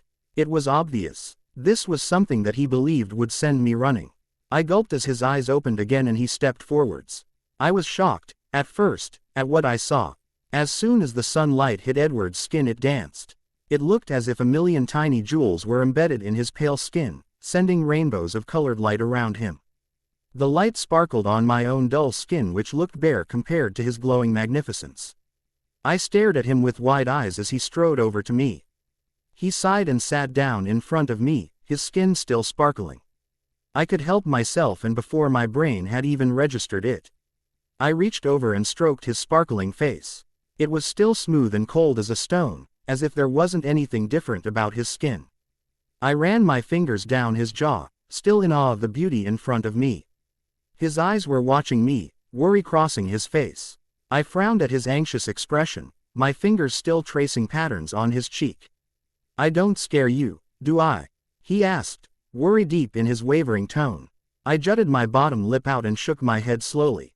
"No more than usual," I assured him with a smile, which he answered with a dazzling grin. I had a hard time catching my breath. I continued tracing the sparkling features of his face with my finger. I noticed whenever he moved one way his hair would shade part of his face making the jewels disappear. "So this is what happens to you in the sun?" I asked, taking his hand now and turning it over in the sunlight so it glittered. "Yes," he answered in a low voice as I looked up to meet his agonized eyes again. "T.S. is the reason I am forced to live a life in the dark." He sighed and closed his eyes although I couldn't decipher if it was a calm sigh or one of unhappiness. I didn't dwell on it for too long. I looked back at his hand and traced patterns on his palm absent-mindedly. I found it like torture to see my Edward loathe himself in this way. I could almost see him internally punishing himself, relentlessly blaming fate's mistake on him. But it wasn't a mistake. He was meant to survive so we could be together again. Fate had given us a second chance and it was now fate that I wouldn't waste it. What are you thinking? His voice came, bringing me out of my thoughts. I looked up into his curious golden gaze. It's so unusual not knowing. I tilted my head to the side, raising my brow in confusion. Unusual? I asked in surprise. Oh, he murmured, frowning as if he remembered something. I haven't told you that part. I don't understand, I admitted with a frown as he looked away. Something else that comes with what I am. He murmured, his brows furrowing. I don't know much about it myself. Carlyle does not possess the power that I do. The ability to wander into others' thoughts.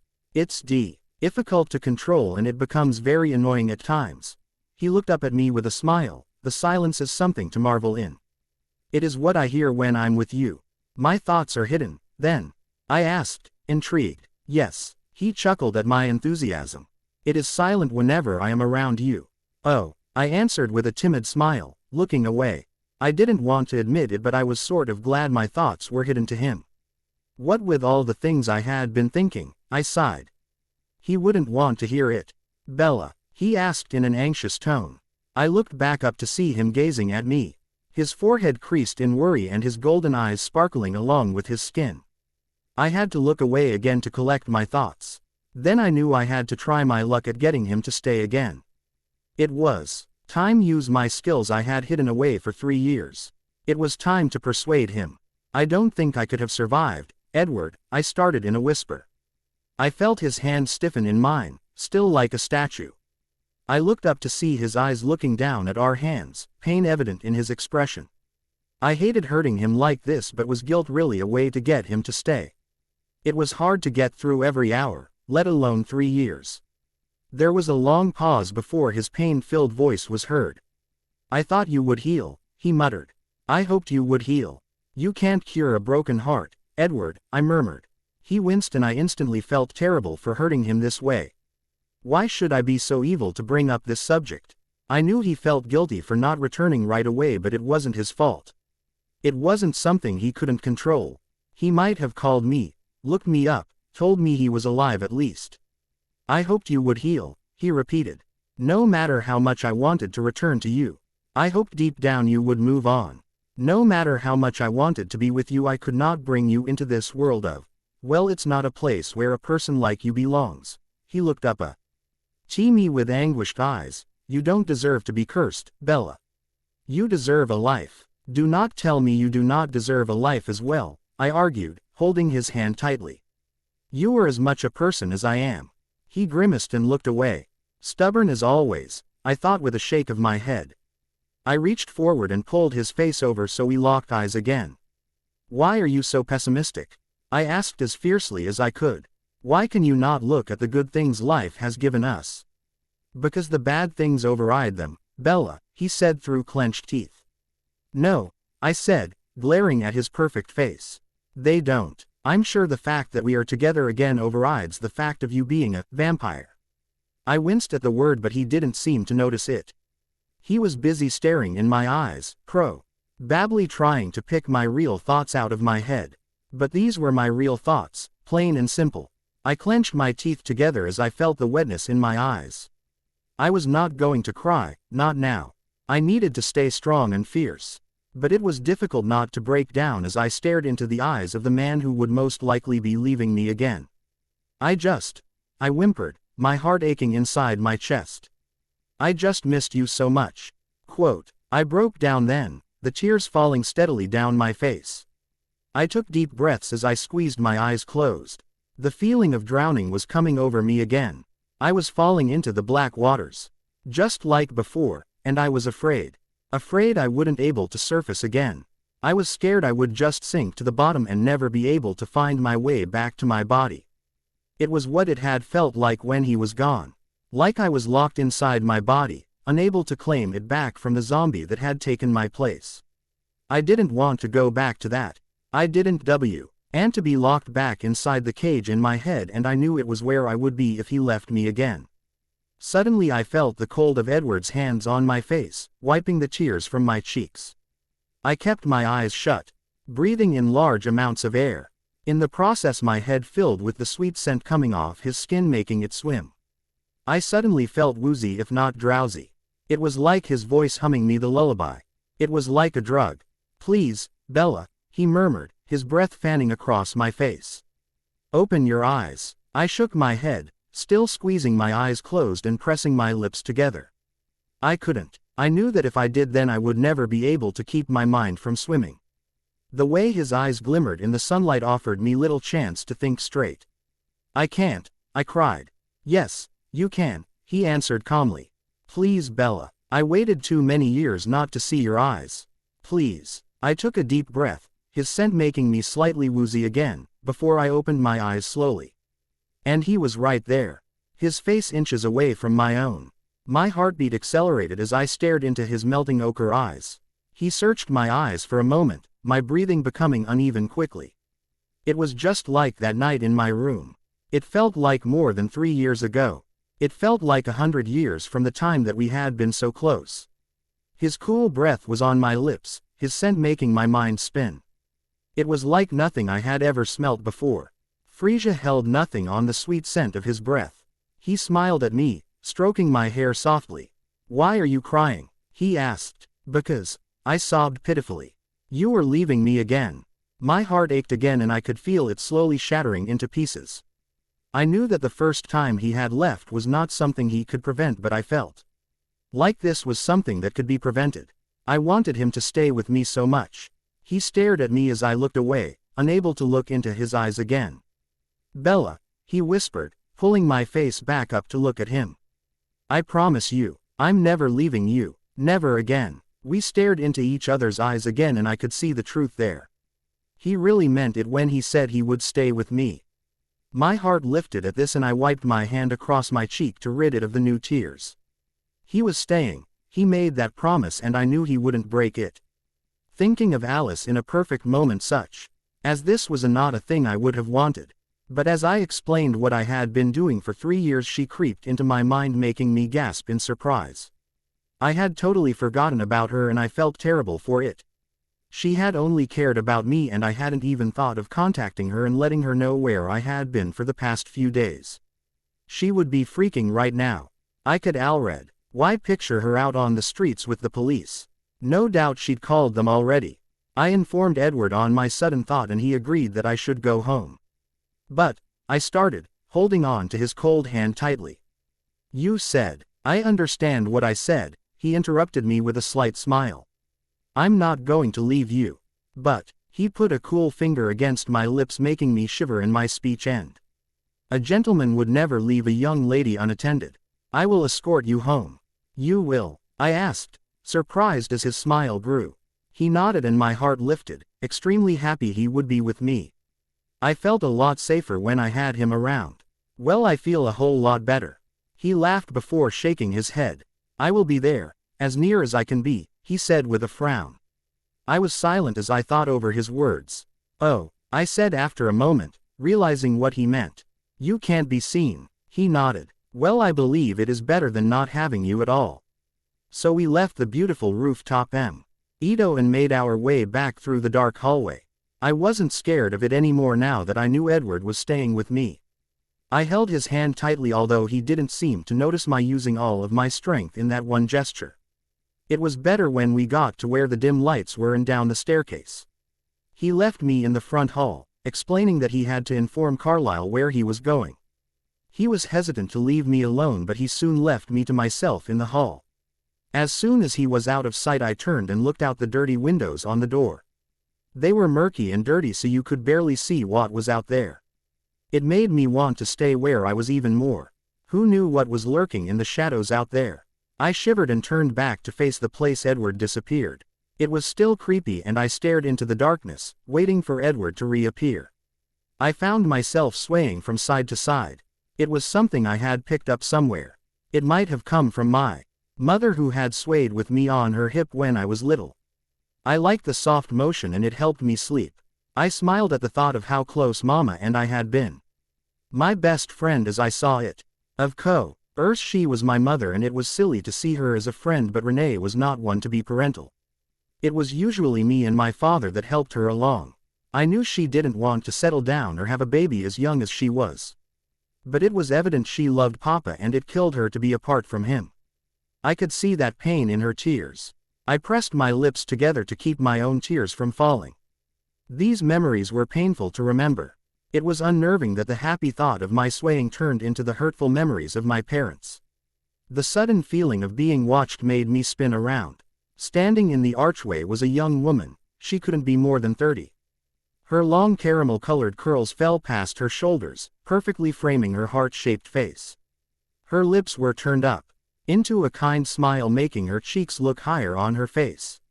She was beautiful, more than beautiful if there was a word to describe her looks. She was short and slim, her black dress making her look like a model. The things that surprised me the most were her eyes. No matter how large they were, they could not make her burgundy irises look innocent. They didn't match the rest of her face. She was supposed to be happy and joyful, but the red made her look dangerous. I swallowed, completely afraid and frozen in my place. She was still smiling at me and I found myself unable to look away. It was like I was locked in the eyes of the predator, her beauty stunning me. Her smile grew. "Hello," she said sweetly, her voice like a song. I was still frozen, so it took me a moment to respond.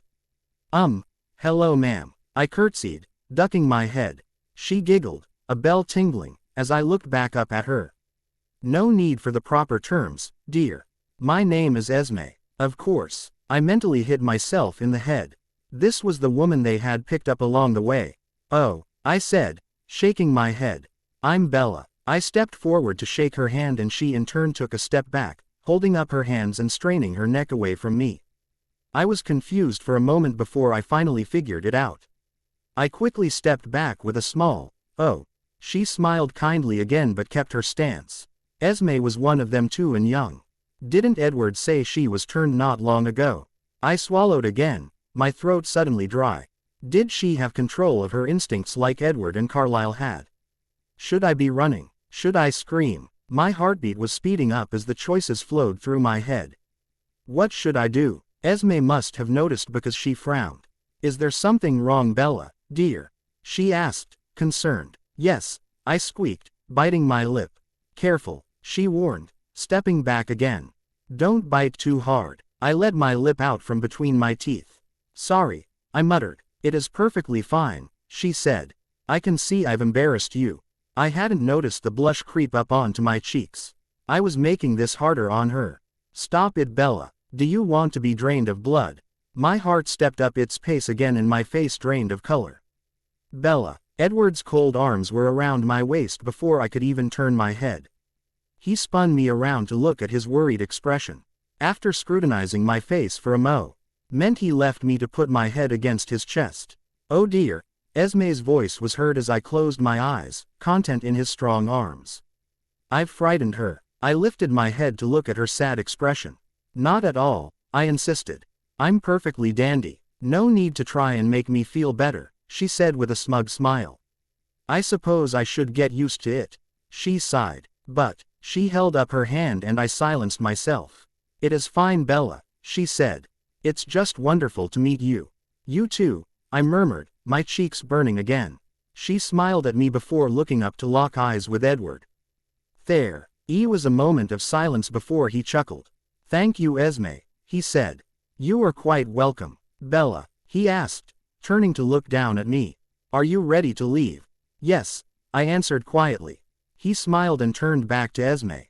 "You should tell Carlisle about those plans you have for the sitting room." She smiled. "Lovely idea," she said before she disappeared.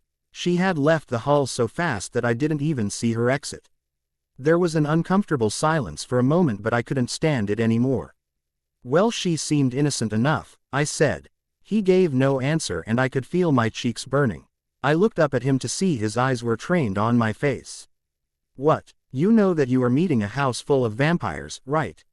he asked skeptically with a raised brow. I didn't like the word and I was surprised at his casual use of it. It made him seem a lot more scary and dangerous than he really was. Esme was a new vampire, and although she was taking precautions with me, she seemed harmless enough. But was that what I as a human was supposed to see? They had many ways to attract their prey, and I was guessing their beauty was one of them. I had never seen a woman look as beautiful as Esme was, and now that I was staring at Edward's face I could see how perfect he was. Nothing was out of place. He was already beautiful when he was a human, but now he was absolutely perfect in every way. I shrugged. "You are not feeling scared?" he asked. "No." His brows furrowed in confusion. "Why?" I paused as I thought over my answer, looking away from him. "I know I should be afraid, a whole lot more than afraid. But for some reason I can't bring myself to be. I know that you and your family are what fairy tales call monsters." He winced. "But there is no reason for me not to think of you as who you were. Who you are. You are still Edward, my Edward, and nothing shall ever change that. And I don't plan on letting you go anytime soon, so." I gripped his cold hand in both of mine and stared him straight in the eyes. "You're stuck with me." "Sorry." He grinned and chuckled lightly. "I don't find it as something you should be sorry for." His arms wound around my waist and pulled me into his chest. "Not that I plan on leaving."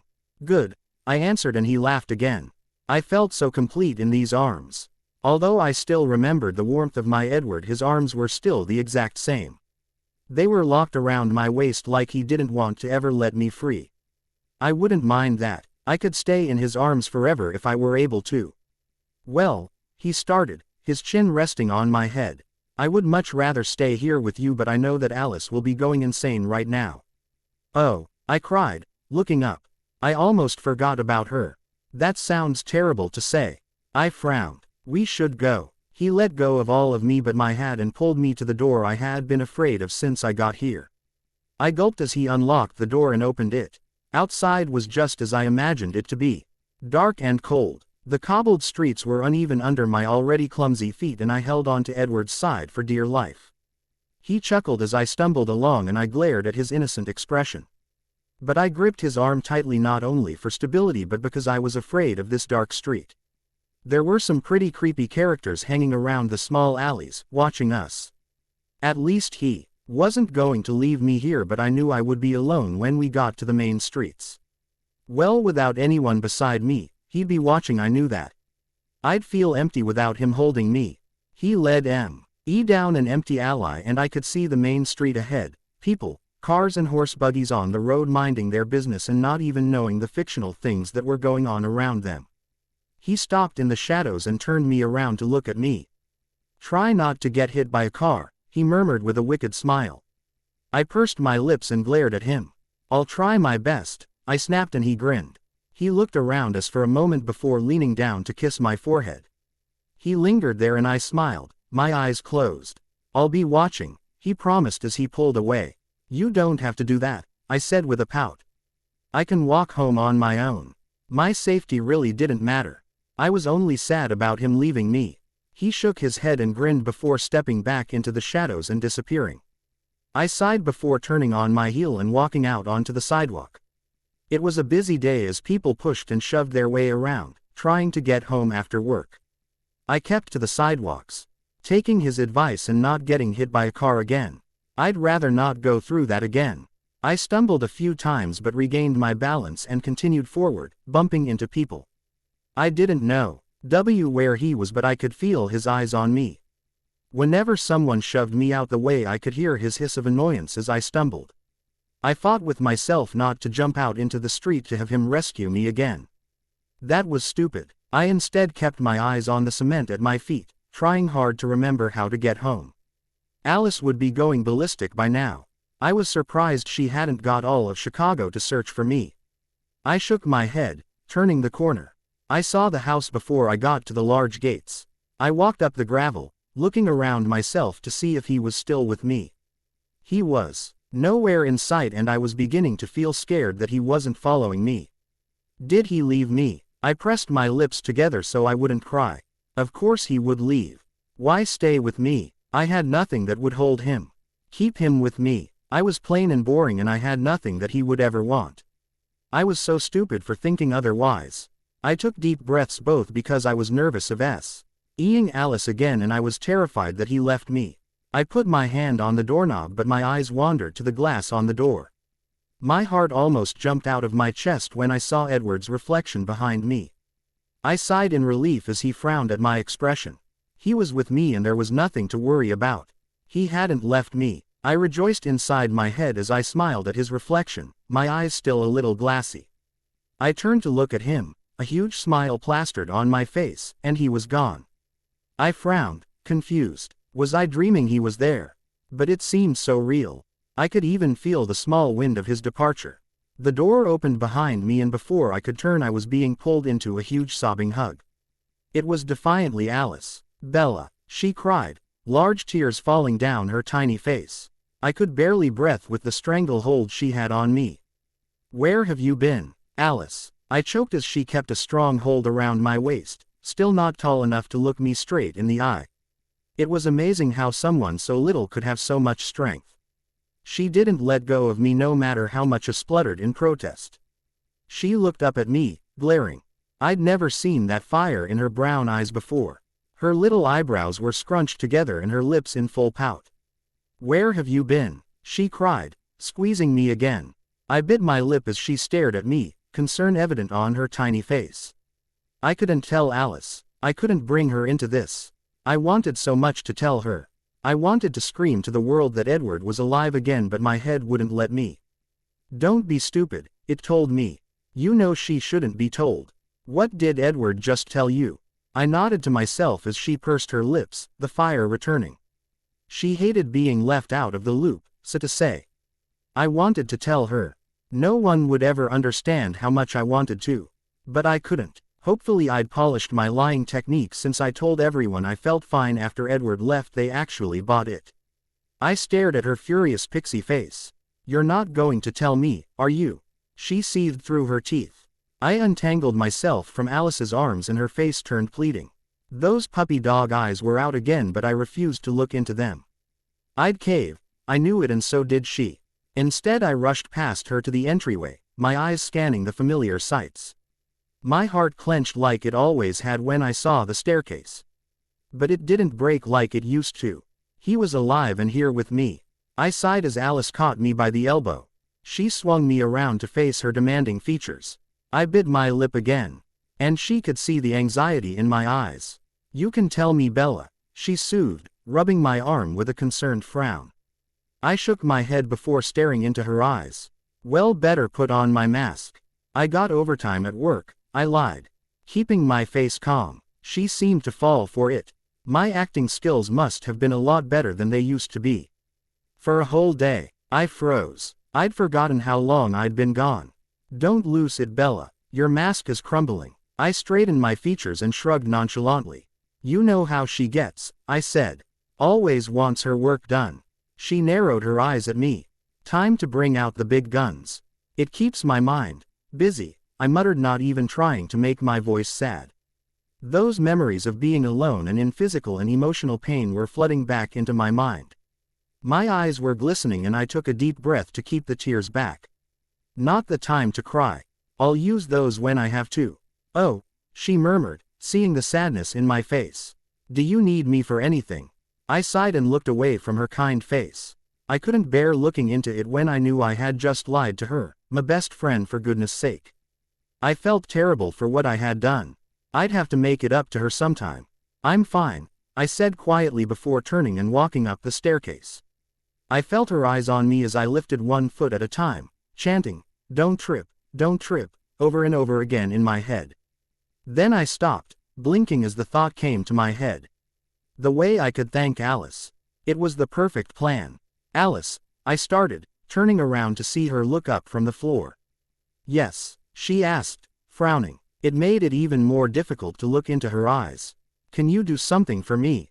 I asked. She nodded with a questioning look. "Can you plan a birthday party for me?" Her eyes widened at that and I smiled as convincingly as I could.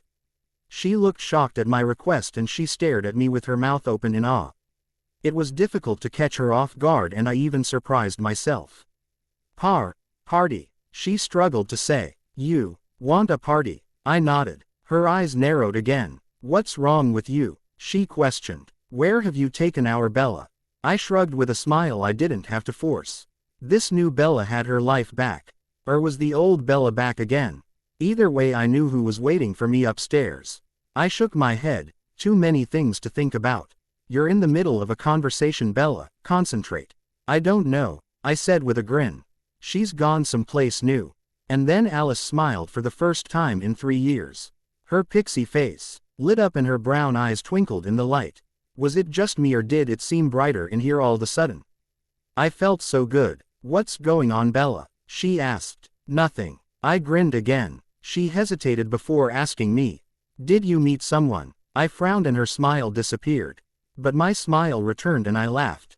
You could say that. She looked like she wanted to ask me more questions, but I raised my brows at her impatiently and she smiled again. How about tomorrow night? She asked. I need time to plan. Sounds perfect, I said with a smile.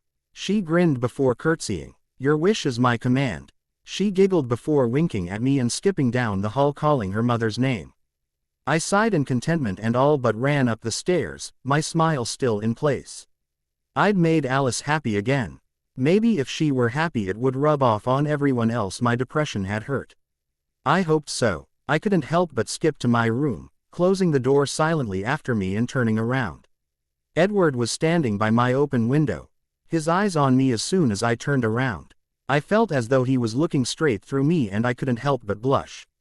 I covered my cheeks with my hands and he smirked, smug. I pursed my lips and glared at him before he looked away, out the window.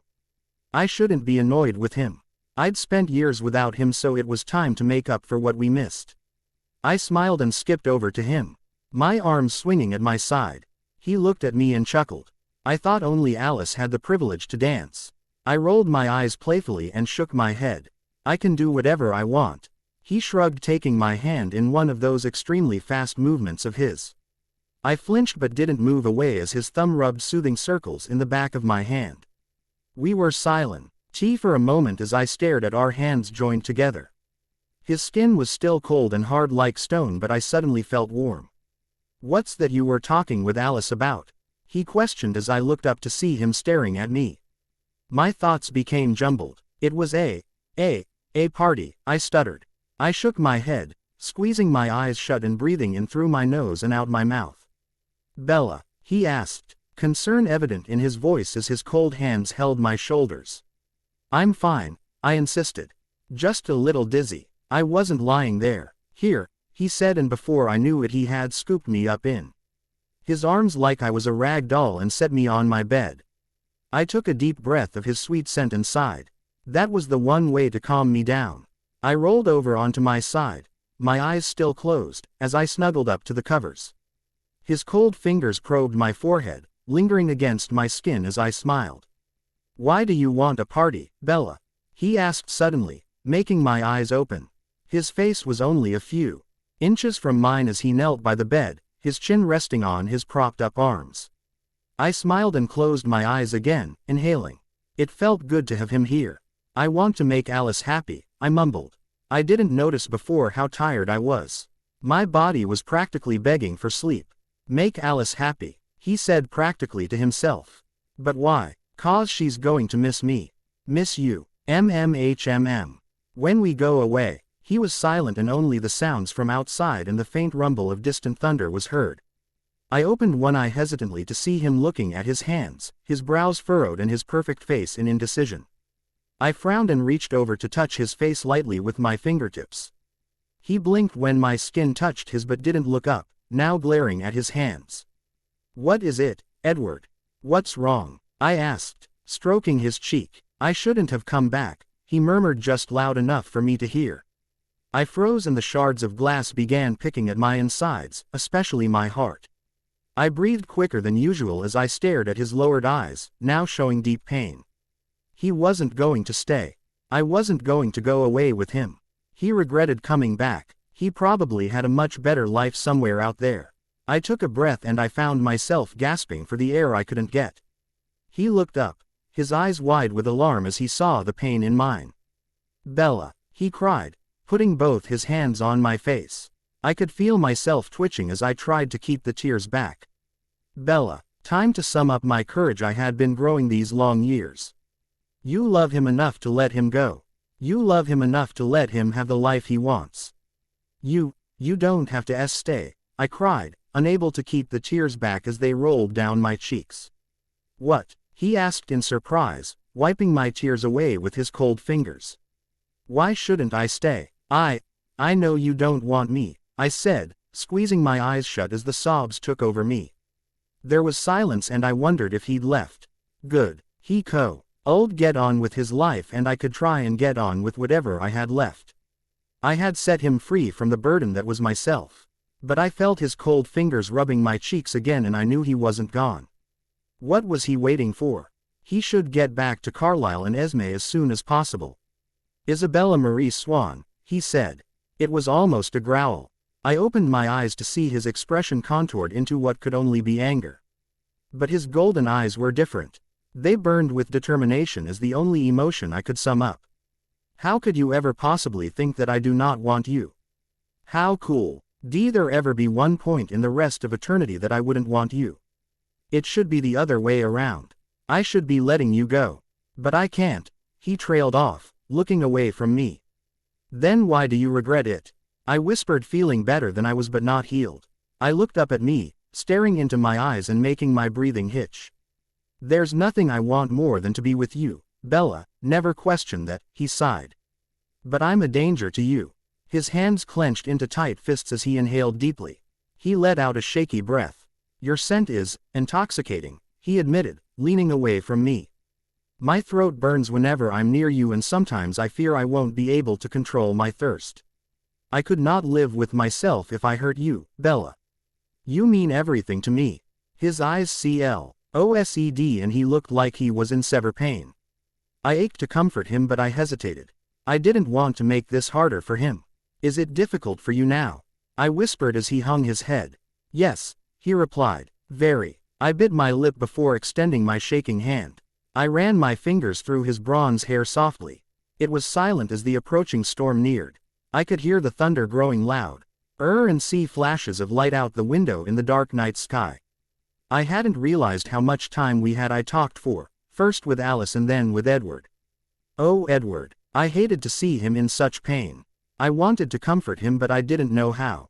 Suddenly the thunder boomed louder outside my open window. I flinched and Edward looked up, staring at the window. He looked back at me with a strained smile on his beautiful face.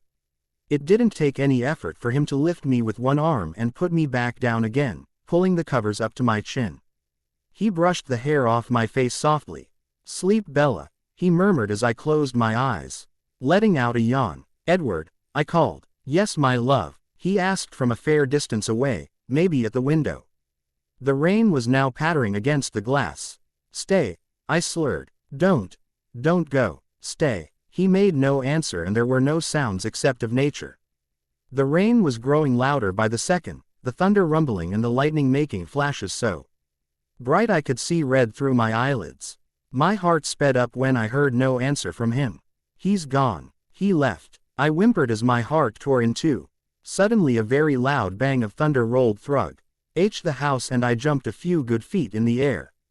I was whimpering even louder as I covered my head with the sheets. I was so scared and so alone. That's when the blanket was pulled away from my face and his musical laugh was heard. Don't be scared, he chuckled, running his fingers through my hair. He was behind me now and as I turned around I met his golden gaze, only a few inches from my own. I gasped in surprise and almost fell off the bed but he caught me, pulling me back so that my body was flush against his. I shivered but not from the cold. I'm sorry, he said, moving away. No, I cried, grabbing a hold of him and pressing us back together. I want to know you're still here. You know I won't leave you, he chuckled as I put my head against his chest, closing my eyes. He had no heartbeat, well not anymore. All I heard was the coming and going of his breath. I know, I sighed, cuddling into his side. I just need proof. He laughed but evidently agreed. His arm was wrapped around me, his hand rubbing slowly up and down my arm. Even though the storm rolled on I was comfortable just here in his arms again. I felt his cold lips against my hair and I smiled. His hand aimed down my left arm and I could feel him playing with the ring on my finger. I felt proud that I had never given up on us. He smiled against my hair and I sighed in contentment. I could say goodbye to my nightmares. I love you, I sighed as the dream world overtook me. I cannot believe it. Alice and I were sitting in my room, the dark night sky lit by the moon outside my window and my new party dress slung over my bed. She had insisted we go shopping for new dress and I surprised her and myself again when I agreed without hesitation. She was thrilled that I was listening to her and doing as she wished. If only she knew why I was doing this. I sighed as I thought about it. I was going to miss Alice, that was obvious. She was like a sister I never had and we got along so well. You can visit her, I told myself before a frown. Once you get control. I'd already decided what I wanted to do with my life. Having forever with Edward meant only one thing. I gulped, but Alice didn't notice, as she dumped a whole new load of hair ties in front of me. What one do you want? She asked, picking up a pink ribbon. Pink or white? I looked back at my dress lying innocently across my bed. It was a pale pink. Something Alice had picked out. I turned to look back at her with a smile. Pink, I answered, and she giggled. She probably thought I was beginning to like the color. She tied my hair up for me and looked at the mirror at the both of us. Thanks, Bella, she murmured, and I frowned. Why are you thanking me? I asked. You've made me feel a whole lot better, she said with a smile. And I have the feeling this will be the last time we have this moment together. I kept on a happy face, but I died a little inside. Alice was too perceptive for her own good. This was going to be even more difficult to say goodbye. I wonder if she already knew what I was going to do. I didn't answer, but instead she continued helping me get ready in silence. It was biting at me the whole time, and I couldn't get over the guilt of what I was about to do. What would she do without me? She had Jasper and her parents and her friends, but she wouldn't have her sister. I frowned and she spun me around, checking that I had everything in place. She cocked her head to the side at my expression and I smiled again. She handed me my white mask, tying the string around the back of my head. She told me shush. E had never planned a masquerade before, so I insisted she make my party one. I still remembered how she squealed with delight. It still felt good to make her happy, but was my absence going to make her depressed again? Guilt was a painful thing. She spun me around to look at her. She smiled and straightened my mask. Perfect, she said with a kiss on my cheek. I couldn't help the blush that took over my cheeks, and she grinned even wider. You know, I haven't seen you do that in years, she said. I looked down and smiled, biting my bottom lip. She patted my shoulder and danced towards the door, eyeing that she'd call for me when they were ready. As soon as she shut the door, I ran to my open window and stuck my head outside. I could see the lights lighting the pathway up to the house and a few people coming out of automobiles and carriages, but no one I wanted to see. My eyes scanned the dark grounds, feeling like a complete lunatic as I called out Edward's name. There was no answer and I frowned, feeling like crying. I still couldn't get over that fact that he may have left. I hadn't seen him since last night, Alice waking me up alone at the crack of dawn. I pulled my head back in and sighed, sitting on my bed and looking down at my left hand. It was still there, my beautiful ring, my life vest in deep water. It sparkled in the dim lantern light as I stroked it with my index finger. It was still as smooth as the first day I had got it. I'd cleaned it every morning since 3 years ago. I wanted it to look the exact same as it did when we were together. It was the plan. I was going to marry him still. It was a promise he made me and he wouldn't break that. Have faith, Bella. I heard the door squeak and Alice popped her tiny black-haired head in. She was frowning when I looked up, noticing what I was playing with. Bella, she started as she walked over to me and sat down. We don't have to have a party. I can cancel. No, Alice, I said. I don't want to cause those people so much trouble. I gave a weak smile and she answered with her own. You're sure? She asked and I nodded. Well then we are ready. I took a deep breath as we walked side by side down the staircase. It seemed a lot longer than it used to and I took every precaution not fall down and bring Alice with me. She was calm but a slight pout was on her lips as we reached the bottom of the stairs and turned to enter to the ballroom. It looked just like it used to all those years before. Everything was shining and clean even though it had been closed for years. Alice must have had someone clean it while we out because the doors were closed when we got back this afternoon. It was very crowded with masked people, although it was easy enough to point out whom I knew. Rosalie's long blonde hair was bouncing around as she danced with Emmett. He grinned at me when they passed and I smiled timidly. I was going to miss him too. Alice was standing next to me, itching to dance with Jasper, I was sure. I spotted him talking with another guest and Alice was staring at him with wide eyes, even behind her pink mask. Go on, I encouraged, pushing her forwards. No, she said, looking at me. I'll stay with you. For goodness sake, Alice, I cried with a laugh. I can be by myself for a few hours. I looked around at the dancing couples. I suppose I have a lot of introductions to make anyway. You go have fun with Jasper. She looked at me and then at Jasper. Go on, I laughed, pushing her again until she danced over to her partner who smiled at her. My smile was weak as they walked off for the dance floor, leaving me and a few depressed girls standing on the sidelines. I watched the twirling people as the band finished their song, applause breaking out in the crowd as they began another song, slower than the first. I frowned as the lights dimmed until it was almost pitch black, all but the band's area, and the moon shining through the windows lit the room. It made a very romantic mood and I was alone. May I have this dance? A soft voice asked from behind me. I sighed, turning so I could decline his offer kindly, but then I met the golden eyes of the person I had wanted to be with the whole day. I smiled brightly as he grinned, holding out his hand to me. I timidly took it, loving the electric current that flowed through me when our skin touched. I think I shall accept, I said playfully as my smile grew. It didn't matter that someone might recognize him or that I couldn't dance. All that mattered was that he was here with me again and I could spend my second birthday with him. We walked out onto the dance floor and he spun me around so that I could wrap my arms around his neck and lay my head against his chest, breathing in his sweet scent. I could feel the gazes of everyone on us, probably wondering why we were dancing so close together. That was not proper, but it didn't really matter. I tightened my grip and I could hear the rumble of a chuckle in his chest. I bit my lip, trying not to laugh out loud at myself. Instead I closed my eyes and took the moment in. How did you get in here without being seen? I asked, frowning as I looked up into his golden eyes. I was sad to see that it was marred a bit by his mask. He raised an eyebrow as I stared at him. As you can see, he said, we are not the only ones in masks. Oh, I muttered, mentally cursing myself for being so stupid and not seeing the obvious. Of course. He grinned and pressed his cold lips to my forehead, letting the world spin for a moment. I fell limp in his strong arms, but he had no trouble holding me upright as if nothing was happening. And here I thought you would not even come, I murmured to myself, but he caught it, of course.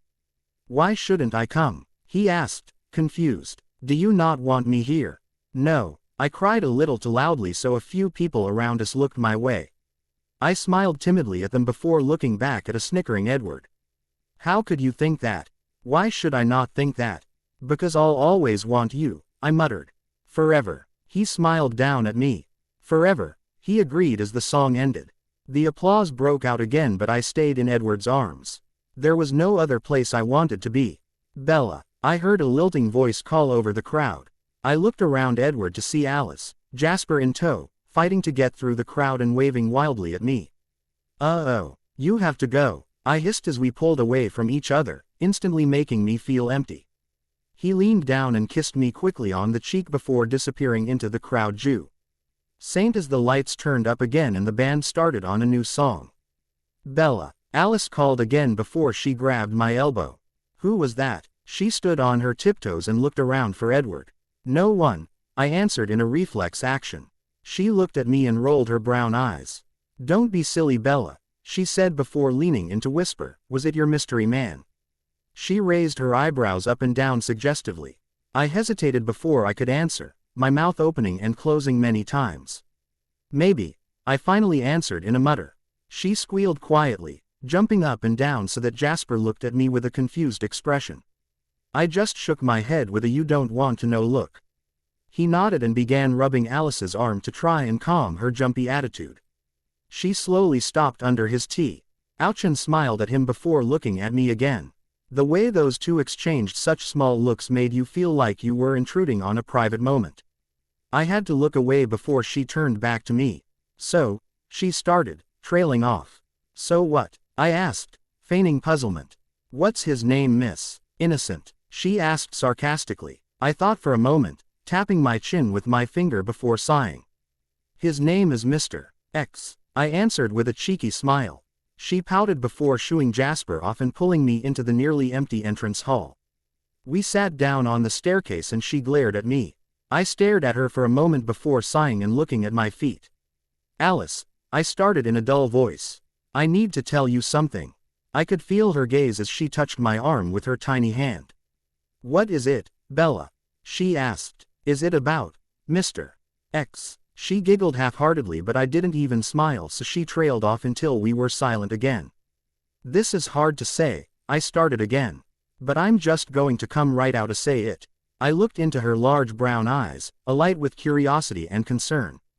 I'm leaving, Alice. Leaving? She asked. Like going to see your mother? Because I could come with. No, I interrupted her as she stared at me again. As in leaving. I might go to Europe, I'm not sure yet. That wasn't a lie. I would want to go to Europe, if I had eternity. She was silent for a moment. I'll come with you, she said slowly. No, Alice, I said, looking up at her close to tears expression. I have to do this on my own. It's what some people might call a self-finding quest, or something. I let out a shaky laugh, but she didn't change. I'll come visit. She didn't answer and I was getting worried. Alice. I shook her arm and she flinched. I don't understand, she said quietly. Almost a whisper. She looked up at me with large, brown, wet eyes. Why? I hesitated before I spoke. I have to get out of here, Alice, I said. I love you, you know I do, I just can't stay here anymore. I basically pushed all my friends away here so maybe I can have a fresh start somewhere else. Somewhere people don't know me and, oh Alice. Please don't cry. It was too late. She was in a puddle of tears. I wrapped my arms around her tiny body and she cried on M's shoulder. I rocked her back and forth, rubbing her back and hushing her. I'm really going to miss you, Bella, she sniffed. Her eyes red. You'll miss me, right? Of course I will, I cried, feeling my tears coming on. How could you ever think I wouldn't? I tilted her face so I could look at her.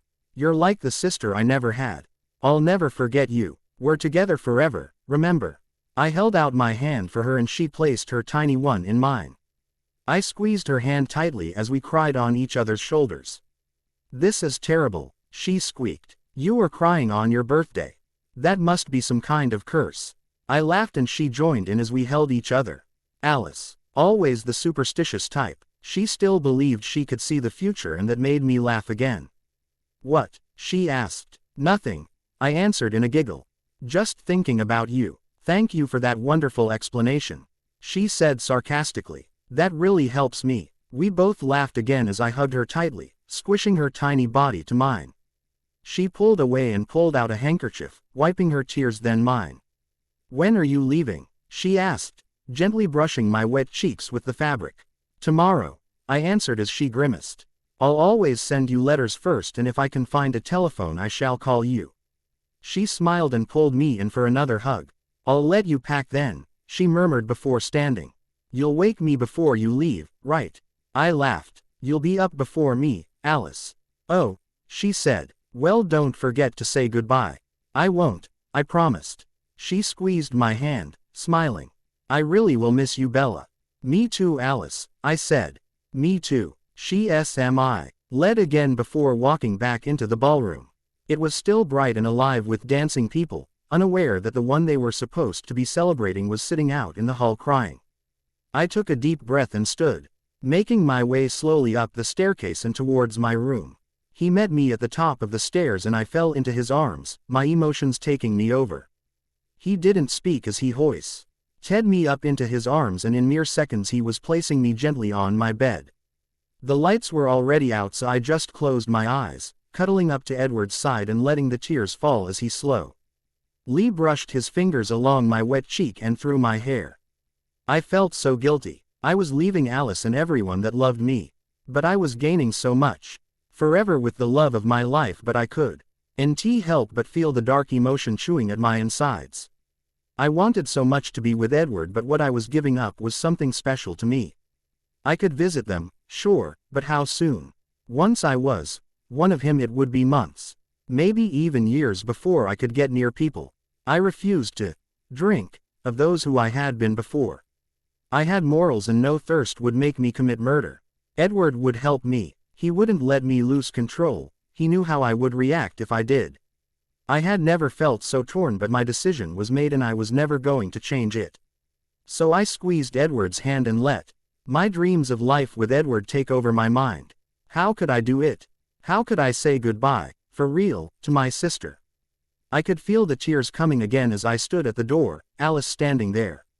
We just watched one another for a moment before we collided with each other, pulling us both into a hug. I was truly going to miss this.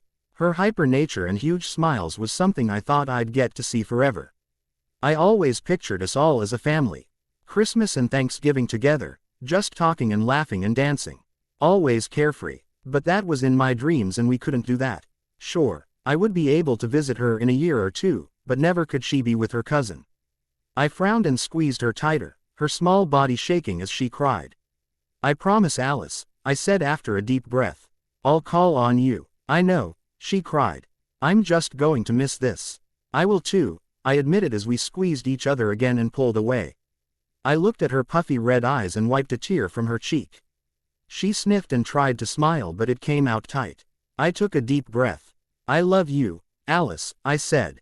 Sisters, remember? Yes, she answered, holding my hand. We'll always be sisters, no matter what. No matter what, I repeated. I pressed my lips together to keep the tears back as I picked up my small bag and slung it over my shoulder. Alice had got me it. It was designer and she loved it.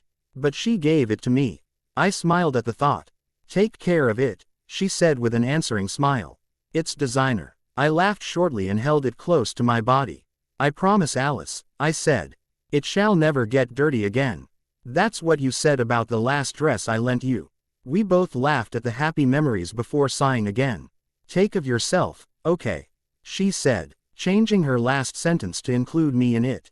She really did care for me like only a sister would. I always wanted a sister, but we never got to have one. Alice was like the sister I never had and always wanted. She was family and I loved her so much. My chest was aching as I stared into her deep brown eyes. I wondered how she would live without me here. Stop thinking silly, Bella. She's got Jasper and her parents and her friends. It's not like you're her lifeline. It's not like she needs you to breathe. She can live a lovely life without you. She'll probably forget about you anyway. Jasper would propose and she'd be happy and have the life she always wanted. But would she forget about me? I had feelings of good and bad as I thought about that. If she forgot about me, she wouldn't feel worried or guilty. She wouldn't feel obligated to pull me into her life just because I said we were sisters. But I was sad at the same time. I wanted to be a part of Alice's life. I wanted to see what she did. Would she have children? Would she have grandchildren? Would she move out of Chicago? Would she find a career? All these questions flooded my mind and I suddenly felt dizzy with what I was about to do.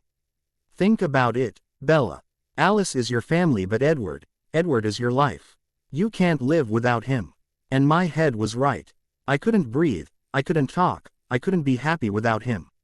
He is my be-all and end-all. So, the life I was leaving behind was giving me something better. Eternity with the one I love. Alice would understand, wouldn't she? She couldn't live without Jasper, I knew that. If they got to be together and be happy, shouldn't I? You should go, Alice said, breaking me out of my thoughts. Your coach is waiting. Yes, I answered, looking back to see the car waiting in the shadows of the driveway. It was still quite late and I had woken up at this time, insisting that I had to leave before the light showed on the horizon.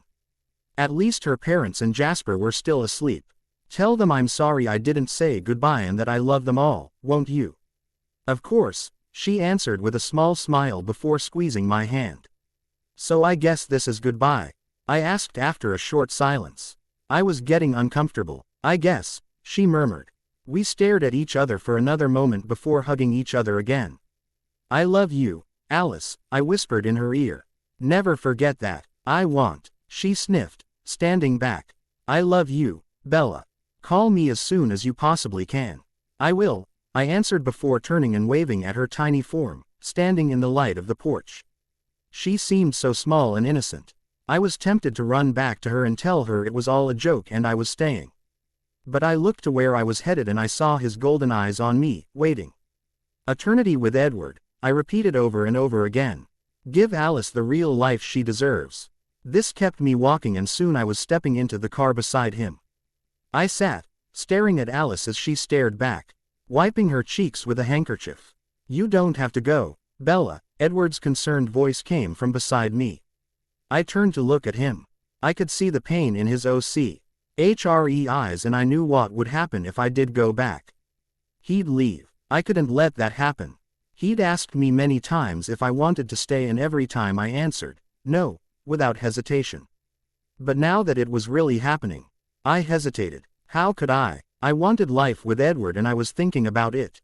Answer him, Bella. Damn it, tell him the truth. It hurts, I answered him in a whisper although I knew he heard. He stiffened but I continued quickly.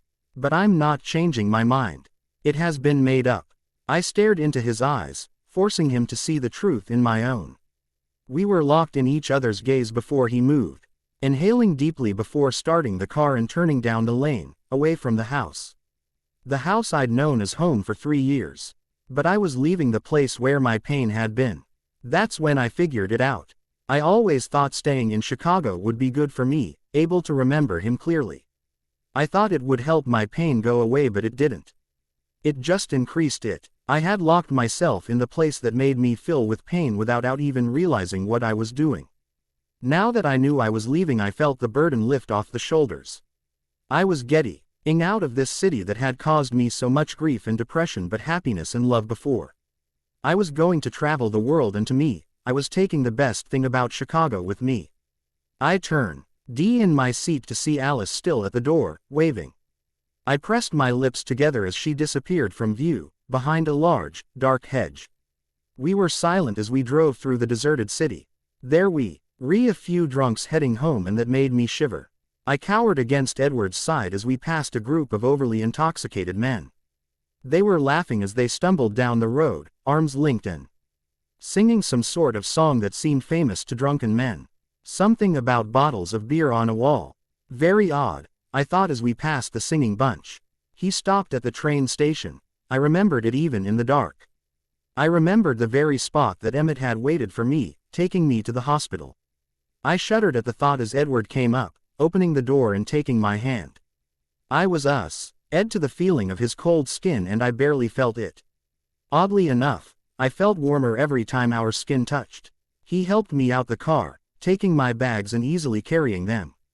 I quickly followed him as we walked into the nearly deserted train station.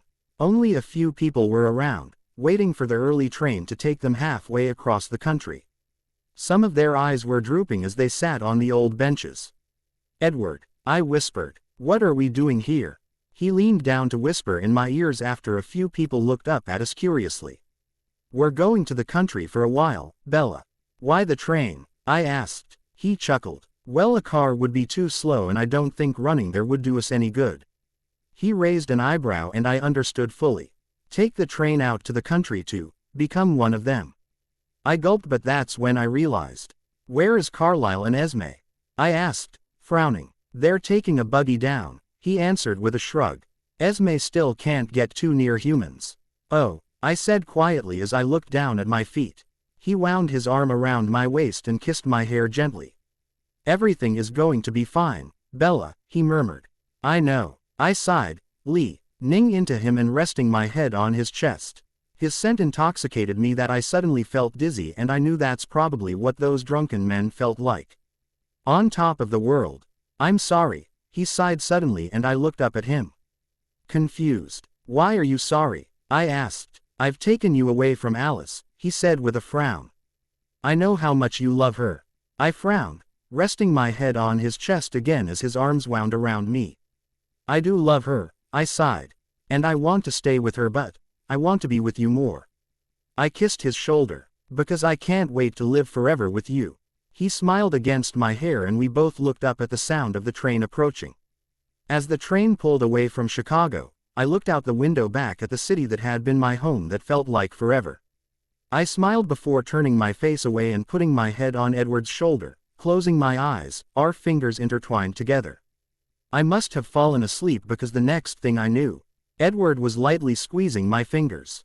My eyes fluttered open as I looked around myself. It was cloudy out, but I could see we were in the country. I frowned, looked at the barren landscape as we pulled into the station. It didn't take long for us to get off. We were the only ones leaving at that point. People stared at us, curious as to why we're getting off in the middle of nowhere. I had to admit I was just as clueless as they were. Nonetheless, I followed Edward out to a waiting buggy, Carlyle sitting with a kind smile on his face. "Good afternoon, Isabella," he said, hopping down with grace to meet us. "I'm glad you've come." "As am I answered as I smiled up at Edward. He grinned back. I felt so happy to see all this. They quickly got my things on board as I meandered over to the horse that was pulling our buggy. He looked very old, his fur was matted and hung over his large black eyes. Such an innocent creature, I thought as I brushed his soft nose. He nickered lightly, lifting his head and snorting once. I'd take care of him once we got to wherever we were going. He needed a good clean up. Edward lifted me easily in the seat beside him and horse began to pull slowly. Suppose we had to keep up appearances since the train had still not pulled away and there were a few people mulling about. Although the horse was slow, it was very strong and pulled the heavy buggy like it was nothing. I took to looking at my surroundings. There were practically no houses around us. I guessed why. Esme was unstable, still is unstable. Then I thought about myself. I would be unstable too, wouldn't I? I shivered at the thought and Edward noticed, looking down at me with concern. I just shook my head and leaned into him again. I didn't want him to know I was afraid. If he did, he'd old never do it and I would never be one of them. Never be able to spend forever with the one I loved the most. I was lost in my thoughts and was surprised when we showed up at a farmhouse. The whole property was empty and there didn't seem to be any neighbors for miles. This truly was the middle of nowhere. There were weeds and bushes overgrown everywhere, creeping up the side of the house and invading under the porch. But I could still say it was beautiful. It was large and antique, made of old wood, but it looked sturdy. "You live here?" I asked Carlyle. "Yes," he chuckled. "We've made it our permanent home."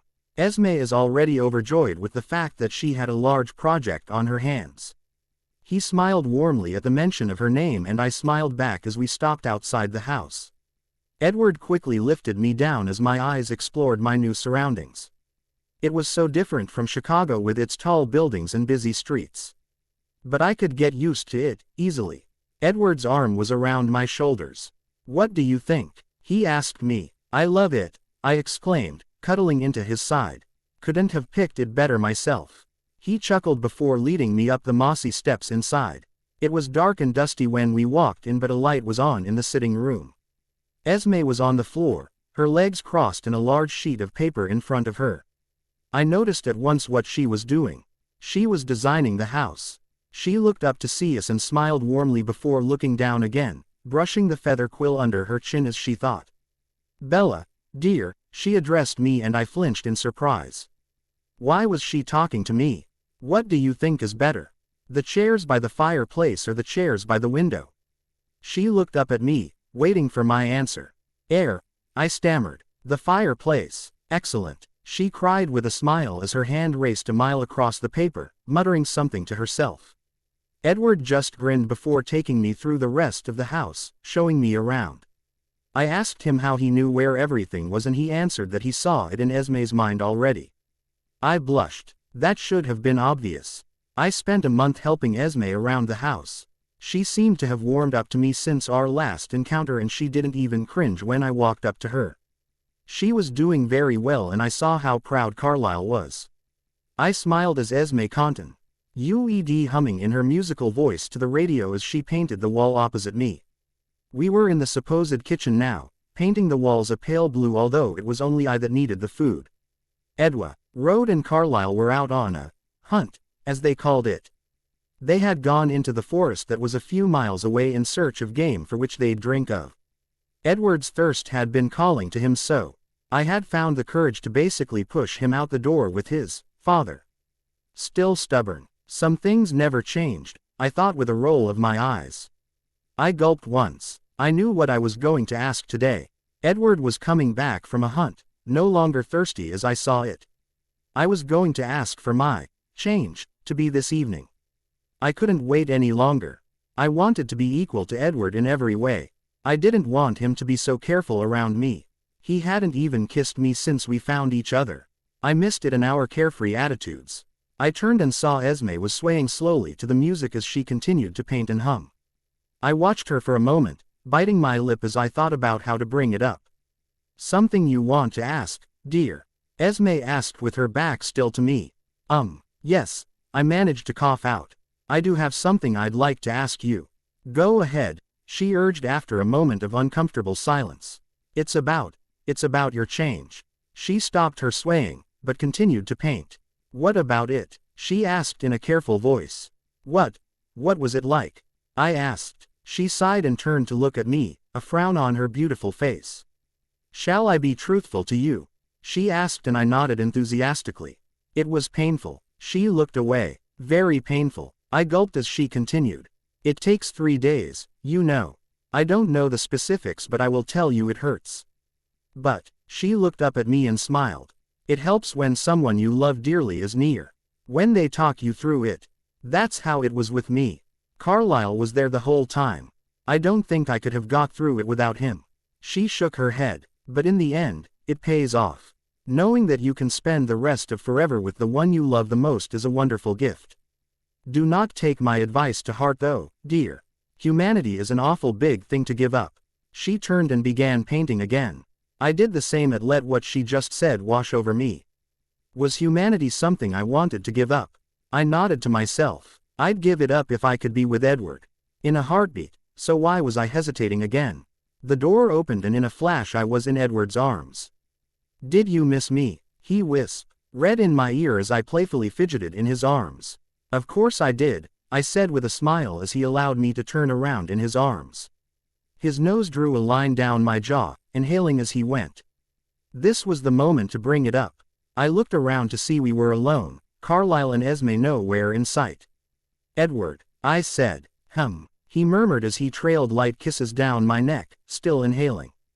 I it hard to form a sentence. I was quiet for a moment as he continued his assault on my skin. I finally muttered. "I need to tell you something important." He stopped and looked up at me with worried golden eyes. "What's wrong?" he asked. "Are you all right?" Yes, I'm fine," I assured him, taking an unsteady breath filled with his intoxicating aroma. "Then what is it?" he asked, curious now. I hesitated, biting my lip. "You can tell me anything, Bella. I needed to ask you for something," I said, leading him on. His eyes were narrowed slightly as he stared into mine, probably Ying to pick my request right out of my head. "That depends on what it is," he said slowly. I paused, not sure how to continue. Then I just came out with it. "I want to be changed tonight." He frowned, confused for a moment before it finally set in. His eyes widened so I could see all the golden in his eyes.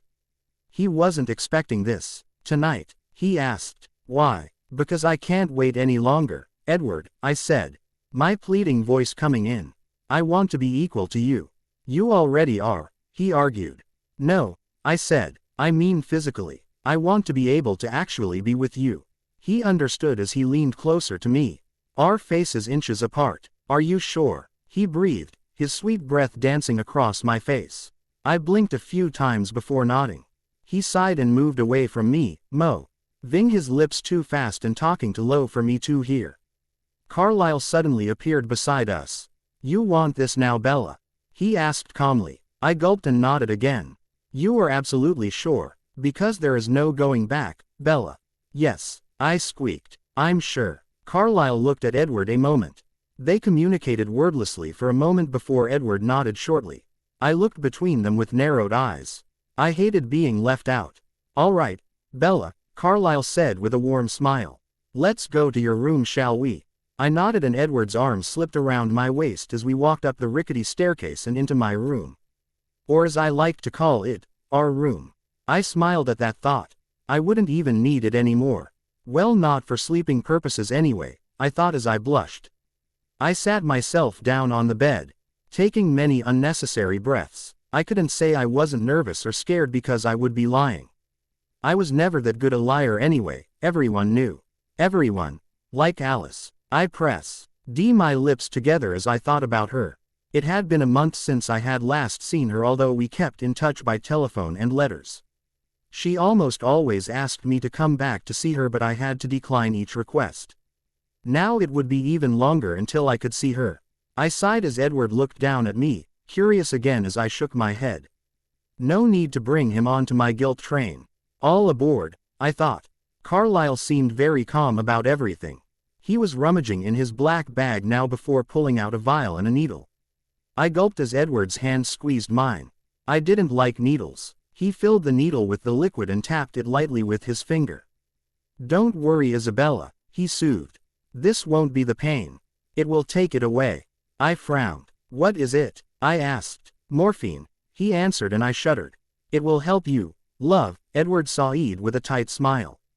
I stared into his golden eyes and found myself agreeing. If he said it would help me, it would. I nodded my head but didn't take my eyes off Edward's perfect face. I felt the prick on my wrist and the cool liquid flowing through my veins, but that meant nothing as I lost myself in the topaz eyes of my true love. He stared right back, and I knew that the rest of the world meant nothing. The world meant nothing when he wasn't with me. When we weren't together, it was like I had fallen into a dark abyss, never to come out again.